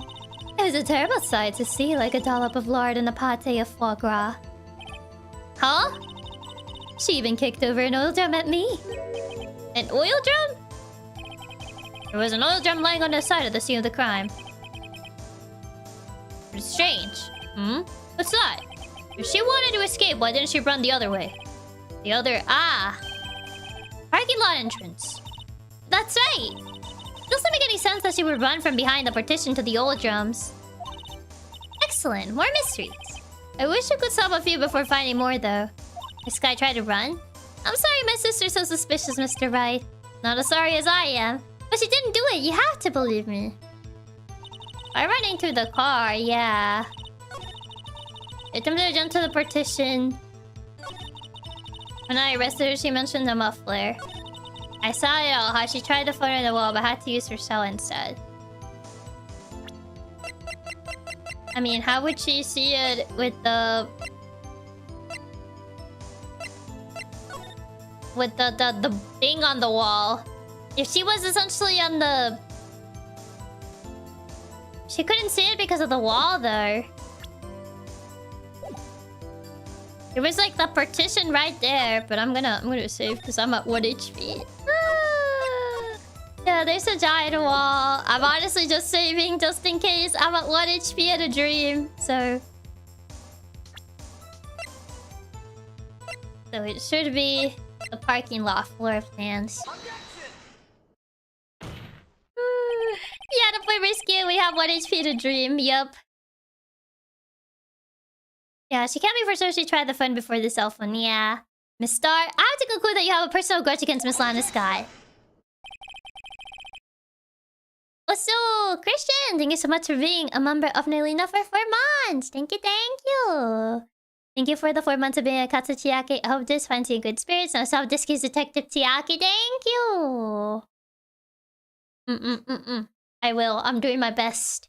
The witness is a former detective. Her testimony is unmarred by personal bias. A 9-foot fence also implies she dropped off a 9-foot fence. We know this is impossible as this would eradicate the bones of anyone over 30. I mean, but she's a detective, and clearly being a detective means that you have the physical condition to essentially just drop off a 9-foot fence and your bones not shatter into dust. Alan Wake is real that. Especially since there's a chance it just be like, no, you had to press first before actually showing the picture, so you're wrong. And why by personal bias, Edgeworth, haven't you heard her? Exactly. I thank you for the tip, Dave, and thank you. Because they keep essentially just like being like, she's an ex-detective, therefore, like, she can't be incorrect. And I'm like, I mean, are you sure? Well, who would have thought you would be my knight in shining armor prosecutor? You who, together with the chief prosecutor, kicked me out 2 years ago. Ah. Well, Miss Star, this is a fatal contradiction with your testimony. How do you explain this? I don't know what you're talking about. Mess with me, and I'll make you cuff it all up. Let's look at the floor plans. Yeah, she's just built different. She can totally land that one. You said you witnessed the crime from this point. However, if that's true, you couldn't possibly have seen Miss Skye making that phone call. I believe you see what I'm getting at. That emergency phone was on the backside of this partition. Take it, please, getting goosebumps. I don't even have my AC. If indeed you were in B block, you couldn't have seen it. Caught off guard. Order. What is the meaning of this? It's simple, Your Honor. She's not coughing up blood, she's coughing up lies. Grr. I can't. I don't want to do her voice with you. Grr. That's quite a claim, Mr. Wright. Perhaps you will allow me a question, not to grr. That was exactly what lie this witness is told to court. Here's where the counterattack begins. I can't afford to get this wrong. The witness lied about what she saw, where she saw, or the order of events.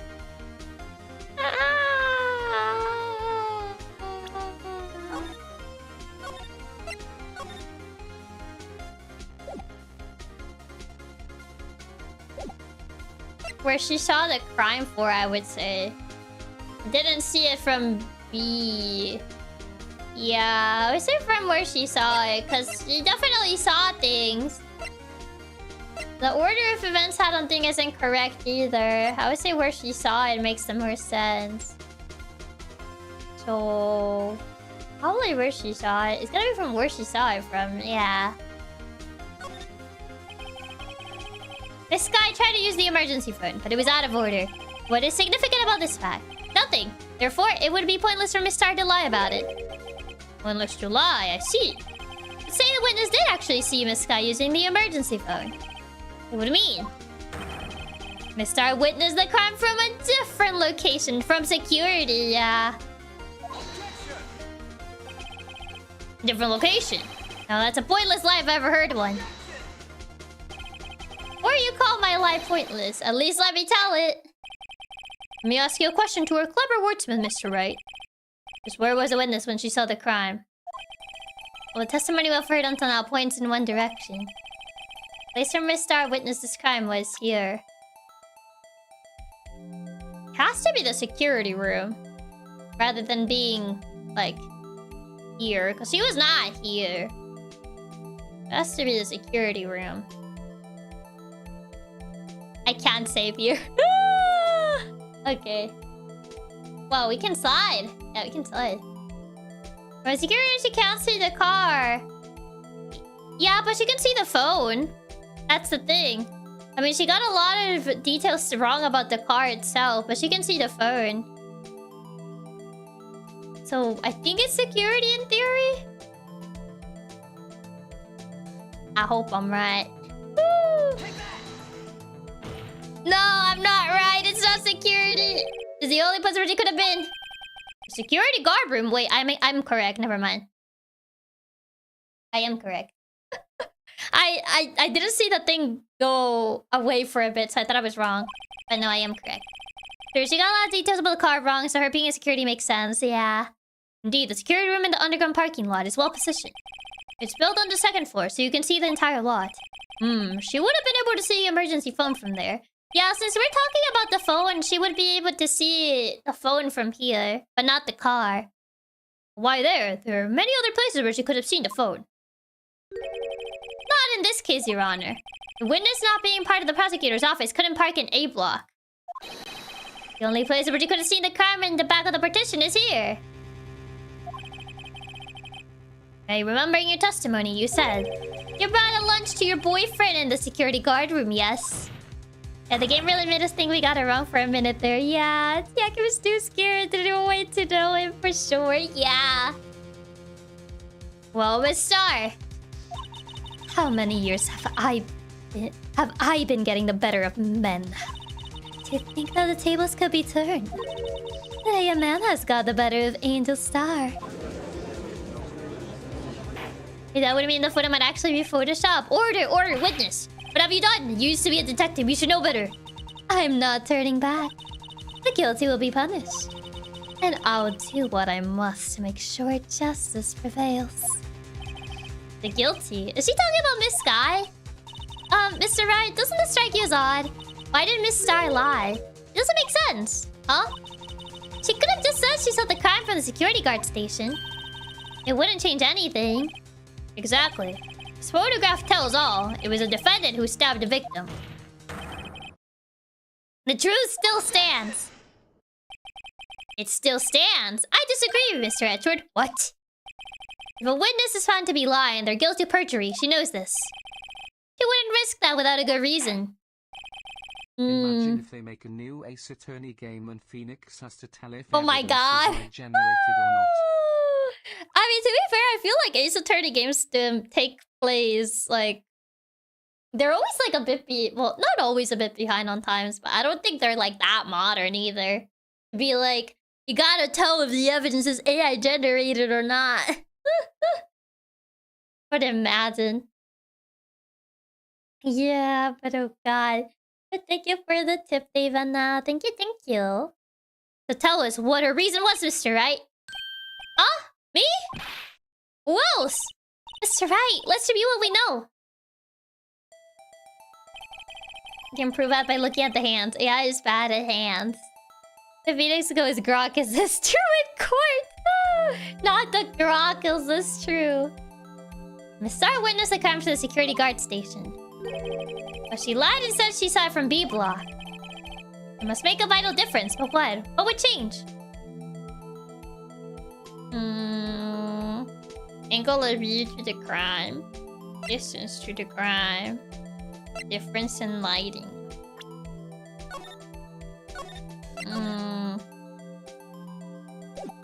I mean...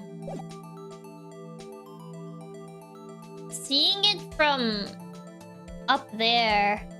I mean, distance would change, so she'd be closer. She would have been closer, yeah. Difference in lighting, I feel like not really. Angle of view? I mean, technically the angle's also different seeing it from up top than seeing it from, like, the bottom. But I don't see how the angle of view would really change too much. Technically, both angle and distance change, so it's like... Which one would matter more? I feel distance kind of matters more.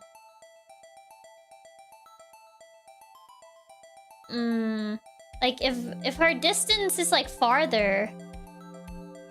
Angle's a maybe, but I feel like they already talked about that one. Yeah. I feel like distance makes the most sense. Because if she's on security guard, she essentially has to go down. While if she is in B block, she has to, like, essentially get around.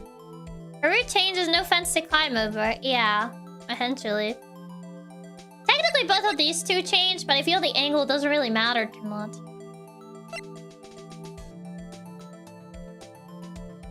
Yeah, if we assume the photo is real, the murder changes completely. Yeah, because then that means the murder would have to be on the other side, then. Because there is the fence. And the picture. It already has pictures, so angle shouldn't matter. I guess distance is the one that makes the most sense. It changes the distance between her and the scene of the crime. My condolences, Mr. Wright, but one look at the floor plan is quite clear. Distance between the scene of the crime and the guard station is 30 feet. I don't see how that would change what she could see. What she saw is not in question here. What matters is the time it would take her to reach the scene of the crime. Yeah, it would take her a fair bit, yeah. She's farther away rather than closer. Technically, being on the B block, she's closer because she's just a fence away. Meanwhile, being on security, she's way farther. Miss Star, you witnessed the crime from the security guard station. Now, how long did it take you to go from there? To the scene of the crime where you arrested Miss Skye. Well, witness? You. Yes? Does that mean that the picture's not even hers? You ordered the squid wheels, right? The quality of my lunches has gone from low to inedible. I was bringing a PB&J lunch with fresh boysenberry jam to my boyfriend. Boysenberry for the boyfriend? Judge, this is not the time for the boysenberry for the boyfriend. He wasn't in the station, so I waited. I witnessed the crime from the glass wall station. True, since security is on the floor above, she would have to take him forever to get there. Yeah. And before I knew what I was doing, I found myself running towards the scene. While the door was locked, I couldn't open it. Did she jump from the balcony? No way, right? Because technically security room does have a... Oh, she went around. I was gonna say, if she actually just like jumped from the balcony of security just to get there. But no, okay. It really is a long way round. Yeah, it's super round. That's not a long route. That's a pretty long route. That's why I had to go through the visitors parking in B block. I mean, they made her a fence climber. Jumping from a balcony like Mission Impossible style, it wouldn't be as crazy, I feel. If she had jumped, it would have been on par with the boat jump. Not gonna imagine she just jumped from the second floor down, balcony down. Yeah. That's quite a detour. Plenty of time for Lana to get away. Exactly, yeah. It would take her a while. Once to be liquidated no matter what. I mean, I'm surprised her allegedly climbing the fence didn't actually, like, liquidate her bones. If she jumped from the balcony, I'm sure a broken window would have been important. Lily pulls off the 3-point superhero landing on her way down. It probably took me at least 5 minutes to get to the scene of the crime. But 5 minutes? This changes things considerably. But it was that woman over there in the defendant's chair who stabbed him. I know it. I have photographic evidence. I saw it. I sweated on my finest plastic spork. You have a point, and the spork is a wonderful invention. Has anyone actually used a spork? I never actually used a spork. Would you like another caviar lunch? Stop bribing the judge! Absolutely! Judge! Uh-oh. Mr. Wright, you have to do something. Do you have any evidence to stop this? Race addiction. Like he hasn't been thrown out of court for lying at this point is wild. It's the bribery! Fence is already a big leap, but jumping from the balcony would be insane.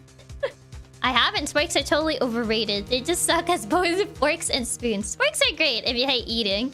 If you hate eating! Sporks are so good. We need to just replace all forks and spoons with them. What? I'll use a spork if there weren't any other options, but not if I have access to a spoon and a fork. I used a spork before. They're pretty good, really. I mean, it's between the witness and the murder and the arrest. Think about it. You could make pasta in that amount of time if you like it al dente. Okay? I don't know what your argument was here, but you know what? This is a quote for the books. I need to have this quote. This is important.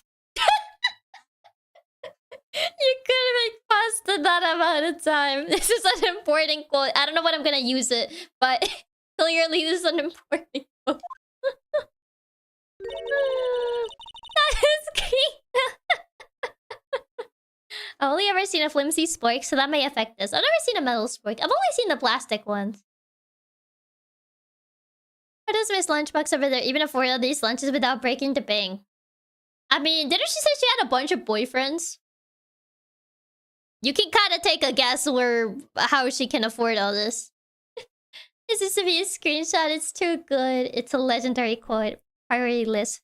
Fork. 2 spoon. 3 not eating. 4 spork. I got lunchboxes that type pasta into not tricky. You're probably just a sugar daddies. A 5-minute blank. Isn't that strange? Strange.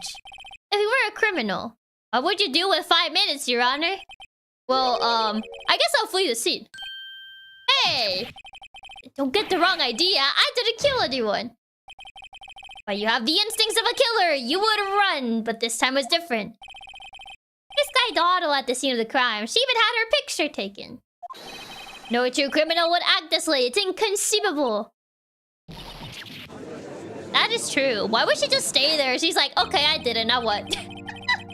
Like, that's kind of dumb. Well then, it seems to have come to the end of this testimony. The witness has a grudge against the defendant and a blank in her testimony. Mr. Edgeworth is the next witness ready to go. Unfortunately, I appear to have overestimated this witness on account of her professional history. Yes, you did. We did it! We screwed that cam shot, Mr. Wright. That was too close. Your Honor, my defendant can't be guilty. She's not that dumb. Essentially. Yeah, even for the call, why try to use the coin phone if she had her cell phone? Yeah. There would be no point for her to just sit around unless you were trying to get caught. I'm afraid that the Kafo Queen has been dethroned. That is a great prosecutor, but a horrible criminal. I think I just realized what she's called the cough up queen. I think she makes her boyfriends cough up the cash for the ingredients. And with that, court is adjourned. Get her out of here. Ah, no. Get this woman out of here. Mr. Edgeworth, you ordered the squid wheels, right? Get this woman out of here. That's the one she tried to foist off on me. I prefer to not take the defense's team's leftovers. Anything else left to say? No, I thought we were free of her. Come on, there's more of her nonsense. I might be able to save you. I have decisive evidence. What was that? Is this another one of her trick lunch boxes? My apologies, but we have no further questions to ask of you, Miss Star. Ah. Is this your jumbo lunchbox? Stop bribing the judge! Woohoo! A triple-decker! Oh no. Out of deference to the witness's determination, I'll allow one more testimony. Not again! She's bribing the judge. Let's hear about this decisive evidence. She keeps trying to bribe the judge and he keeps falling for it. Oh my god. Why did it take her so long to present it then? Because she just made it up. She just coughed it up. She really does have the judge wrapped around her finger. Like the lunchland motor says, you will be disappointed. What is she going to pull out of her lunchbox this time? Oh, brother. I should have mentioned those 5 minutes when I wasn't looking at the crime scene. And now, to the matter of the victim's shoe, did I not bring this up? 2 types of blood were found on this shoe. One was of course the victim's, and the other blood type matched that of a defendant, Miss Lana Skye. This shoe proves it. It's flawless decisive evidence. What? There was blood found on that shoe. Try Lunchland for all your lunch and decisive evidence needs. Is she going Lana dumb enough to essentially, cut herself? He is so done. Witness, what's the meaning of this? Why is this the first time I've heard of this evidence? Simple, as I've already said. I don't trust you with evidence, Mr. Edgeworth. That's why I took the liberty of investigating this myself. And you had blood tests performed? Didn't I mention? I have 3 boyfriends in forensics. Oh my god. Girl has boyfriends everywhere. In any case, Your Honor, I can't accept this as evidence. What? You must know the 2 rules of evidence law. Rule number 1, no evidence shall be shown without the approval of the police department. In other words, the shoe is illegal evidence, at least for the time being. 3 dozen forensics. Ooh, making gremlin noises at the thought of any more of her testimony, man. At this point, who hasn't she dated? So she has a lot of boyfriends. She wants to win so badly. She's making winning harder on herself. Is that right, Mr. Wright? It seems so. Edgeworth sure is celebrating. Not so fast, Mr. Edgeworth. Don't forget, I used to be a detective. As I mentioned previously, this shoe has already been tested by a member of the forensics department. As you can see, it was approved by the police department as of today. Even the general public can produce official evidence, Mr. Edgeworth. No. Is that right, Mr. Right? It seems so. Edgeworth is looking pretty solid. You could at least study some evidence law, really. Another outdated report memento, yep. She keeps updating her boyfriend Liz, yeah. This updated autopsy. Angry Edgeworth noises intensifies. I doubt she's dated any prosecutors yet, at least. I mean, hey, that's true. Or maybe she did date one before she hated them. Prosecution's complaints notwithstanding, it appears that this evidence satisfies the first rule of evidence law. However, it seems you have yet another count against you, witness. Anything to ensure that the guilty are properly judged. Very well, Mr. Wright, you may cross-examine the witness. I don't want to cross-examine her anymore.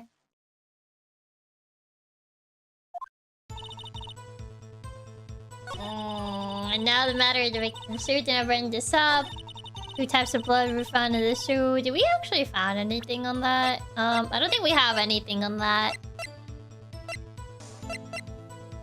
Muffler, parking lot, anything? Oh, not this. The other picture.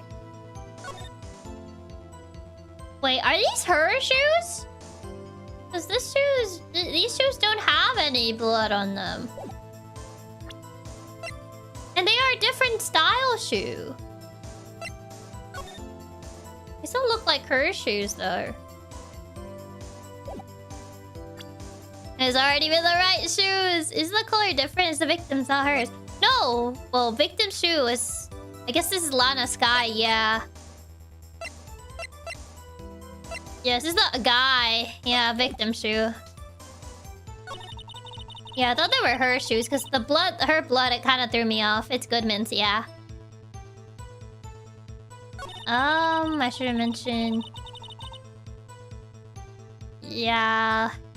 8%.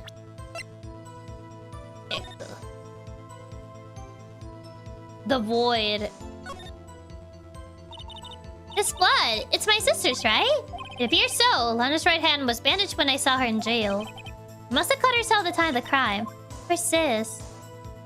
Oh, that didn't give me any... Oh. Still in the sole. There's blood here too! On the sole of the shoe. It's gotta be the victim's. He must have stepped in a puddle of his own blood. Oh, this blood. It's horrible. This blood might be an important clue. Yeah, there's blood in the bottom. Ew, she just turned the shoe off the corpse? I guess so. 2 types of blood were found on the shoe. One was, of course, the victim. The other masked how the defendant, Miss Lana Skye. The shoe proves that it's flawless, decisive evidence. Is the puddle important?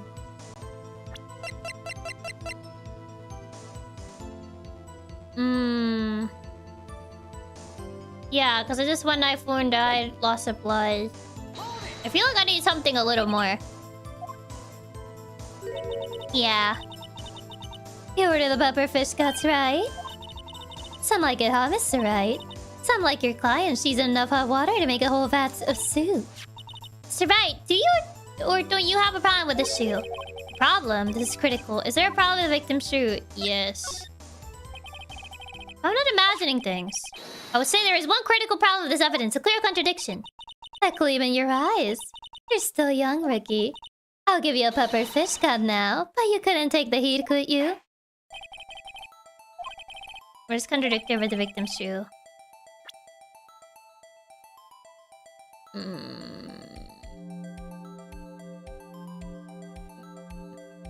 I mean, there's the puddle of blood, but why... If he died, why would he have the... I don't think they allow me to present this. That's like... For him to be able to step in the puddle of blood, how would he... And blood on the bottom, I guess, since they would be able to step like that. I guess it would be the blood on the bottom. Yeah, because like if he was stabbed, he would essentially like fall backwards. So why would he step on blood? Where does this blood come from?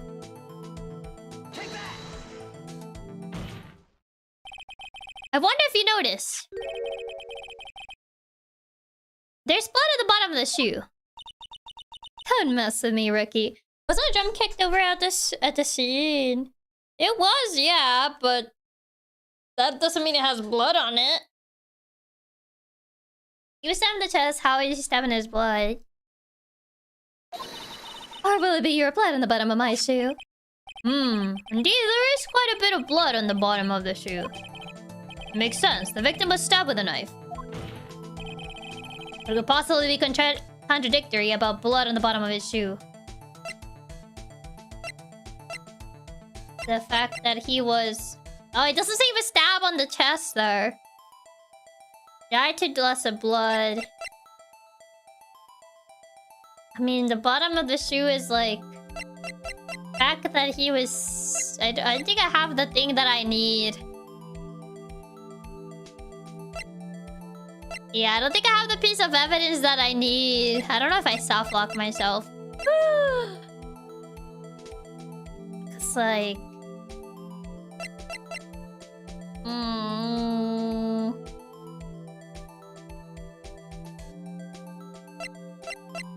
Oh, yeah, not quite sure you don't get it. One thing is a spider, the other one's from stepping. Well, yeah, that is how it is, but... I think you can really soft-lock yourself in this game.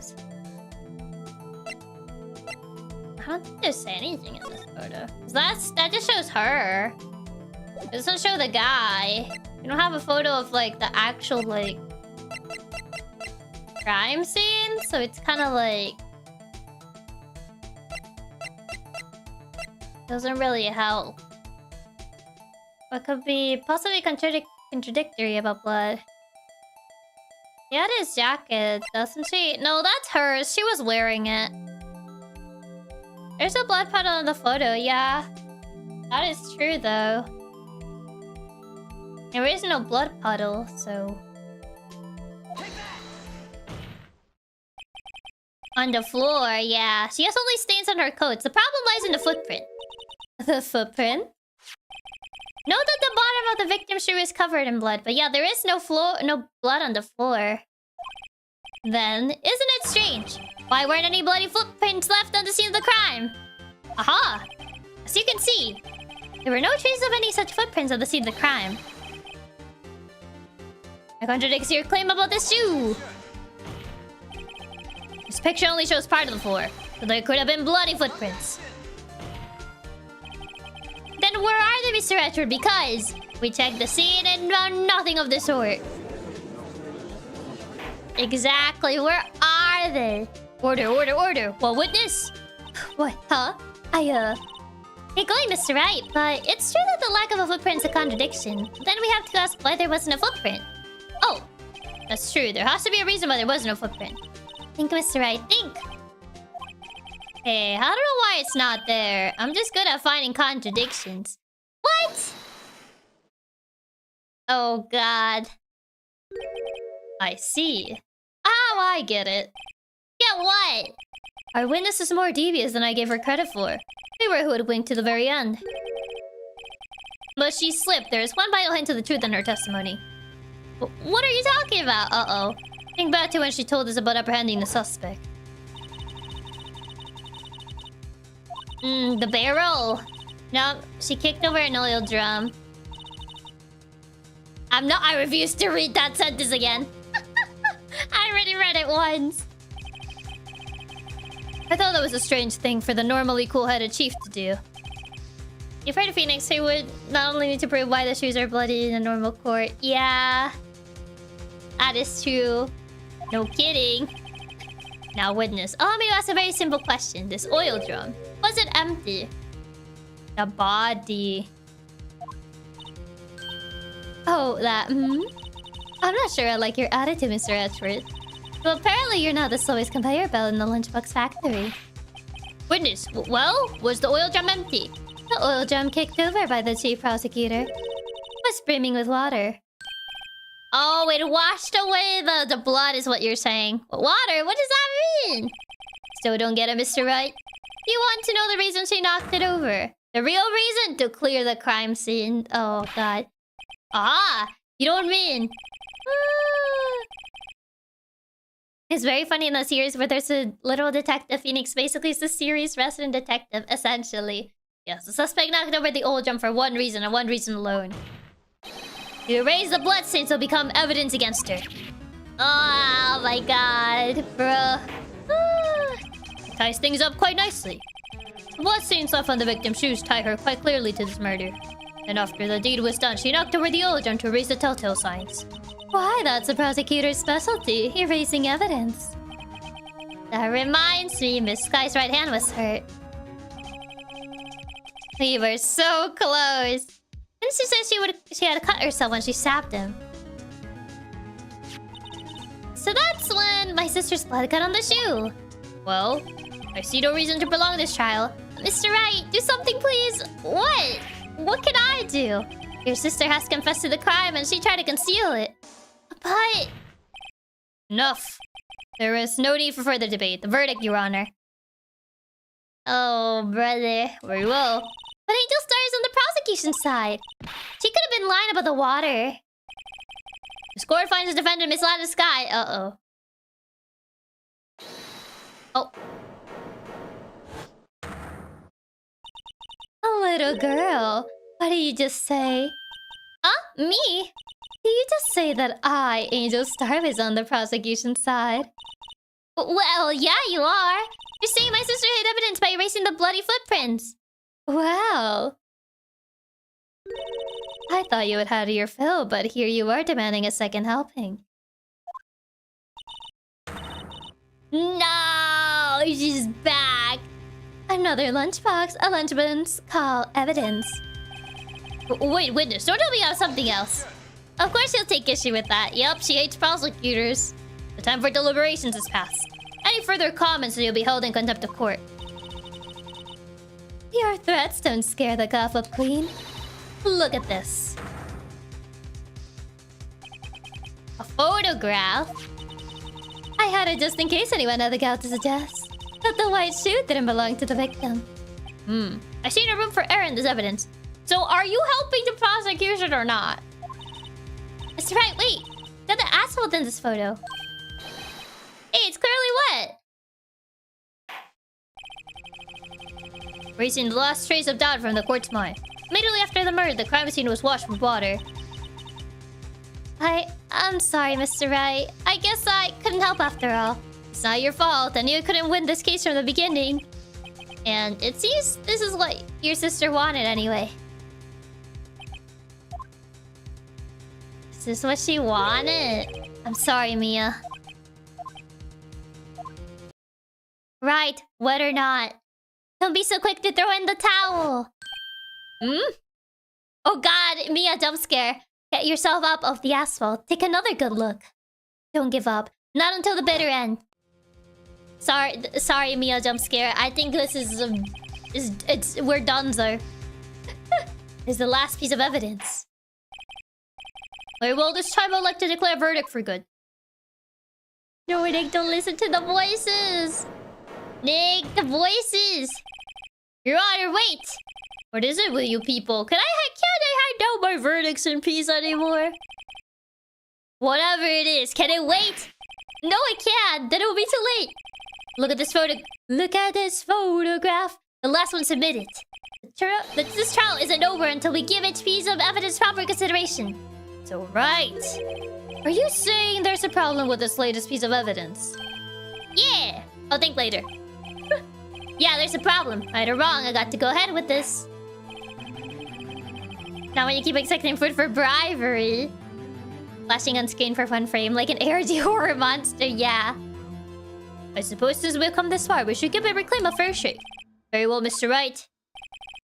Show the court the problem in this photograph. There's one shoe there. I can see the blood stains on it. I can't see the back of this. There's water. But there's already water!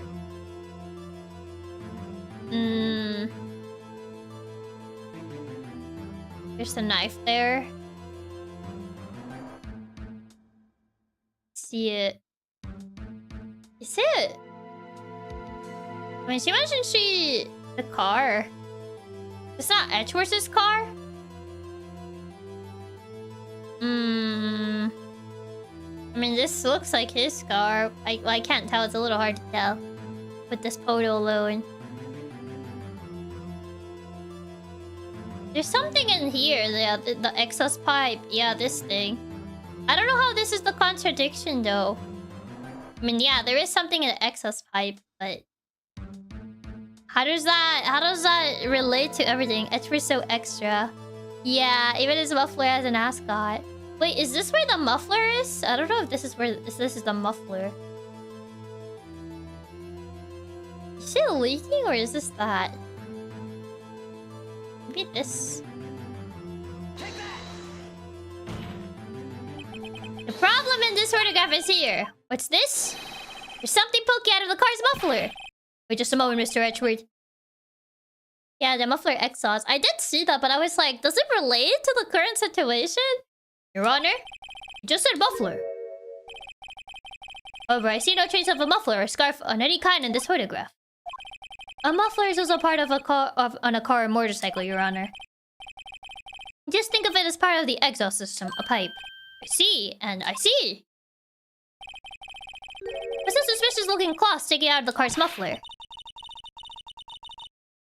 So what if there is something sticking out of the muffler? What does that have to do with this case? Nothing. Absolutely nothing. I'm not sure why it's a contradiction, but I'll take it. Yeah, I don't know how it ties. Like, it is weird, but I don't know how it ties with everything. Sorry, Miss Star, but it's not gonna be that easy. In fact, you've already told us why this is important to the case. You said as much in your testimony. What? Is it because her muffler was missing? Is that it? Let's hear what Mr. Ryu has on his mind. Tell us why you think this piece of cloth in the muffler is related to the case. Is it related to the phone call, essentially? Because she heard the word muffler? I mean, that's the only thing that I can think of that's kind of related, honestly. Because other than that, nothing really makes sense. So, I don't know. Miss Star, recall your testimony for the court. Ah, yes. When I arrested her, she mentioned the muffler. That's what had me confused in my early testimony. That explains why she mentioned it, yeah. Muffler? Yarg! Where's this at? Yarg. Could it be the muffler you heard mentioned was actually his exhaust pipe? I don't know what to do. I only forgot she mentioned in the phone call. If so, that means this piece of cloth is vital evidence. Oh. Warg. What does that sound? Alia Pipe. My god, this lady. Well, it seems we'll have to suspend the proceedings. Suspend? I find myself wondering about that piece of cloth. We'll leave any question unanswered here. We do a disservice to the law. Of the car at the scene of the crime scene. Inspect it at once and bring me that cloth. The verdict will wait until after we have seen all the evidence. Agreed? I suppose so. Phew! That was close. She's finally done. Oh my god. But we made it. At least for now. This court will adjourn for a 30-minute recess. It's lunchtime after all. He's still hungry! He's hungry. He's a hungry man.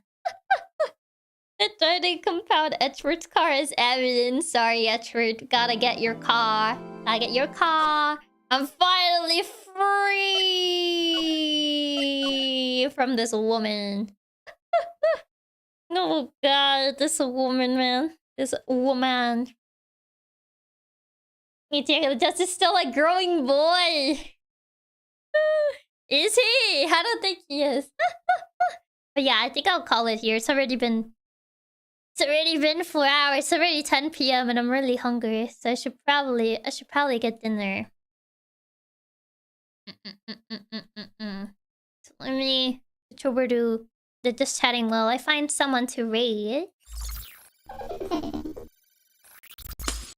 Yeah, this woman took a lot of time. I didn't expect her section to take so long. I was like, why is her section so long? I guess she might be... She's like most of the case, I guess? like most of the trial, I guess. It's like that took the entirety of day 2 already. And usually cases are what, 3 days? Yeah, it's kind of crazy that it took that long. It's the longest case of the first game. So that's why. I got shadow ban. Oh no, not Neil. Not Neil with the shadow bans again. It was very tenacious and vindictive. Yeah, she changed her testimony so much. Thanks for the stream. It was a lot of fun. And we got a lot of Chiaki VA moments. Yeah, usually we don't stick with one single witness for so long. That was crazy how long she stuck around. Yeah, it was pretty crazy. It was a lot of fun. Hope you have a wonderful night and the cowboy. Say in Texas, stay tubular. Is that what they say in Texas? I thought that's what I said, not Texas. But thank you so much for the tip, Raph. Thank you. No, that's my sing. Texas can't have it. That's mine. 6:39 a.m. Oh, it is pretty early. I mean, at least it's Sunday. No, wait, no, that's Monday. No, it is Sunday. At least it's Sunday. At least it's Sunday. So, wow, you're from Texas. I'm not from Texas, no. Jack won't let Texas steal that one. Nuh-uh. Nuh-uh. Texas can't have it. Texas has to get their own sayings. I refuse. Thanks for the stream. It was a lot of fun getting to see you go through this case, since I've never done it before, and it's pretty interesting so far, to be honest. Make sure you did get a good night. Thank you. Okay, let me... It's 1:30 a.m. Today my son is celebrating my birthday eve, so I'll be fun. Oh, happy early birthday! A lot of people seem to be having their birthday this month. But hope you have a fun birthday. Jack, you're from Texas. So your favorite Selena song? I don't know. I'm not from Texas. You make my work day fly by. Yeah, good thing it's Sunday. When we're supposed to, if I oversleep, got stuff order. Oh, nice. We got a Chiaki roar. We don't talk about that. We do not speak of that. We do not talk about it. But yeah. You guys have a good rest of your day, last night, whichever time it is for you. And I shall see you on Monday. But yeah, before I head out to get dinner. Thanks for the stream, Chiaki. You can wait for the 3 AM family view. The random 3 AM family view. But yeah, before I head out, don't forget the most important part, which is to stay till we learn. Yeah. Okay. Bye-bye. Bye-bye. Ciao. Goodbye. Goodbye. Bye-bye.